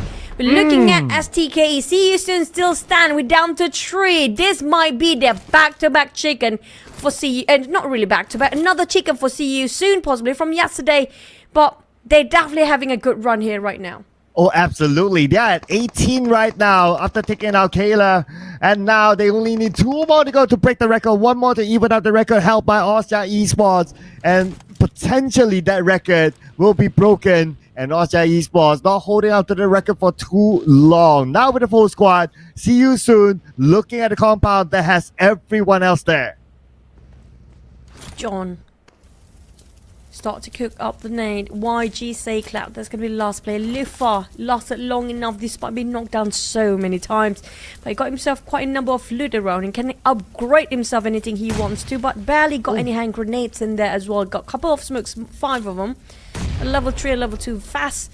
Got himself some first aid that will work his way through. But he needs to finish off Saycloud. That's going to be the annoying little bugger that keeps them at tap for XQS, but it's also See You Soon the John keeping it at bay for the side of Exquisite. Now here comes the John who want to go in for the push. They were trying to cover every angle possible to just secure the chicken dinner for See You Soon. Yeah, just waiting for the right timing to come in. Or looking at the elimination feed too. But from our view, we know that Say Cloud is on the other building, Exquisite, 2 players on another building. They won't interrupt each other for now. So it's pretty much a See You Soon's call on where they want to go first. So they're looking for the right angle. If they can get a knock, that would be great. But looking at where they are, it's going to be quite hard. So they might need to just rush in, find a good angle, land themselves, and take over the house. Speaking of taking over, I don't think Super Pickles and Lufa Boy can actually go against the entire squad of See You Soon. But unless if See You Soon start to let their guard down and spot it out by YG and they're distracted with Say Cloud, that's going to be the opportunity that can be taken by the side of Exquisite for now. But with 4-2 for their numbers, Lufa Boy knocked down first. Zero has been eyeing out. XQ has been charged in. Here comes See You Soon. We'll see them back in the lobby later. There you go. Only Say Cloud left on the other building. Now See You Soon is looking for that one last player. Anyway, they've broken the record. Let's see what final number can they get. They see Say Cloud. They come in. They wipe it out. And See You Soon with the chicken dinner and also a brand new record. And not just they actually breaking the undisputable 19 eliminations before. Out of nowhere, See You Soon just happened to be in a good run and happened to have a full steam ahead going for them as well. They're not showing any sign of slowing down when we had that very long break before, but that's not stopping them. They keep it going and make it even better after that break. Yeah, I know, right? Nothing is breaking their streak right now. And in fact, they broke the record held by Austria Esports in what? Just a few games, and now we have a new number. Man, that is insane here by See You Soon. The team that was like second last place, and now with this sort of number, it's either they are knocking onto page 1 or they are probably in page 1. We'll need to tabulate the scores later, but let's check out the best moments from the previous round. And this is a confirmation. 21 is the golden number now. 21. Now, we didn't even get those numbers during PMFCL, and we got it during PMCL. This is going to be huge, and this is going to be big afterwards, and it will challenge the ego of Austria Esports. Now, you guys might actually get yourself number 1, but we're holding the record when it comes to those eliminations. That's just how See You Soon giving out the statement with this map just now. But surprisingly, I feel like they are picking up the trails and also the plays of Austria Esports. They never let anybody went down early, and whoever being knocked down before, they will try to save them back up on their feet. That's just what they learn across how Austria Esports plays. They are unbeatable, they are undying, they are the zombies just now. But the way they play, I love how they actually just progress throughout the entire day here. More aggressive, very proactive. I wish to see more of them playing like this. Winning fight after fight after fight, and also defended their spots a lot. But for the first time this season, Zero is the MVP. The guy who likes to eat fried rice, where there was been interviewed by Tash Bani back in the day. And 6 eliminations, 919 damage, 7 knockouts, and 3 assists from the guy who has been in the wildcard scene for the longest time. And it's great to see him still performing like the MVP he is. It's been a while we actually see him. I'm loving the numbers. I'm loving his face in here as well. It's been a while, I definitely agree. But when it comes to See You Soon, hopefully they don't drop the ball and keep this going, keep their momentum, and hit the gas till the end of this final week. Now, in case you guys have no clue, we are not hitting the grand finals yet. That's going to be next week, but this is the final week for the league to see who will actually have a head start. And also, speaking of the side of See You Soon, this definitely will push themselves up in the overall ranks of the league standings, hopefully. And I don't think they are actually in that much trouble after this performance here. And they're not in the trouble in the first place when it comes to the overall rankings. They are in the top 10. But with the numbers, 21 eliminations just now, that was insane. Well, if you're hoping for them to push up, well, they definitely will. I mean, it's 31 points. This is the highest so far. Obviously, with the eliminations. That's 21.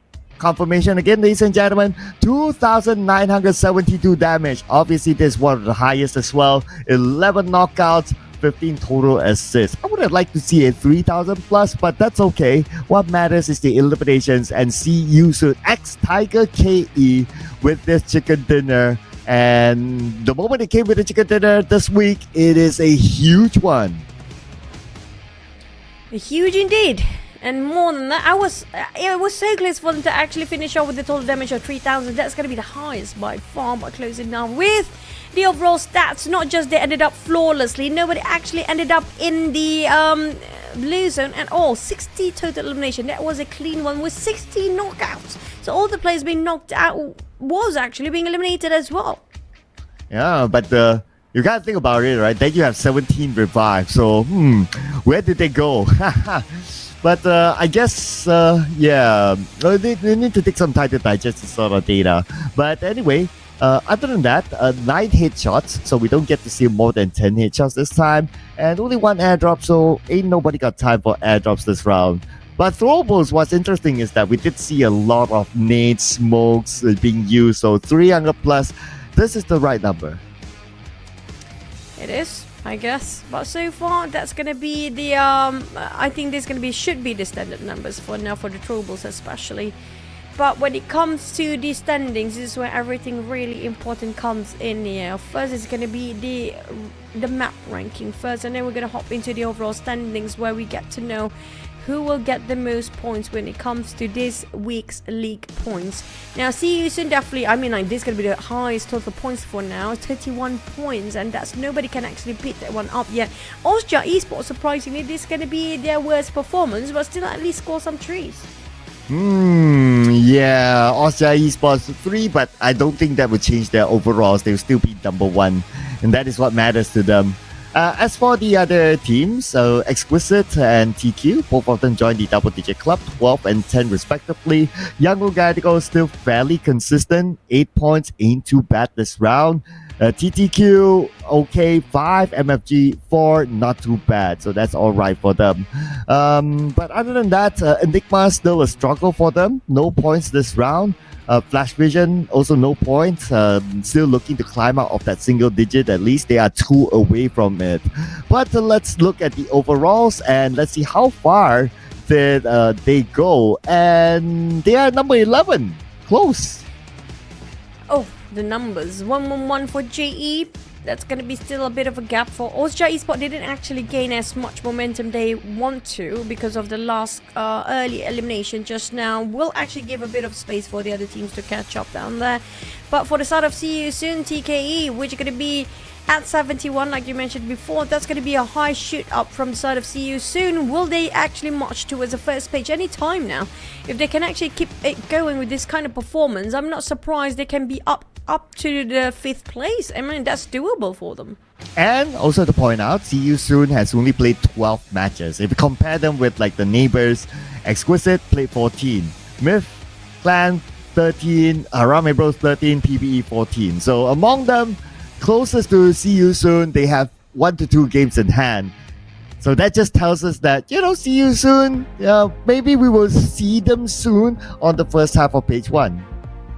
That's kind of true. I'm looking forward for the performance in the next one. Hopefully they don't drop the ball later, because we're going to head into a different map entirely, which is going to be Miramar, and we will actually do have the rotation of another group this time, which is going to be, if I'm not mistaken, A, B, C, D. So E will not be playing. So YG, PBE, the TQ or the quarter, and Exquisite Esport or XQS will have to sit this one out for now. But for the side of Group A, this is going to be the last map they are fighting for. Austria Esport, Strangers Esport, Dread Esport, and Flash Vision Esports.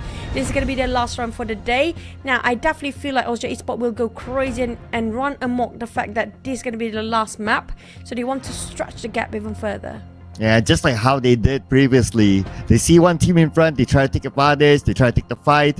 They win, they lose. No pressure for them because they have a decent gap with Genesis Esports, in which Genesis Esports will be back on the next round. So let's see what sort of a challenge they can pose to the team above them, which is, only Austria Esports, coming soon.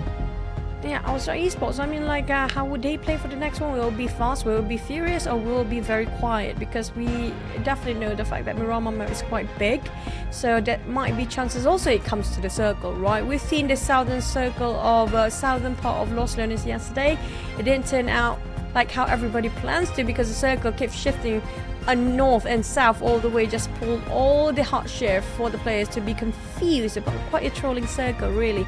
But when it comes to the next map, we still have to look at the flight path and also the circle. How will it fare for the players? So far, we do have quite a generous place when it comes to Miramar. But before we get into in deep for Miramar for the next round, we're gonna head the break for a bit for a couple of glasses of water. So don't go anywhere. We're gonna stick with you guys. Stay tuned with us.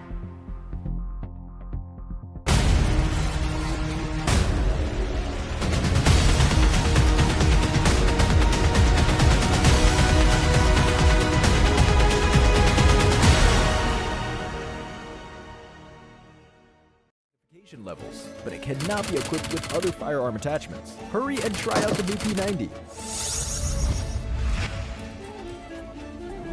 Many new maps are coming, including a new blade ball gameplay, where you can now use frying pans to deflect balls back at opponents. New grenade blade balls have been added, so beware of blade balls detonating after the countdown ends. The character switch device has added a new zombie transformation feature. The option to transform into a zombie and infect downed players is now available. When editing as a team, teammates editing the same object is no longer a concern. There are still even more improvements to check out that support your creative freedom. An option to retain the equipment from a match has been added, and the match-wide detectable action management system will help you retain your items and progress for an improved gameplay experience. A new smart generator function has been added that invites players to enter any text, and the game will automatically generate a grouped object according to the prompt. Come over to World of Wonder and write what you'd like to say. Enchantopia will continually be updated, and in these updates, players without creator authorization will be able to enter the Progress Hub, challenge map creation stages, experience the joys of map creation, and will even have a shot at becoming an authorized creator. In the new version, we are also launching a major feature, the all-new home system. In the home system, players can freely build their dream homes and interact with friends. In Cheer Park, we have also added the home shop and create a space that highlights their personality. Home building mode will also support collaborative editing by up to 4 players. Have fun building a house with your friends. Gather your friends and start building a home together. That's a wrap for the main 6th anniversary content. Update PUBG Mobile for more exciting content to explore. Winner, winner, chicken dinner. See you next time.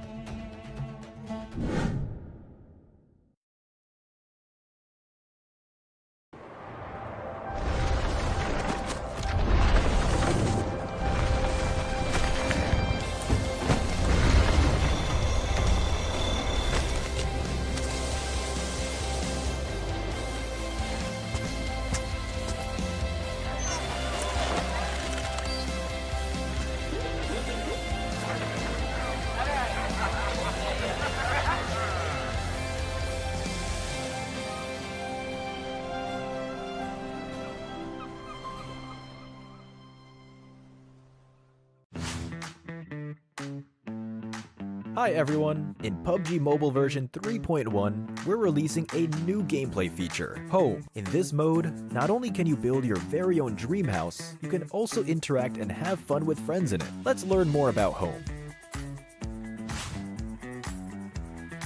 In the game's World of Wonder page, you will see a newly added Home tab. Here, you can browse and visit your friends' homes, recommended homes, homes on the ranking, enter your own home, or go to the home shop. Furthermore, we have added home door plates to the social lobby. From here, you can enter your home or visit other players' homes. In home mode, the building feature is accessible to all players.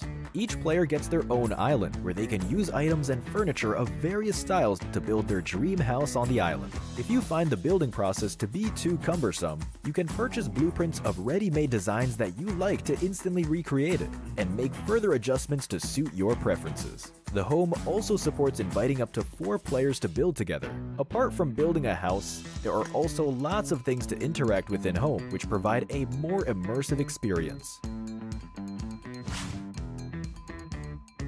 First, we have the home butlers. Players start off with both a male and female butler. Not only can you manage various aspects of the home with these butlers, you can also check the messages received from visitors, as well as assign emotes and outfits for them. Stay tuned for more upcoming features. Next, we have the home tree. You can plant a magical home tree in your home, which will earn home coins every day. You can also help your friends collect home coins when you visit their home, and earn some extra commission for yourself. Home coins can be used to purchase items for decorating your home. There are all kinds of fun and interesting items available in home. There are also special animations when you interact with the sofa, play various music instruments, or play on the swing with your friends. You can also interact with other items such as the bathtub to create memorable moments. As such, we've specially prepared the photo wall. You can decorate the photo wall with the photos taken in the game, or upload them from your local device to show the most awesome and special side of yourself. If you want to showcase your unique musical taste in home, you can also set exclusive background music for it. You can do so by placing a music player in your home and have it play any track that you own to create your personal music haven. In home, you can take photos with custom camera angles or templates. Photos taken can be saved to your device or home album to record your unique home memories. We have also added a messenger feature in home. You can release a messenger from your home and also receive the messengers of others to interact with players from around the world.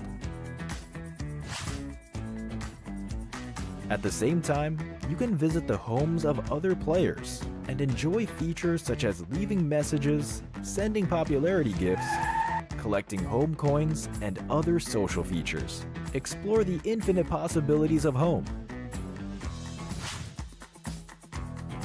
In Cheer Park, we have also added the Home Shop. Here, you can purchase items for your home and participate in the lucky spin to win items for decorating your home. Eager to start building your own home now? Go and complete the various home missions to earn great home rewards, or complete matches in Ranked Classic mode for a lucky draw chance for home loot when tallying match results to get more items for your home. That's all for now for the new home gameplay. We'll be releasing more tutorial videos for home soon, so stay tuned. What are you waiting for? Invite your friends now and build your very own home.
And back to caster it is, ladies and gentlemen. This is the PUBG Mobile Challengers League Southeast Asia Spring 2024. My name is Sir Cloud, together with the Little Red Riding Choo Choo here. Will be your casters for today. And we just saw a new record set by See You Soon. 21 eliminations with a chicken dinner. Out of the world entirely when it comes to those eliminations. Can they secure it once more, since they will be in this group later on? But for the next lineup, we do have Group E staying out, so I do want to see if there's going to be a swap of places when it comes to the overall rankings by end of the next Miramar map, by the way. Yes, and speaking about end, it could be the end for today for some of these teams. So we will have Group A, B, C, and D. Group E will be watching from the sidelines. That is Young Ugatko's Playbook Esports, the Quarter Exquisite Esports. They'll be back for the following round, the final match in Miramar after this. But right now, we're going to focus on this, and the big boys are still in this. Austria Esports. They'll be looking at the 21 eliminations, probably talking to themselves that, hey, you know what? We only held that for a few rounds. Cannot. Let's make it 22. Why not? There you will be challenged for that. For Austria Esports as well, this is going to be the last push for them for today. Now, they definitely want to stretch and get even further, like we mentioned before. But we do know as well, Dread Esports and STE start to rise up the occasion. Now, we want to see, can they actually secure those eliminations in the very last minute or not? And when it comes to Miramar map, it's a totally different terrain. We talked about how the geography is way bigger. It's 8 times 8 kilometers for the biggest map, and it's quite a number of compound if we ended up of Los Leones once more. Hopefully that's not going to be the case. We did have Impala Circle before. Now it's been a while we actually see a northern circle in Miramar itself.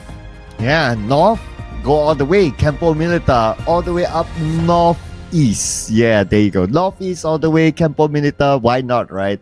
Yeah, I've forgot when was the last time we saw a Campo Militar. But I do remember when was the last time we see these amazing cars. The Bentley collaboration with PUBG Mobile that you can apply on either your UAZ, Dacia, Coupe RB, or even the Mirado.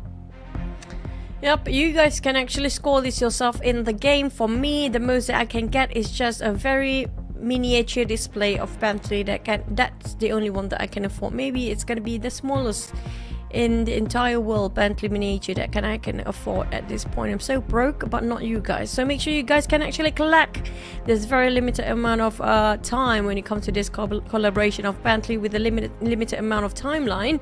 And speaking of which, I've never seen Bentley in a different colors before. All I've seen is just the black ones, not even the one with the stripes at the side. So we saw always the Bentley like a full black, like the third one on the left back end there.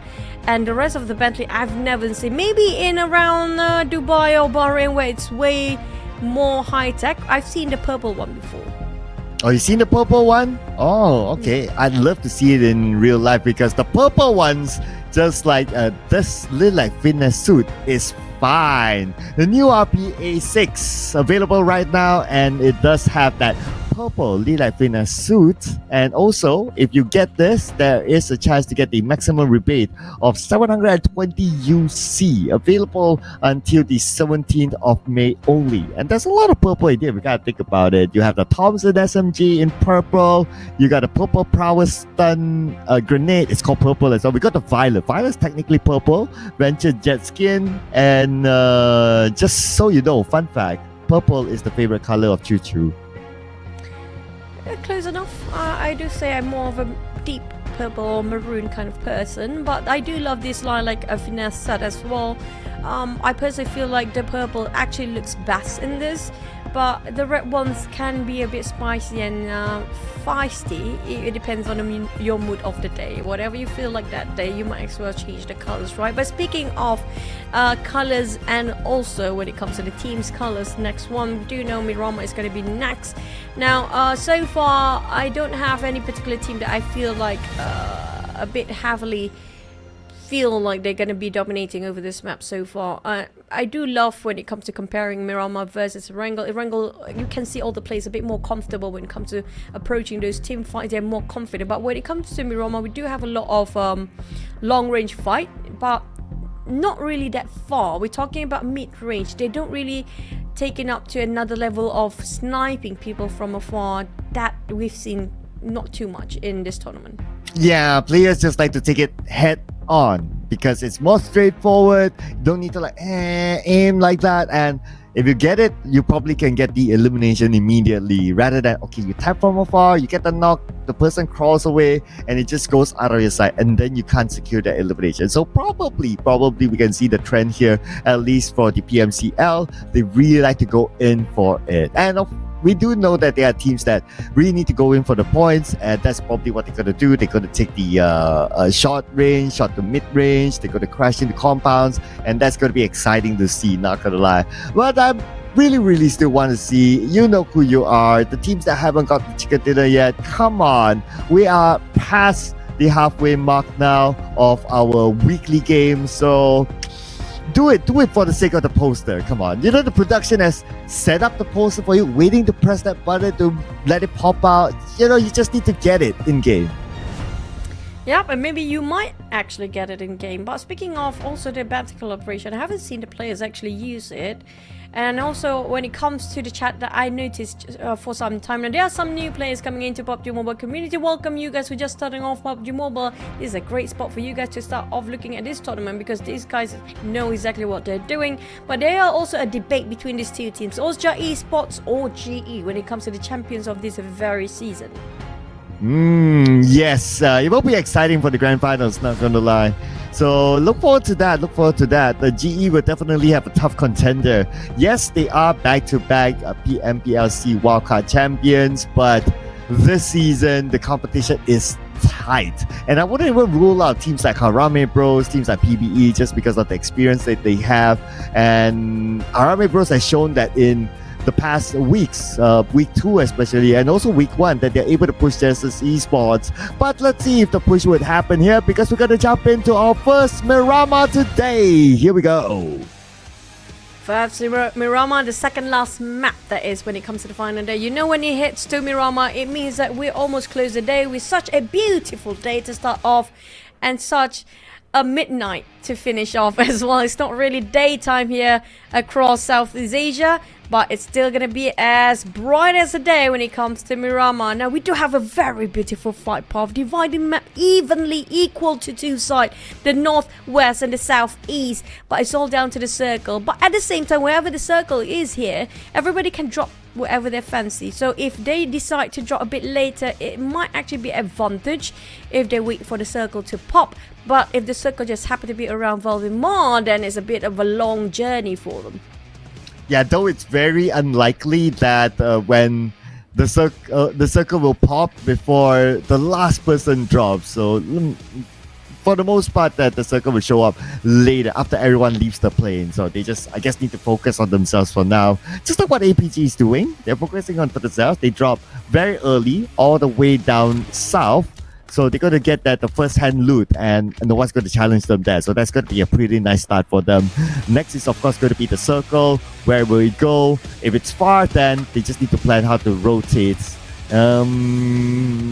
Yeah. But if it's like in the middle, then I guess getting across is going to be quite okay for them, because there's no other challenges from Puerto Progreso side. Oh boy.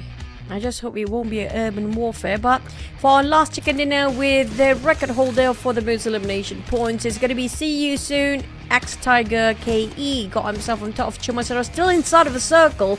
Now, if they want to farm those eliminations, it's best for them to get on the high grounds of Chumacero, those high mountains on top of them as well. But they actually landed themselves right where the Chumacero capitals was, which is going to be inside of a town. APG do actually play a bit more safer around Los Higos. We do know that there's nobody standing there, or nobody will land up there.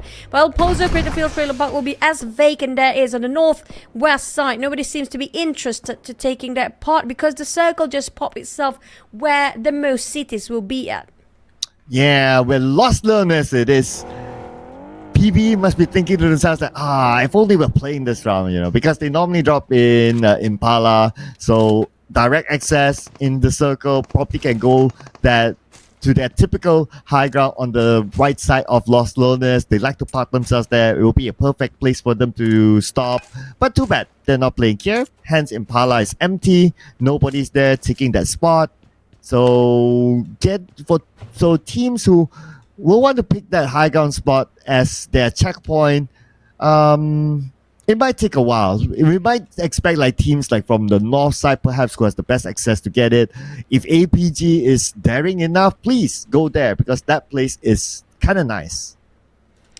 Well, speaking of nice or not, it's down to the skills of the player to call out how to pick and how to engage in fights, no matter of how great of a place they actually land themselves on. On top of St. Martin, you do have GE, but they are barely inside of a safe zone. They're just not that far off, around let's say 100 meters away, so it's within their reach if they want to get into the safe zone. But when it comes to the stage 2, we have no clue because so far when it comes to Miramar map, the circle is quite uncanny. We can say that the fact that the circle is just unpredictable at this point. Hard shift all the way towards one side where everybody have to move in motion. Everybody have to move forward at the same time, where the clashes have to be happening when the migration happens as well. But for Harome Pros, today has been a 50-50 day for them. Now, speaking of accidents, we do have the last chicken dinner, the record holder. I don't know how to say that, but Lulu, what is happening on the other side?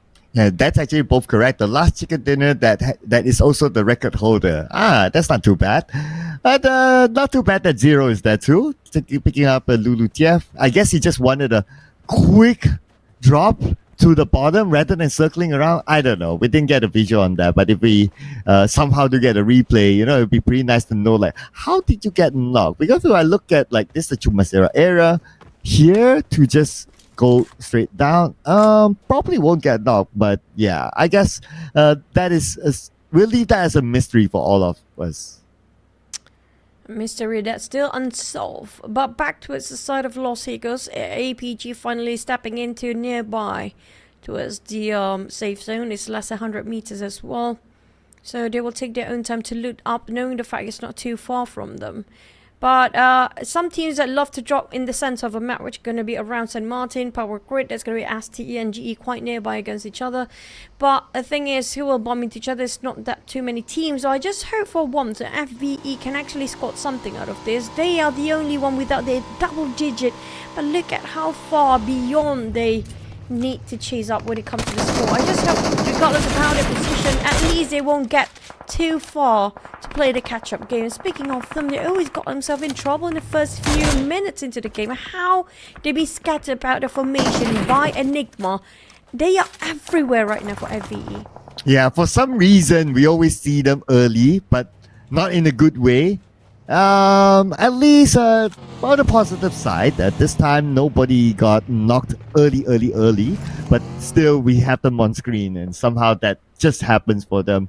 I don't know, maybe it's a matter of timing, rotation, and if we do see them this frequent this early on, maybe they can consider something else, like we play from the outside the circle in and take our time so that we allow other teams to move further in and we slowly come in and we'll take fights later. Maybe. This is because the trend has been quite apparent here for Flash Creature Esports, and if they're able to change something, I guess that's a pattern that I see that probably they could break. Well, for FV, I haven't seen a team that being so far left behind to this extent, honestly.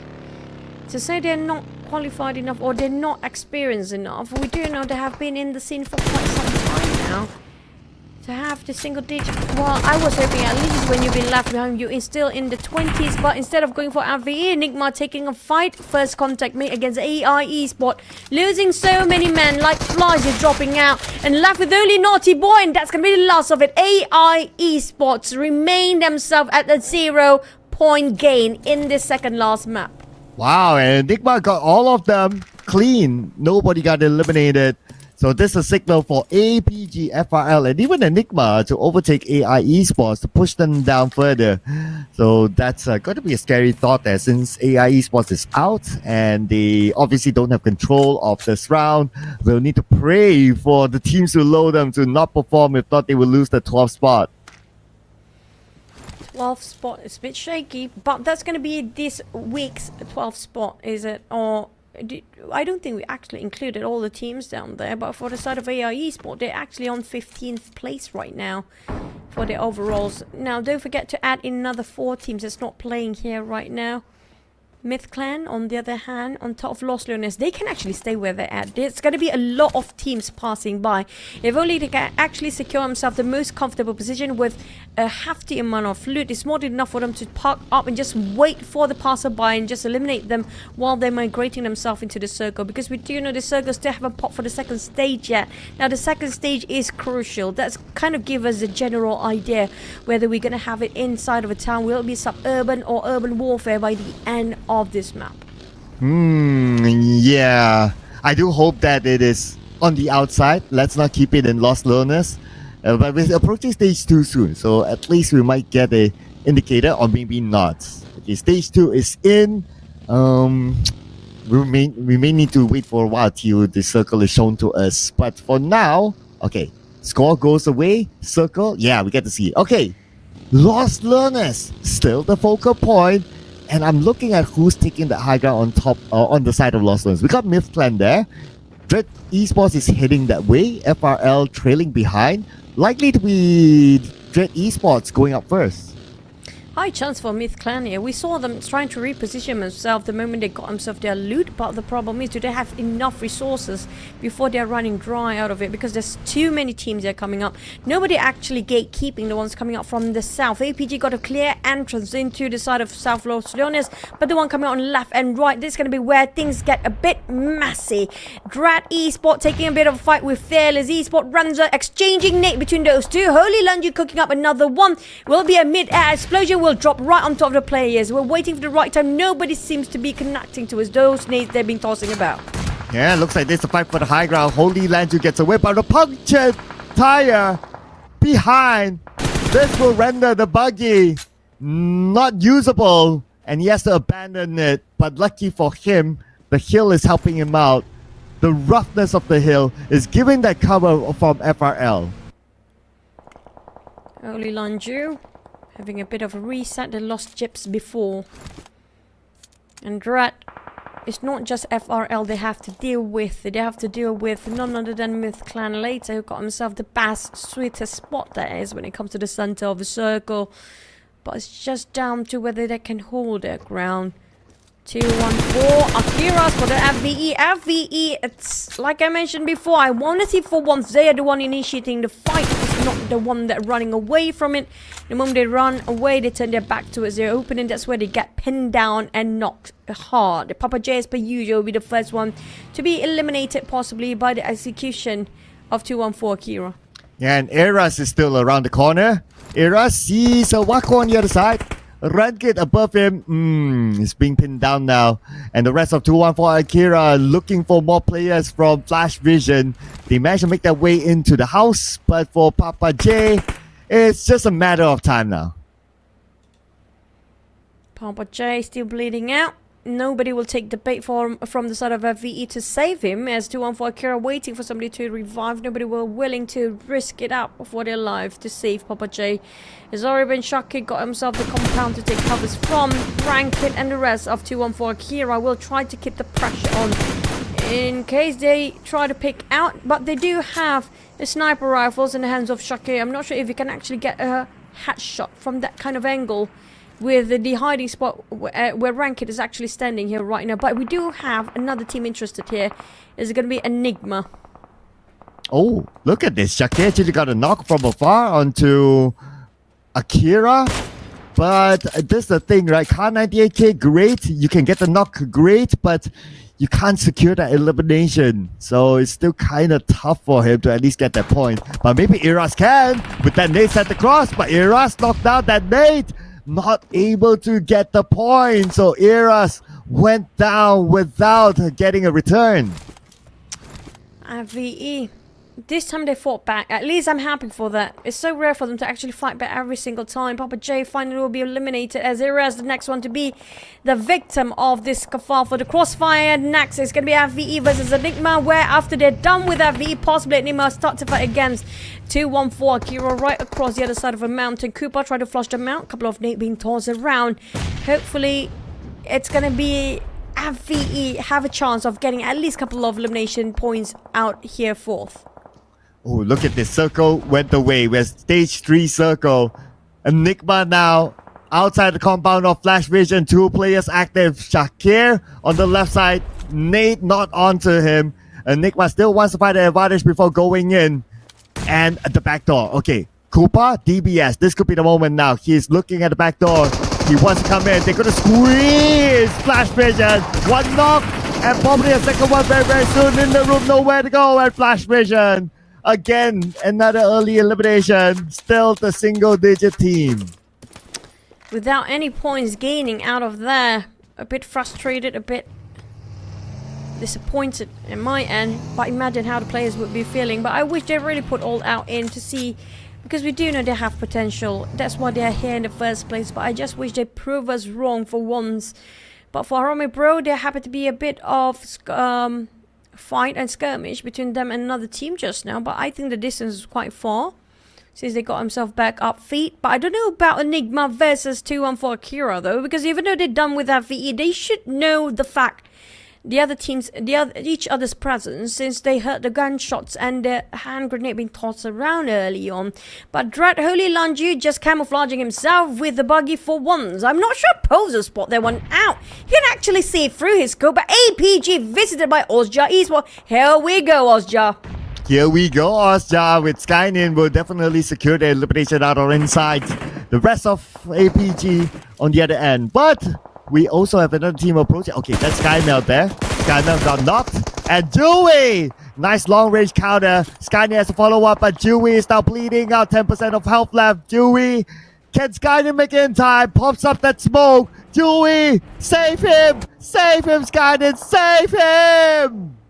Just on time for Skynin to manage to reach out to the side of Kiwi, but I'm back to us. APG. Lop is playing here right now. But can he look all the nades right on top? Astro X going to be his next contender with UMP in hand. He managed to secure on one. He didn't whiff so much, but explosion kind of make him some issues to keep the boat afloat. Now, Ozja Esports, they are losing too many members are down. As Astro X lost 2 of the members for Ozja Esports. That's leaving out only Gui and also Skynin to make the call whether they want to invest more in that fight or just back out for now. They are backing down. Wow, APG fighting back, and this is the first time I see Lop. Could this be his debut? Maybe, perhaps today, perhaps. But anyway, now that we see him on screen, he has already got 2 eliminations, and now APG, they want to fight not against any other team. They want to fight against Ozja Esports, the hardest team this week. APG might actually the first one to manage to knock down Ozja Esports as a full squad versus full squad here. Because so far, we haven't seen anybody can put up the fight against Ozja Esports when it comes to aggressive and offensive play. Now, I personally want to watch YG being ambushed by Ozja Esports because YG defensive strat is just too strong. But YG's not playing here. We're going to go back to a side of Ozja Esports. They have to back down for a bit, recuperate themselves and regroup, reassess the situation even. Have to get into the circle without being harmed since they are quite low, down to 50% of firepower. But next we do have Nigma versus the hands of 214 Akira. Oh, here we go. Red Kid, 214 Akira. High ground advantage. Takes out QB. And Enigma now. 3 players left. 1 ticket out. 214 Akira. Not only as Enigma, but they need to deal with getting into the circle. Some of the players still on the outside. They need to manage Enigma before they can come in. One of the players for Enigma went in. Bozo still alive, but the nade almost knocked him down. He's super duper low right now. Demios coming in to follow up with the Molly. On the Molly, right side, he's not there. DBS comes in with the high ground. And then high ground DBS. Demios will not drop it.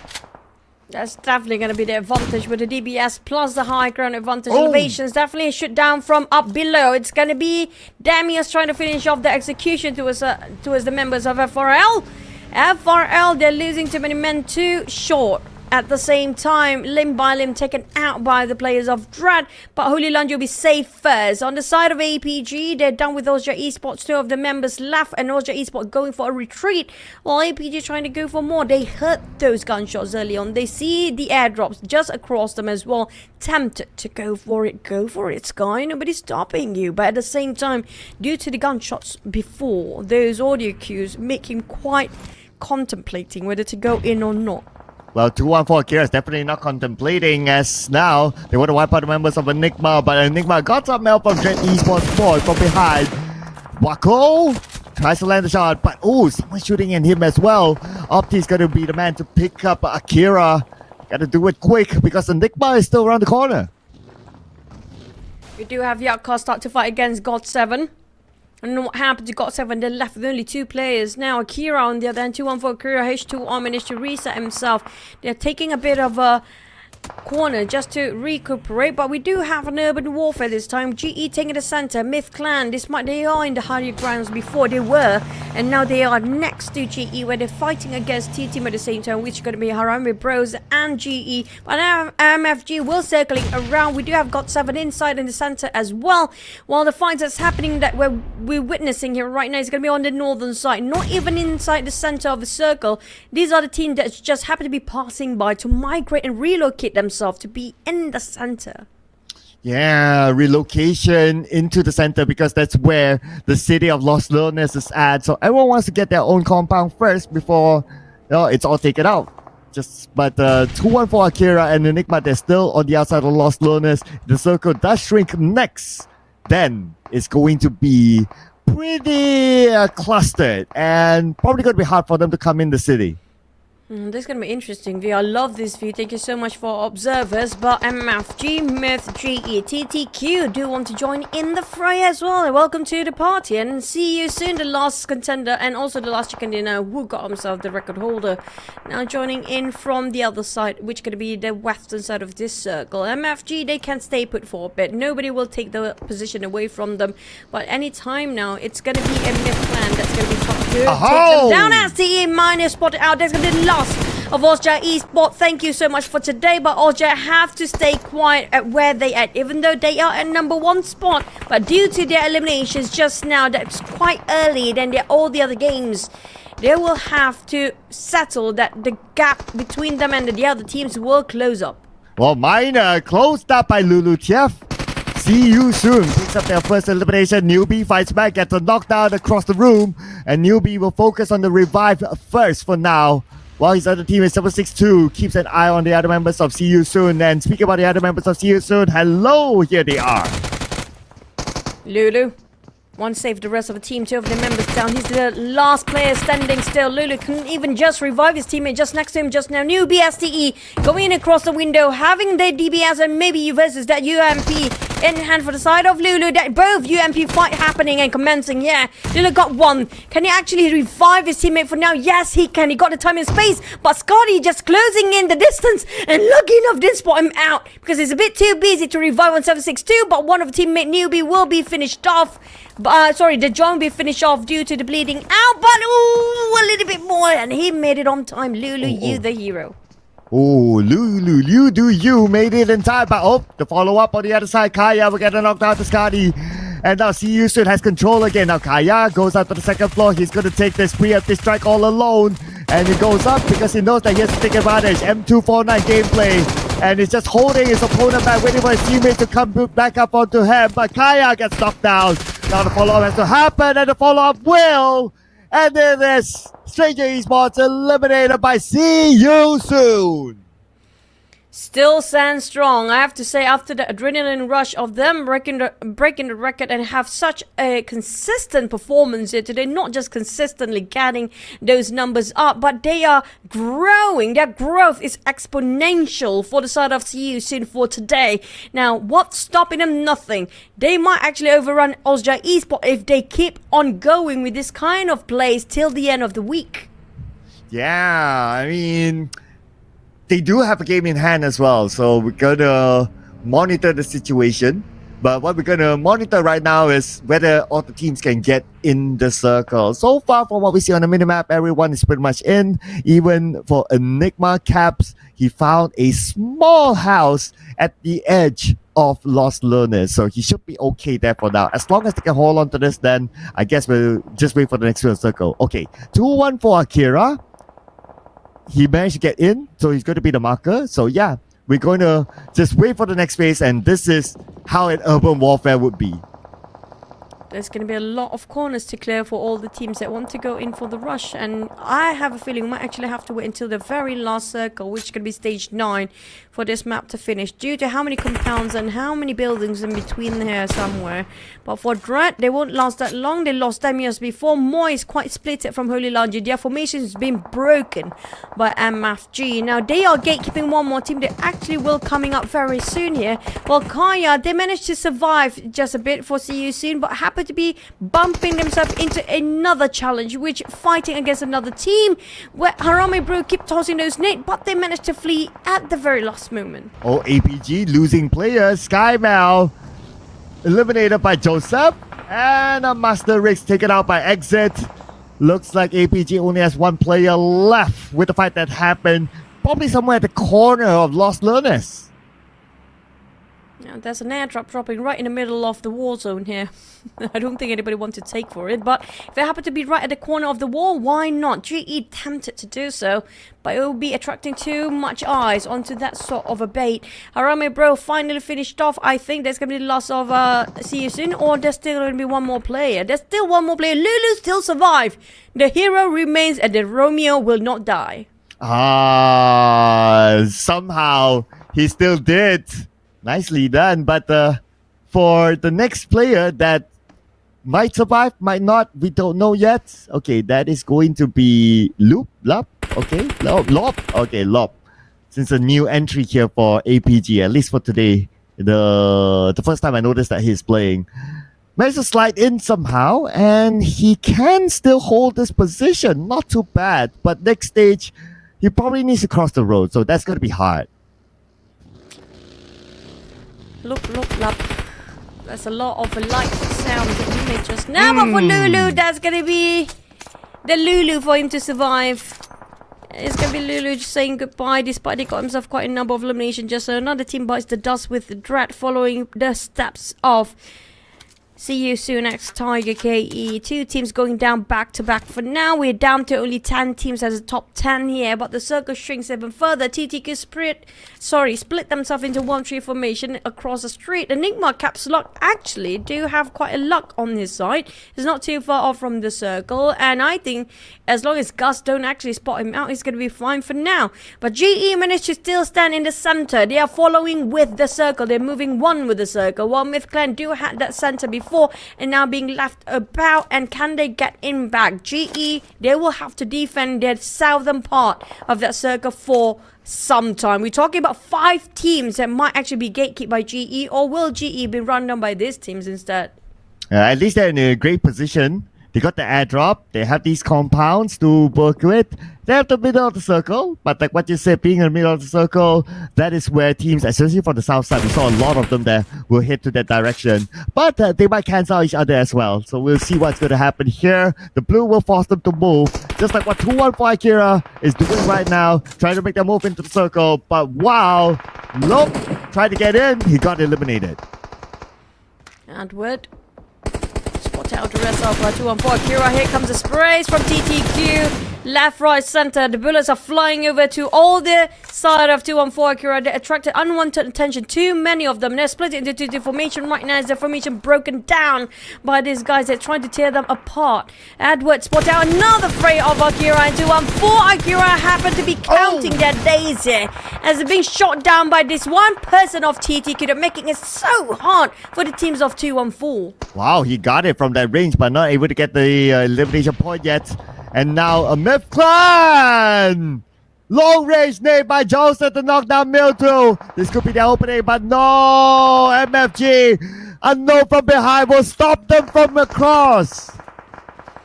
MFG, I don't know where they have to be interested as well. Myth Clan within the smoke. The moment the smoke dissipates, it's going to be a clear view for MFG to shoot them down, but they have to save their necks first for MFG. Exit a bit too busy trying to save and revive Yaka. Unknown on the other way around. They've been hand down both sides for Mirf Clan, despite they got themselves the circle just now. But it's not going to be enough if you don't spread out, and that's what MFG got in hand, and that's going to be their strength for now. Well, that was their only space, so too bad for them. The nations had to come from both sides. Can't get away from that. But Renkit can't get away from Edward too. TTQ knocks him down. Edward countered upon by Akira.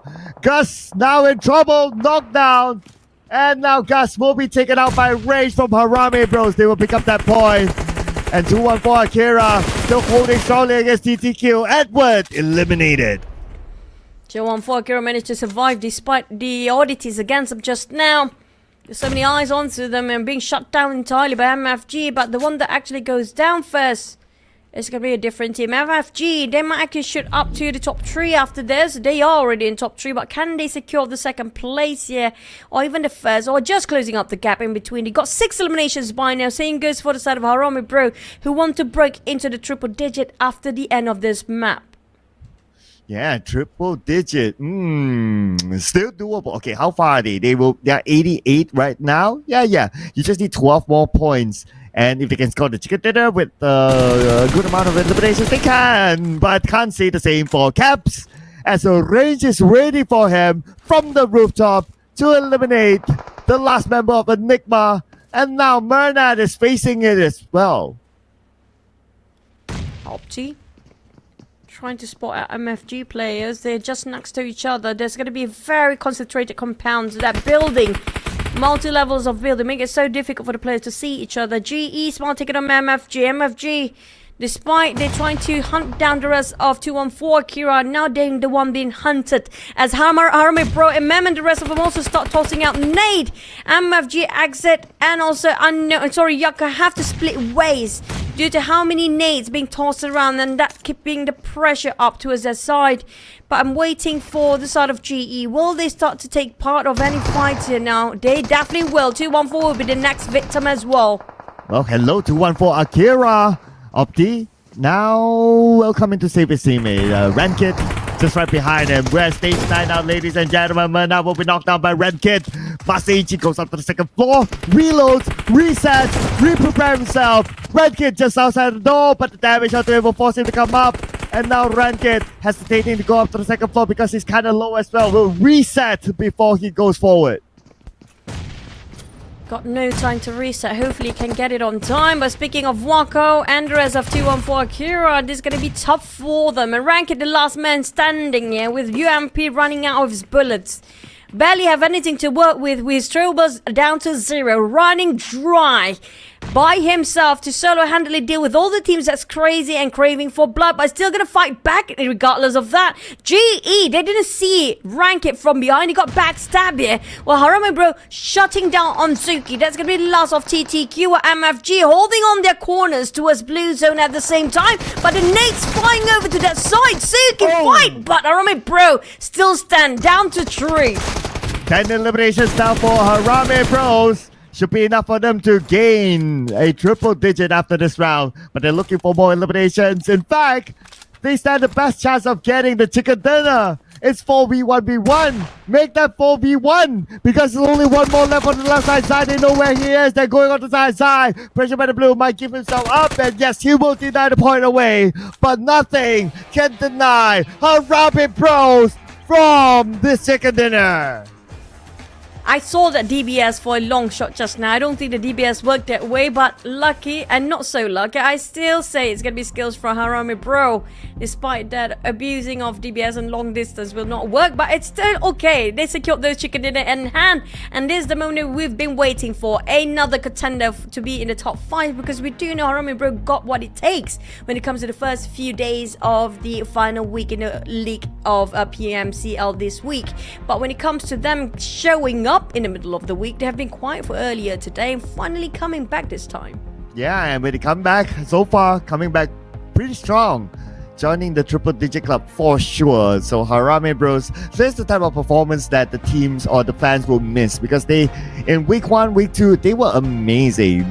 they take fights, they win fights. Yeah, as simple as that for Harame Bros. Especially when they have Federales as one of their top eliminators in the team and also in the Philippines. But let's relive the best moments from the previous round with this chicken dinner highlight. And it's a confirmation they got 11 elimination points. I mean, after the show, after what showcased by the side of See You Soon, we can never get enough when the numbers going low here, because we've seen 21 elimination before, not 21 points. But still, there's going to be more than enough for Miramar to push themselves up there. But See You Soon, they ended up a bit sooner than we thought after their chicken dinner plus the record holder of 21 eliminations. So I'm not sure how they stand there. Were they pushed down by these guys, or will it be a different team that we did not expect to finally get in the fray? But so far it's the same name that have got themselves in the top 5. We can give it to GE. 2-4 Kira on the other end shows quite a potential here today, but I don't know if they still can have a bit of a push in the very last minute. Yeah, they have been picking good fights and they've been winning good fights as well. It's just that when they went up against GE had the compound first, so the first advantage was definitely given to GE. But oh, check out the MVP! It didn't come from Harame Bros, it didn't come from GE, it didn't come from any of those last two teams, but it came from Exit, which is representing MFG. Look at the amount of damage, 1,202 with 4 eliminations. That is a lot of hard work by Exit. I agree, this is possibly one of the highest individual stats when it comes to comparing with all the others. We did have 1,000 over before, but not too many, I say. And 4 elimination out of 3 with that 1,000 over damage. While we can assume that the fact he shot down quite a number, but close enough from them to be knocked down, they're not really entirely knocked down. So it's quite a shame, really. Maybe Exit actually shoot a couple of the ones that are running in the vehicles before, but couldn't secure those knockdowns and those eliminations. That's the case for most of these guys when it comes to PMCL. But when it comes to the other overall stats later on, we get to see of the chicken dinner stats with 11 eliminations, 1,900. I think just now for Exit, he's actually, if you close enough for one person to accumulate towards the entire squad total damage just now. Oh yeah. If we have MFG's stats, they probably can make that comparison. But we do have Harame Pro stats now. 1,978 damage with 11 eliminations, 7 knockouts, and 5 total assists. And not only that, they maintained all their players towards the end, so they did not give away anyone to any other team. Great work here by Harame Bros, and with that, they'll definitely be granted the three-digit mark and joining the 3-digit club with the other top teams. Finally, after such a long time for them to finally break the code to get those triple digit, and they scored a chicken, and they definitely in the club as all the big boys up there. But for all the other teams down just below the 100 point mark, how much longer for them to actually break the code like these guys did? But for total eliminations, they are 2 players are actually being finished off by the blue zone just now. Trouble's use, surprisingly, it's not as much as we thought it would be. Maybe because they don't really have time to loot up those hand grenades, because we do have an urban warfare and the circle just focusing and centralizing over Lost Luna since the start. Yeah, we don't even get a double-digit headshot here. 9, one more away. We got at least 2 eliminated by the zone, and I can totally understand that. We probably saw some of them, including Zai, the last one from GE towards the end, denied the point away from Harame Bros, and that contributed to 1. Even that 1 airdrop out of the 2 that is looted in this round, we know where that came from. The GE compound that they had the airdrop landed just right on top of them, so they got 1 of that. So that's pretty nice for them. Now, match standings. Here we go. Harame Bros 21, we know that. But the others, MFG and GE, the double-digit club, 13 and 12 respectively. But we do have a couple of zeros down there, which are going to be FV and AI Esports now. AI Esports and FV both. I feel like it's quite difficult for them to get into the grand final, especially FVE. They're barely budging. I don't think they gain any points for the entire day here today, but Osja Esports, another round of devastation here. 2 rounds today that ended up quite early with Drat Esports following up behind. FRL and GOT7, the moment that we mentioned that they're really in dire need of points when it comes to the overall league rankings, they barely show up here. I don't know what is happening, but the one that actually shoot up is going to be APG and STKE despite the last round. Now, at least they didn't score with a 0. They really did try to fight, but it's just unfortunate enough they kind of caught themselves in the crossfire and didn't get any placement points. Yeah, but let's check out the overall standings, right? And this is where it all matters, is the whole tabulation here. So we all know by now, Austria Esports, because of their gap, they will still be at number 1, so that's fine for them. But GE has 1 game in hand together with MFG and TTQ2. Ramen Bros to score their chicken dinner. There's the confirmation. The triple-digit club, 103 points. Same goes with Yangon Galacticos, and they can still push themselves to break the top 3, although the teams above them have a game in hand. I'm waiting to see if GM and MFG will actually catch up to Austria Esports, since Austria Esports not playing anymore after this. Follow up by the other 2 teams, 3 teams actually in the same group, which is going to be Strangers Esports, Red Esports and FVE. These are going to be the 4 teams that will not be in the final round later of Miramar. So that's going to be the biggest opportunity for GE and MFG, who happen to be just 2 points tailing behind GE. Doable for them. 2 scores, they have to get a hefty amount of eliminations to catch up to a side of Austria Esports plus a chicken dinner, but it's definitely reachable. Yeah, still doable because we got a lot of games more to go. But for the other end, Enigma, they went slightly back down, so they are at number 18 now. FRL now at number 19, but their points are really close at the end there. So one good game could still change a lot of things for them, just like what See You Soon is going through right now. They have one good game, in fact, one very, very good game, and they're knocking on the door of the page number 1. And if they can continue on, they can come up with a surprise. And for them, the objective is just to gain the best possible starting points in the grand finals. I agree. I mean, getting 30 points at a head start compared to all the other teams got only 20 each points. That's quite a big gap as a start, and we've seen it. I mean, if you guys haven't witnessed PMSL, how things can turn, and the turning point was actually the head start point that make a difference when it comes to the grand final next week. That's where everyone will see how important and how dire they need to get those head start points. And speaking of the grand finals, we still have more days to go for the final week in this league stage, which is going to be down to 2 more days, and means we have lesser map to play now, including the next one. It's only going to be 13 maps to go before we close up the final week of the league stage. And also grand finals, top 16. Who can make it up till the very last minute to push themselves in the top 16, or will they say goodbye a bit early? Now, before we get into the last map, we need to take a break for a bit for the players to reset themselves and get into the lobby first. So don't go anywhere, stay tuned with us. See you guys after this break.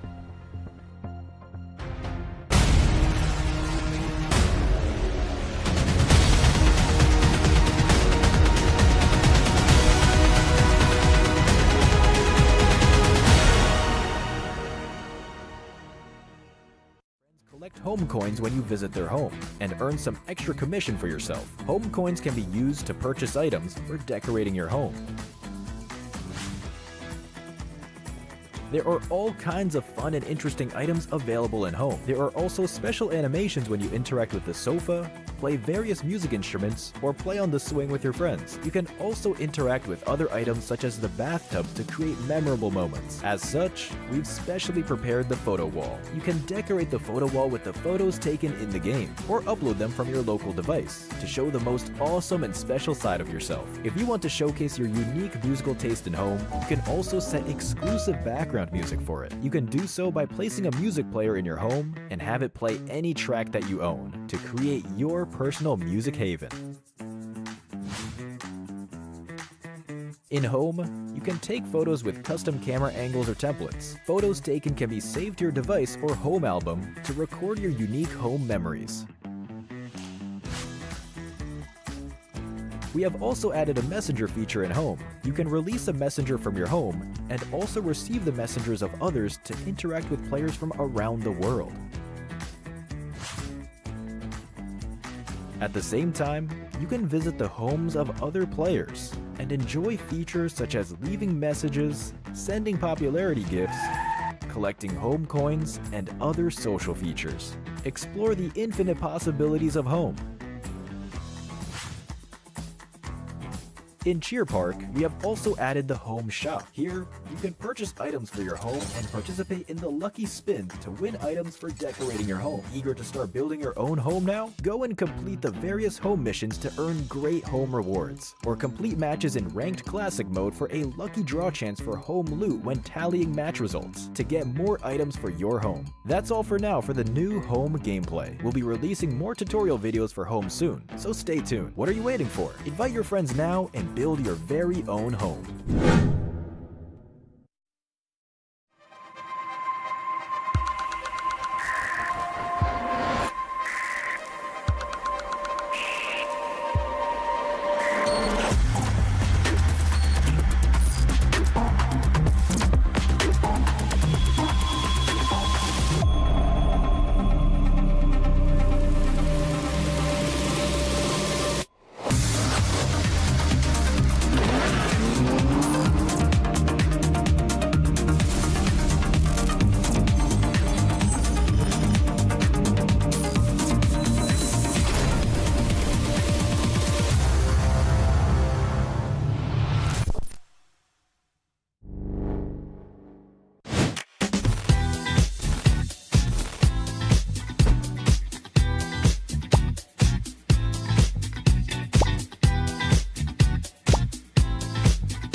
PUBG Mobile's 6th birthday is just around the corner.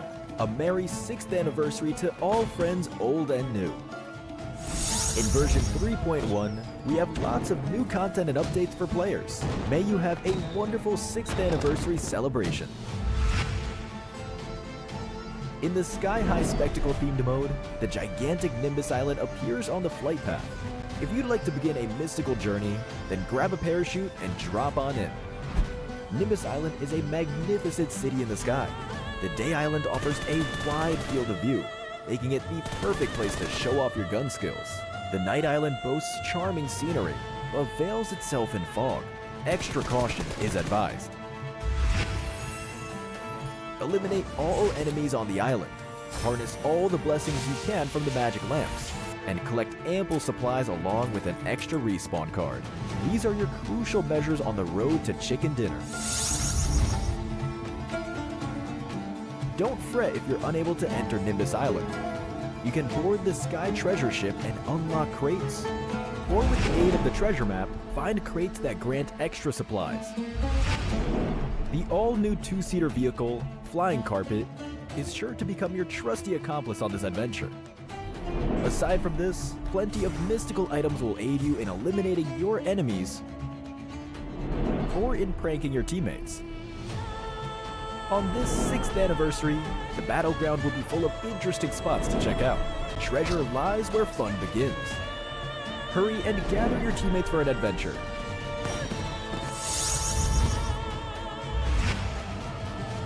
As for Classic Mode, the Miramar map has been majorly updated in this version. We have integrated 2 new districts, Truck Stop and Partona. Furthermore, with this update comes a special weather condition, Sandstorm.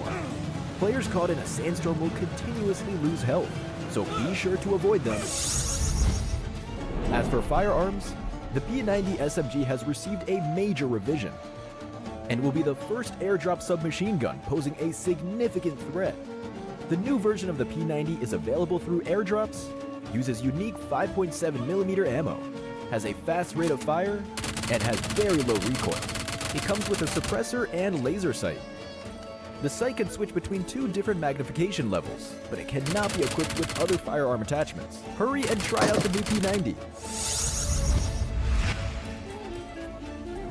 Many new maps are coming, including a new blade ball gameplay, where you can now use frying pans to deflect balls back at opponents. New grenade blade balls have been added, so beware of blade balls detonating after the countdown ends. The character switch device has added a new zombie transformation feature. The option to transform into a zombie and infect downed players is now available. When editing as a team, teammates editing the same object is no longer a concern. There are still even more improvements to check out that support your creative freedom. An option to retain the equipment from a match has been added, and the match-wide detectable action management system will help you retain your items and progress for an improved gameplay experience. A new smart generator function has been added that invites players to enter any text, and the game will automatically generate a grouped object according to the prompt. Come over to World of Wonder and write what you'd like to say.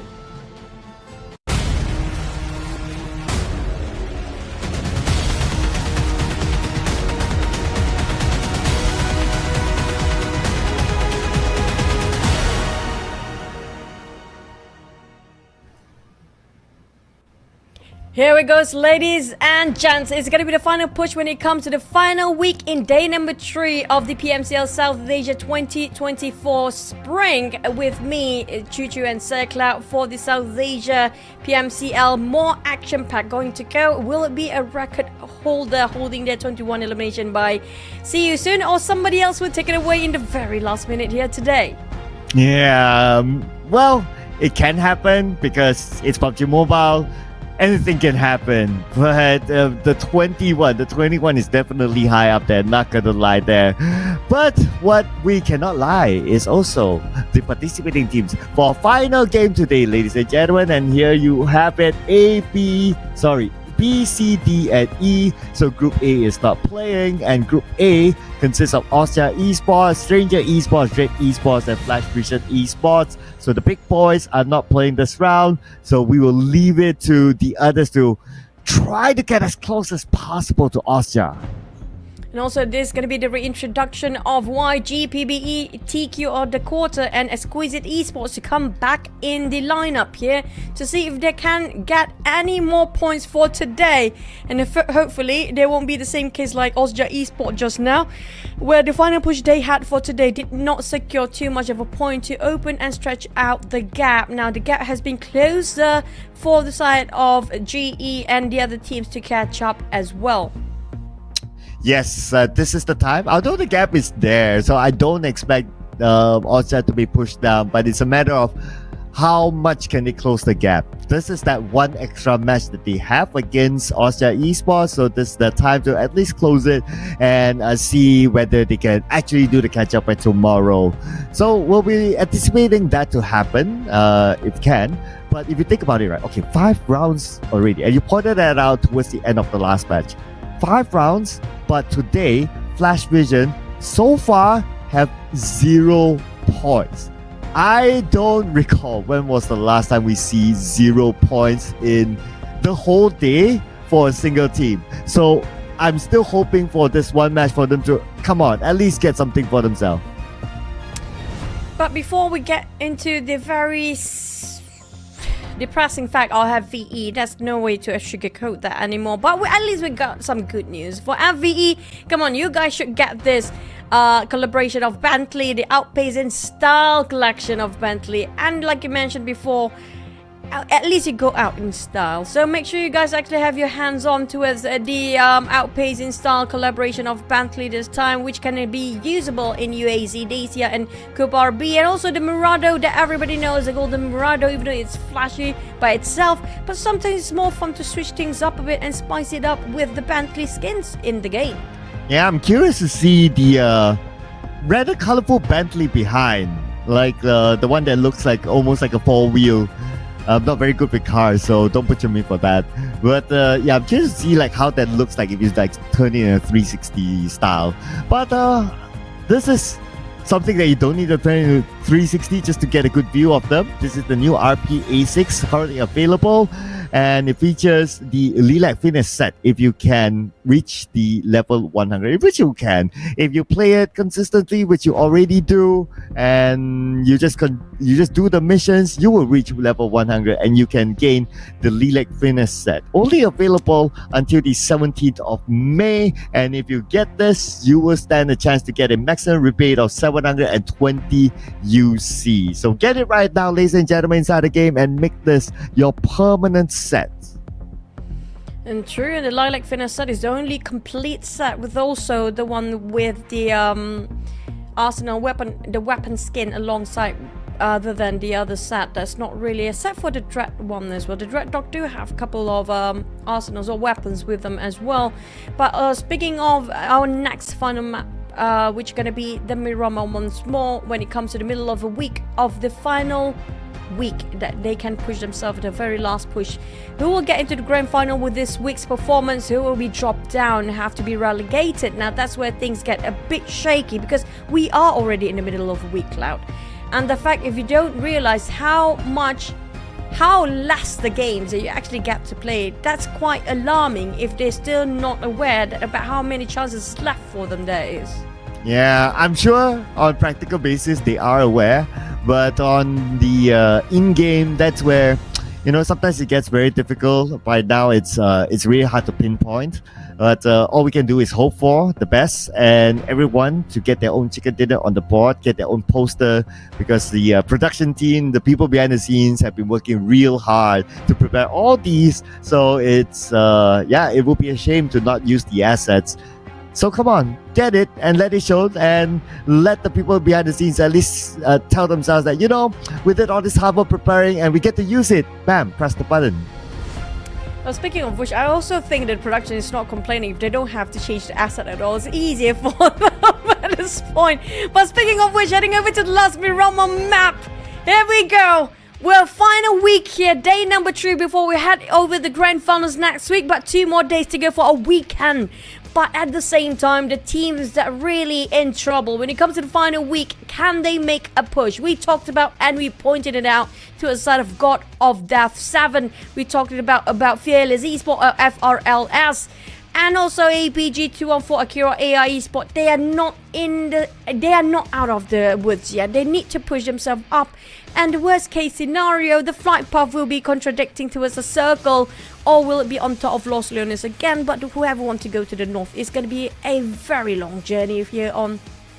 Well, at least this flight path will be a good news for Playbook Esports. Yeah, so they are playing this round and they can drop straight into Impala. Earlier on, the circle was there, so I'm sure they wish they played that round, but it's okay. The flight path at least gives them a good start here to drop quicker than the other teams. FRL drops into Puerto Prizo, so another quick drop for them. But for GE, they will not go back into San Martin. It's just too far for them, so they will drop into their alternative drop spot, which is the south side of Los Leones. Well, it depends on circle really at this point. I do want to see will they have an early skirmish, since we do have Harami Pros dropping quite close towards the side of another team, including AI Esports. There's going to be 3 teams moving in the same direction, except for Harami Pro will drop quite early. We might actually have Monte Nuevo circle later on, or will it be a hot shifting towards Power Grid, or even ended up, who knows, if going north all the way, it's going to be Crater Fields. Yeah, we'll look forward to that. But for now, I would say probably the best key spots here is the right side of Power Grid. That will be one of the hot key spots inside of Monte Nuevo. Seems to be pretty hot. We have actually 2 teams heading inside of Monte Nuevo, so we might see an early fight there.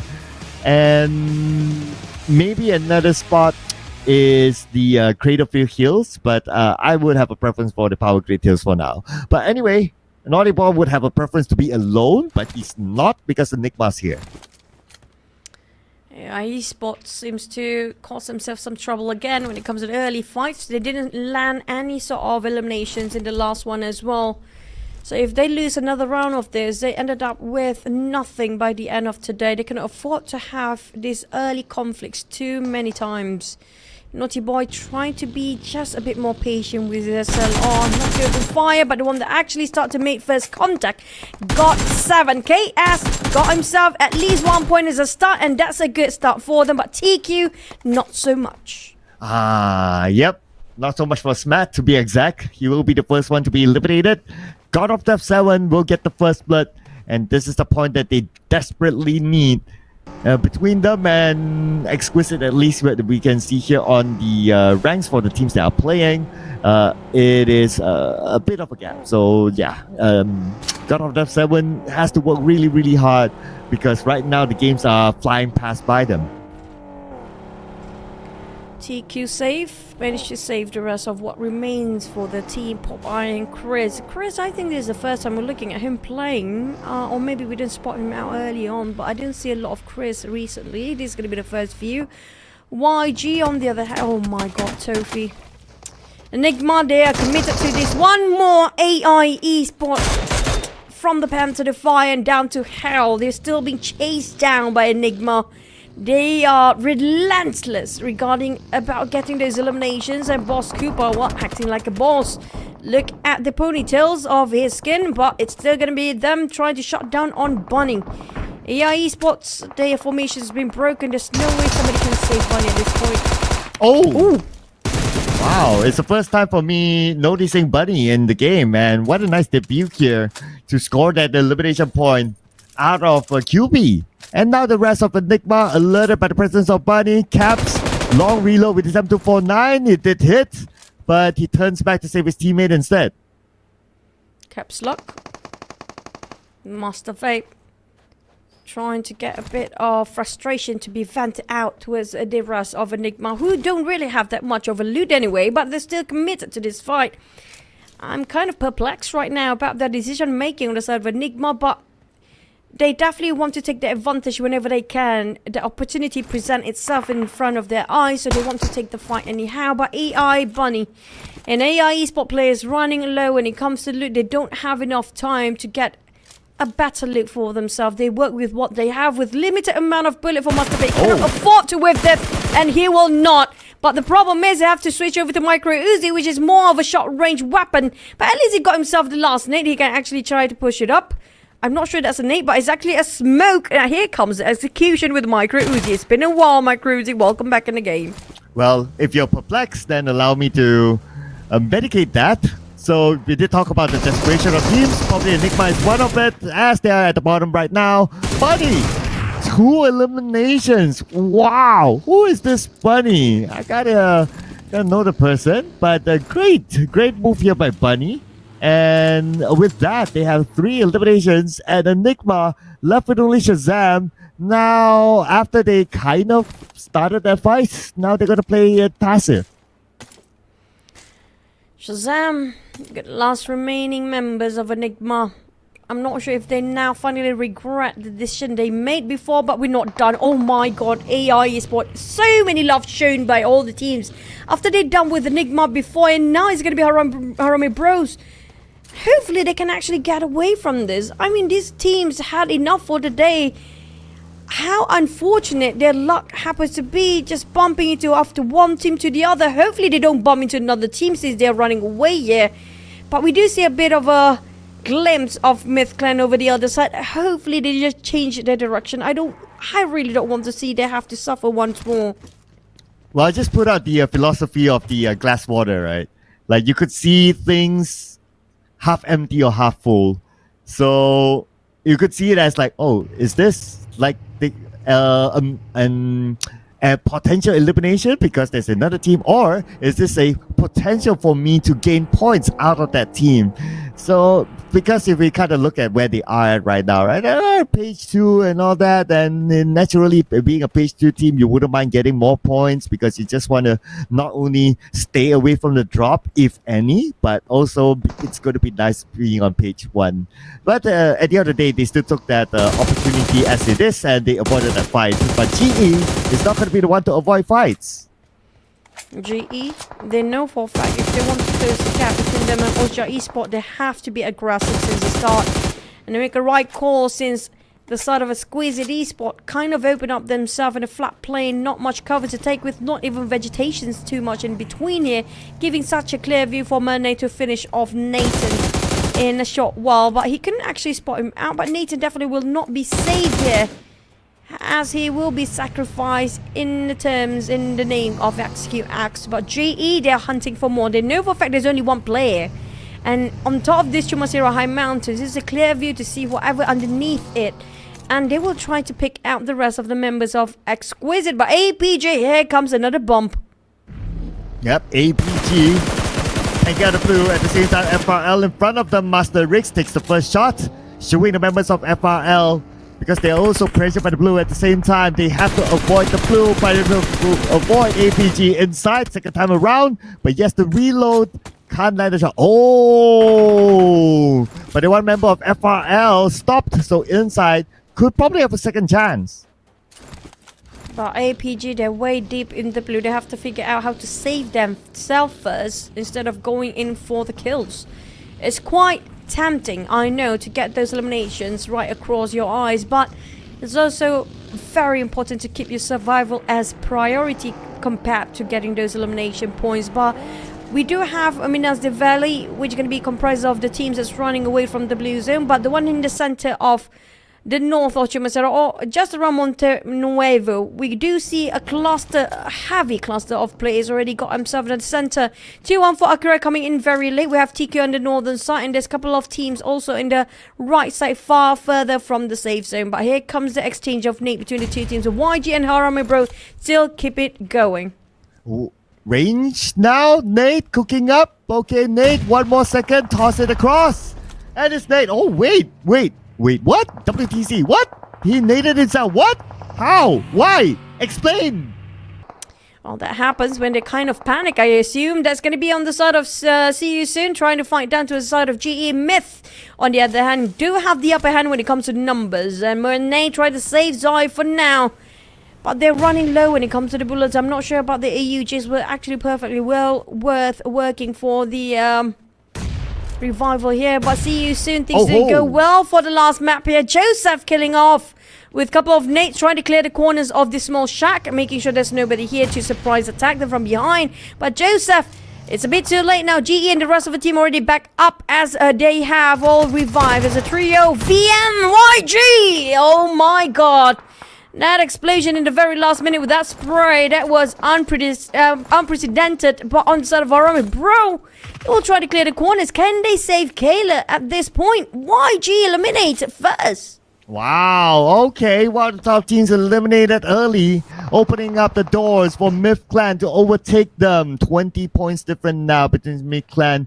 and Yangon Galacticos. Now we have Myth Clan. Speaking about them, they have See You Soon with Lulu Tiap on his knees.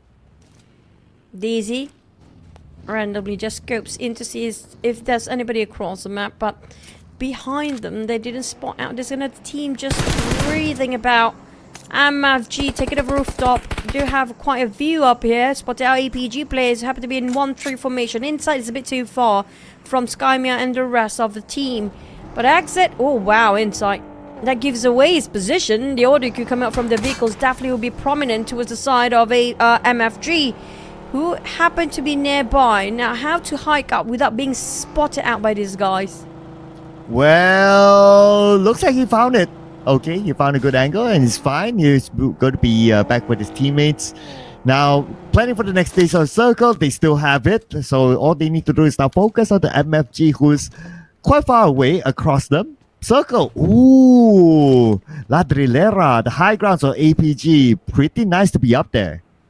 It's quite tricky of this circle, really, because of how the difference of the terrain is so tremendously big. We talked about the multi-levels of terrain, and there's so many deep valleys in between and very high mountains.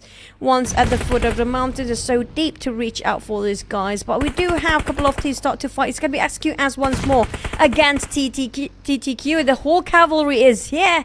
Azuki trying to heal back up to full HP. The rest of XQS kind of trapped down in the corner, and this is not great. They know for a fact they're sharing the same compound, the same building. They try to clear up all the coast, but they definitely know where the rest of XQS Exquisite down to 2 players. They don't have enough room and not enough land to run away.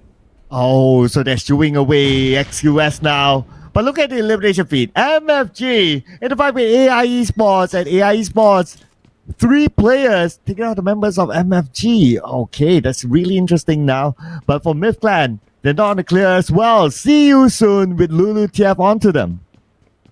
Super Pickles spot out the entire team of TTQ. Randomly shots their vehicle, making sure they flat the tires so their mobility will be stunted down.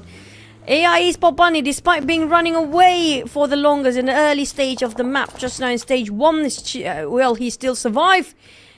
But at the same time, well, he's running out of gas. Well, on the side of a Master Vape, he's found himself a buggy and will join in to cruise themselves into the safe zone. Yes, alone not going to be a problem. At least he has his teammates to follow up. And for the other side of the circle, now we have Myth Clan and Harame Bros, both of them in the circle. Harame Bros on the outer side.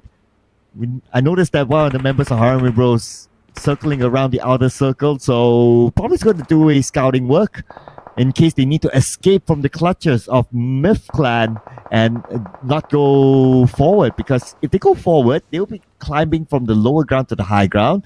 It will be a big disadvantage for them. So I guess, finding an alternative exit would be the plan for Harame Bros.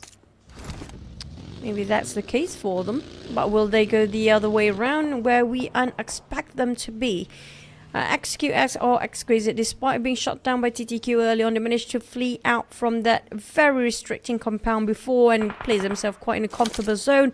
We do have PBE lurking around the corners. Now they're definitely interested to take the fight. PBE never sit quietly in any map at all.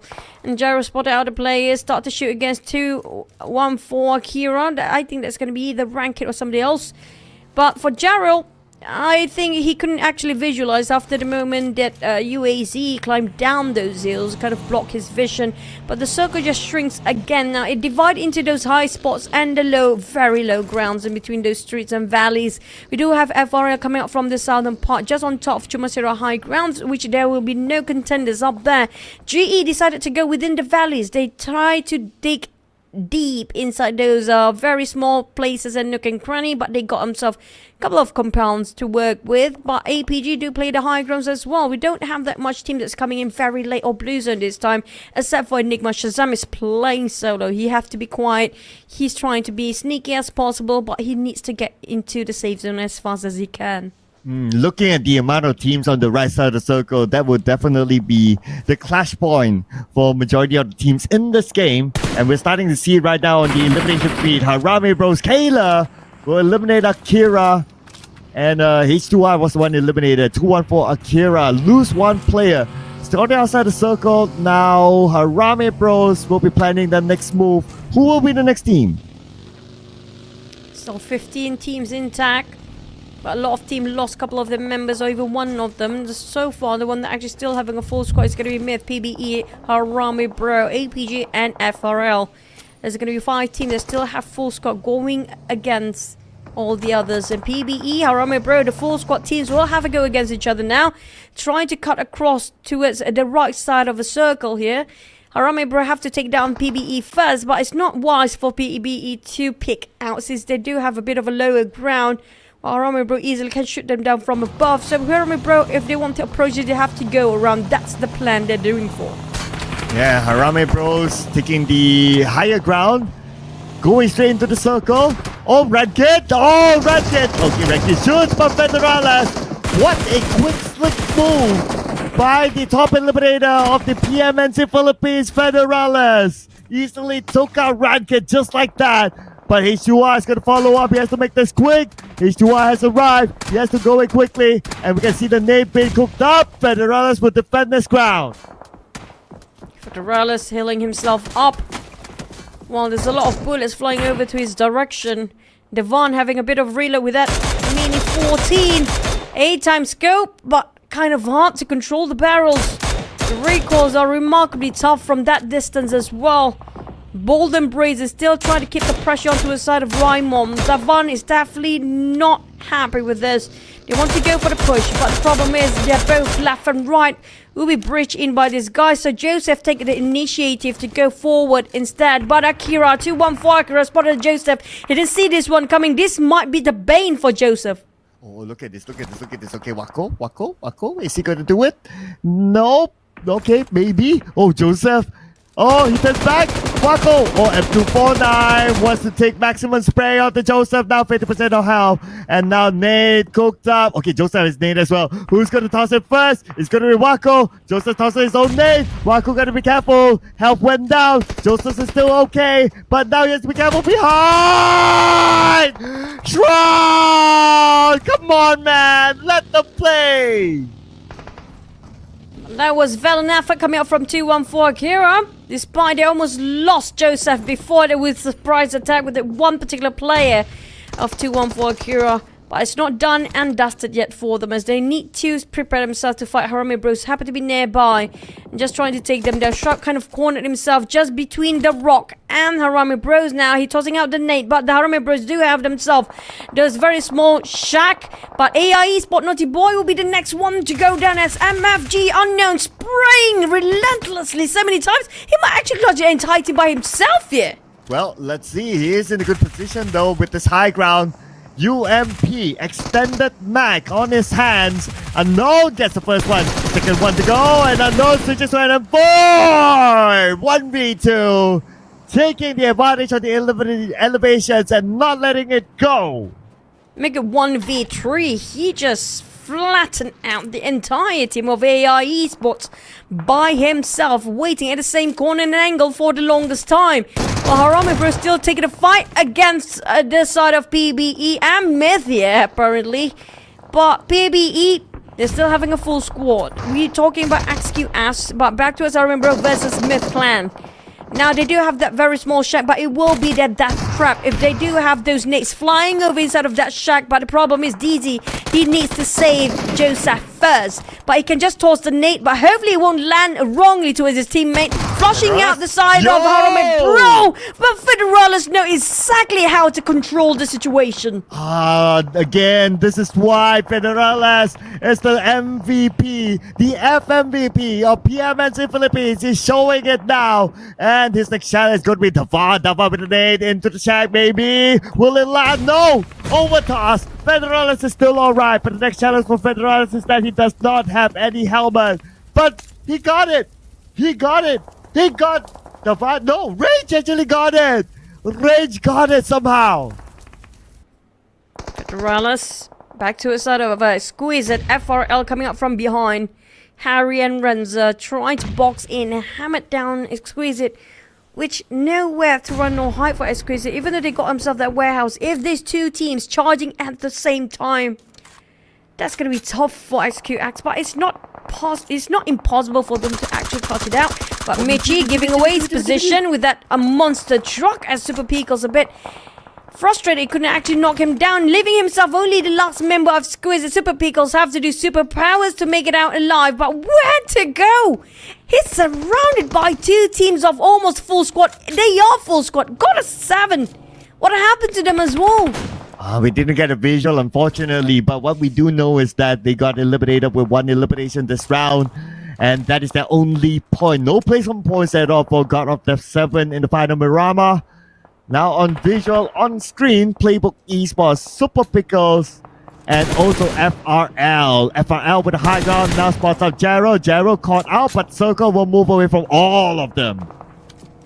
Speaking of Circle, GE do land themselves quite a lucky one at that, despite they got themselves a low ground. But they do have the compound as the last few places in the circle. Taking a fight and poking up to the side of TQ. PBE is not gonna stop with, 9 eliminations by Harome Bros. But hey, at least they still scored quite a number and got themselves quite just a couple of points of position points, ranking points or placement points just now. But back to the side of GE and MFG. These two teams are fighting for getting that second spot and closing the gap against Austria Esports. I just noticed the graveyard of vehicles from the previous scene. And now focusing on the FRL, APG, one player on the other side. We got Pozo here, trying to win the fight, but APG's full squad still. They are moving in, but Pozo should have a good clear shot. There you go with Scar L, but because it's a buggy zooming past by, inside, providing cover fire as Pozo has one more target across him. Now on the move, it's going to be Sky Mel. Is he going to pull that trigger? But now he has to focus on to the members of APG below him as well. Down to 7 teams. APG still stuck as a 4. At least they still got themselves a 4 players. FRL on the other hand, too many players trying to take them down. 1 player knock for now. Harry cannot be saved. Master Riggs reposition himself into the higher compound or higher ground of placement just to knock down the players and finish off the execution here. But they do have one. Let's squeeze it across the other side of a mountain with FRL Poser fighting back. APG will not go down easily. He got 2 down. Wait a minute. This might actually turn sour on the side of APG. They might actually lose this. They botched this one out. 1v4. Are you kidding me? Well, to be fair, we got Renzo on this high ground, and that definitely helped Pozo up a lot. And they were on the lower ground. It's hard for them to hike up, and they have to fall to FRL. APG, number 7, so they still got 1 placement point. What a close one. But TQ save is still there to live for another till to be tell over towards his teammates who's still not anywhere nearby here anymore. He's going to be trying to last long enough to just place himself for a second spot here. On the side of GE, they were definitely not going to leave this compound. The only compound that is left here in the side of a circle, while they're waiting for all the other teams to just transition themselves inside of a safe zone, might also try to pick a couple of eliminations from afar, which Manet can actually do with that 6x scope, but at the same time his vision is not as clear as he wants it to be. There's so many structures in between. He needs to get out, but the moment he gets out, he might actually expose himself too much towards PBE and even XQS, who Super Pickle still trying to steal a couple of eliminations from afar. You gotta give it to Super Pickles, right? He has been holding on alone for the longest time. So great work there, Super Pickles. And now he's starting to pick up placement points. But for Mewtwo, knocked down by Pozo from FRL. Super Pickles, okay, here we go. Super Pickles probably has a clear shot. Oh, they know that he's there. It's not gonna be that easy now. Speaking of not easy, nothing is easy in the way for XQS to play solo, but GE Manet back indoors. Even though he tried to get a couple of eliminations outside, he's going back indoors knowing it's not really a good idea to expose myself, am I? Now that's going to be a smart move and a wise decision at this state. But for the side of GE, they can just stand and wait for the teams to come to their side. While on the side of FRL or Fearless, they need to climb down here. They don't really have a choice. Same goes for the side of Super Pickles. The Blues start to close in here in less than 15 seconds, like it or not. He needs to take the shot now. He got one. He might actually got to get another one on the side of Pozo. Can he scores for another 2 elimination before he finish off by the blue zone? He might actually do. He can. He got through. Maybe get them all. But now he's pressured by the blue at the same time. But he tries to secure the elimination point out of Pozo, but he can't get a good clear shot to get that finishing. MFG climbing up to the high ground now. Looks like they're going to put pressure on the FRL, but this area is not within the circle still. But looks like Super Pickles got eliminated somehow. Now it's MFG's turn to continue. Exit. Didn't see anybody, quite disappointed. There's nobody there. PBE stayed himself a stack of 4 right next to GE, where the circle still favors by them. And we do have TQ players safe from behind. GE, they have to take care of 2 different angles at the same time. Have to be putting their guard up most of the time for now. Momboy, on the other hand, still wants to go for FRL. He's not happy about how they've been shot down before. And Renzo being spotted out will finish off in an instant. 1 second, have 1 second to run away. Can he survive here? Jump down. Oh, he got fired back. That was less than 1 HP. Are you kidding me? Back to the side of Gerald. He finished off. My God, that might actually go way down south if Gerald didn't actually do damage control. That was so close, but the nade from Mernad close to save, and then we eliminate the quarter. But gotta give it up to the backup for Playbook Esports. Now GE, long range in this compound, still having the circle. But circle might chip away from them. Will they still get it? Oh! Playbook Esports is the one that does not have the circle. GE, they still have it. GE might actually scores this one out. But at the same time, when it comes to the numbers, they do have only duo to work with. While MFG working with the trio, PBE do have a full score with 14 eliminations in their hand. They want more, and they're aiming for more. But can GE secure this chicken? They did it before when it comes to 2v3, but this time it's going to be 2v4 and V2 versus MFG as well. MFG blinded by the smoke for now. We're trying to cover themselves temporarily while the smoke will dissipate anytime soon. It'll be clear as day for Master Ichi to shoot them down with that AK already prepared himself in hand. Michi cooking up the nade, possibly not really going in with the Gila suit. It's gonna be hard to spot. But PBE, who will they aim for first? Okay, they're aiming onto MFG now. It seems as Gerald tapping onto them, and looks like they're gonna let MFG go. But at the same time, GE is overlooking them. Michi knocked out by Unknown. PBE will need to go in for the reset. We still have a couple more seconds to go as GE looking at PBE. MFG is the furthest away.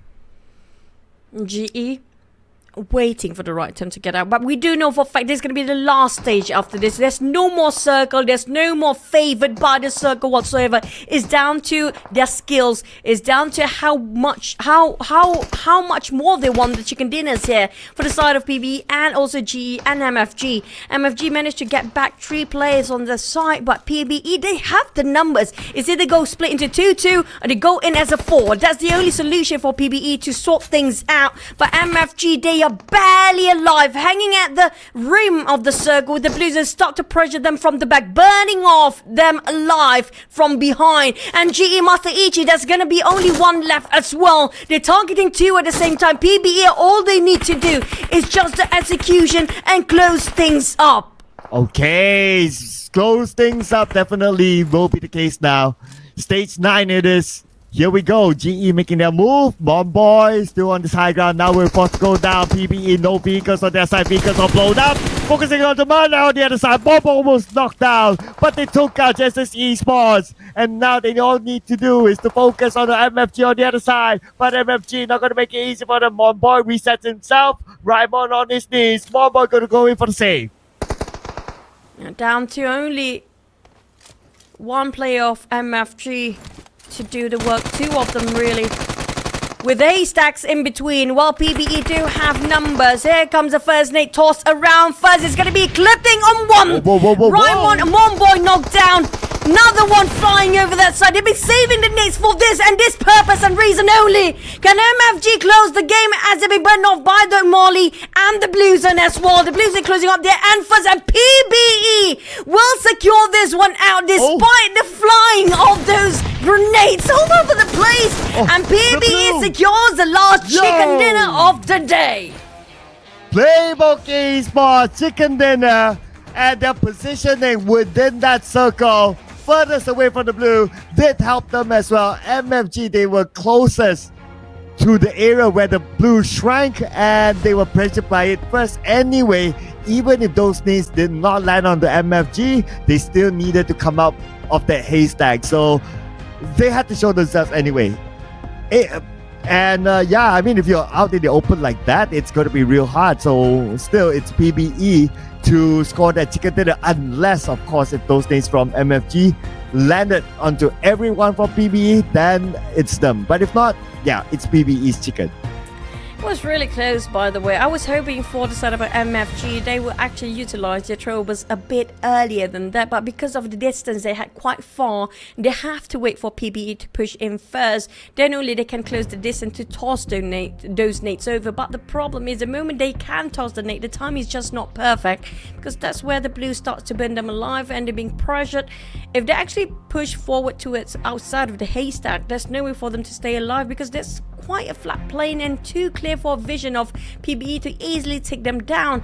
But the fact that PBE can divide their manpower into two different angles entirely to deal with GE at the same time, now that's a teamwork that everybody wants. Yeah, let's check out the best moments from the previous round and look at Playbook Esports' teamwork.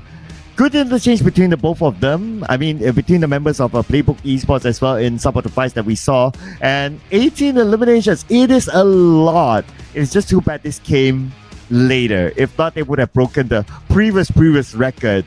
But it is still a big number here for Playbook Esports. PBE, definitely a big number. Now, I do want to know when it comes to where they stand, but we do know for a fact they're definitely going to get themselves in the grand finals. The difference is going to be just the head start points when it comes to PBE. Where do they start off? Will they start off with a big bang of the points, or will it start off quite an intermediate sort of the points as a start? But just now it was quite a nerve-wracking ending. But when it comes to the MVP, we're going to give it over to Jaro with 3 eliminations, 3 knockouts, 900 over damage, but he assists quite a number of time with a heal of 400 over by this one particular player only. Yeah, that means he has been tanking a lot of shots here, and also dishing out a lot, because 921 is not a small number. One of the newest members of Playbook Esports, for the first time I believe, he is up here as the MVP. 3 eliminations out of the 18 that they've gotten, so that just shows that it's quite well spread out across the teams, across the teammates of Playbook Esports. Again, I think this round, based on my observation of how they play this is one of the best teamwork that I've seen from Playbook Esports, interchanging each other. I really like that. Yep, I agree. When it comes to lineup, the roster, and also when it comes to their plays, I have this idea is the most effective one that actually works well for them. Hopefully they can keep it going for the rest of the day that we have in the final week, which remains with only 2 days, which we do have only the rest of 12 maps to go, starting tomorrow and Sunday. Then we get into the grand finals, who will be relegated. We get to know by end of this week, and so far this is going to be one of the highest damage done by a team. 3,000 over. We haven't hit the 4,000s yet, but 3,000 over for PBE, and 18 elimination, closing off to the record holder, which taken by the side of See You Soon with 21 eliminations, but quite a number of knockouts and 12 assists as well. And to also point out that towards the end, MFG, they were not able to secure any points out of Playbook Esports. So they also did not give themselves away to MFG or any other team throughout the entire game. So it's a perfect round for them with a lot of eliminations. And this will probably put them up in the triple digit club. But we will need to keep an eye on that when the official scores come up later. As for Playbook Esports, again, it's not only about the quantitative performance. It's amazing. The numbers don't lie, but the qualitative performance as well for them. This is a very good overall round for them. But speaking about the overalls, we'll check out the overall stats from the previous round. And I wonder how many nades were tossed in this round. Not that many. Wow, not even 200.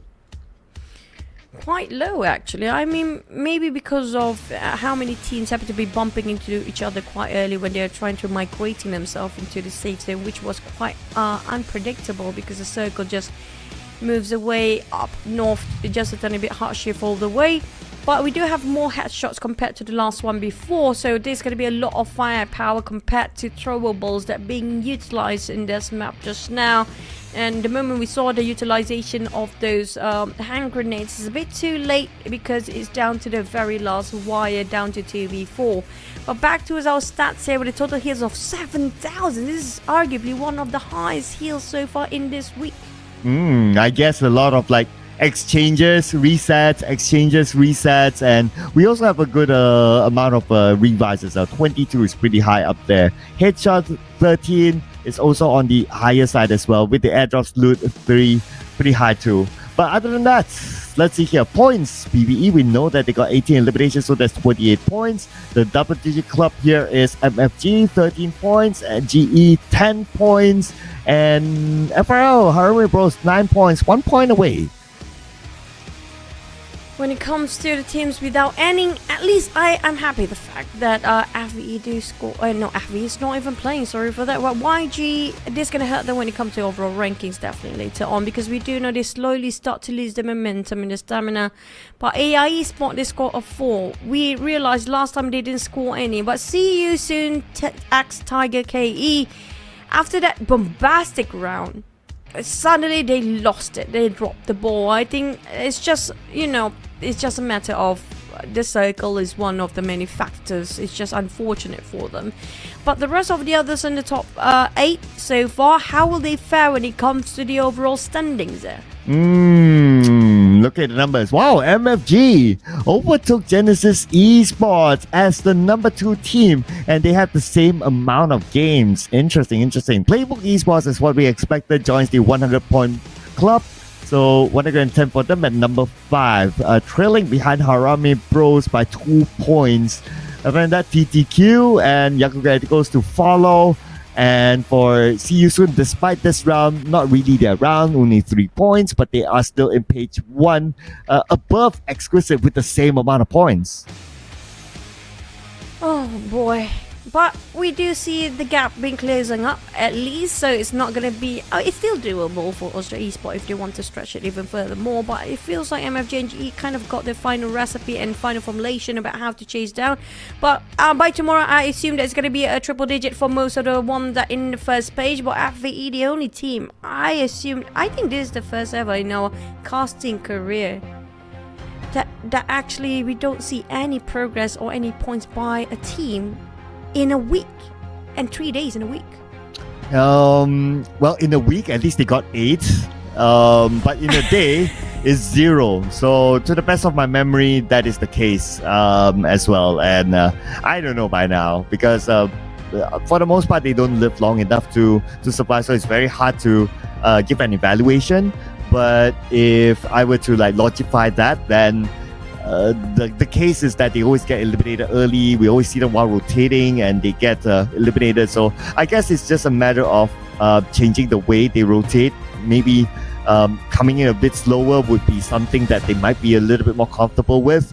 But at the end of the day, that's for them to decide, and we'll need to see if that happens tomorrow. But honestly, what somebody can do for FVE, just go to their gaming house and just give them a reality slap for once. That's all they need right now, honestly. A lot of teams, so many teams want their spot, but this is something that they should realize they should be worth staying for. But it's gonna be a wrap for us for today, so we're gonna have to wait and see who will actually coming in number 1 when it comes to the final week of the PMCL. See you guys tomorrow, same time, same place. See you guys.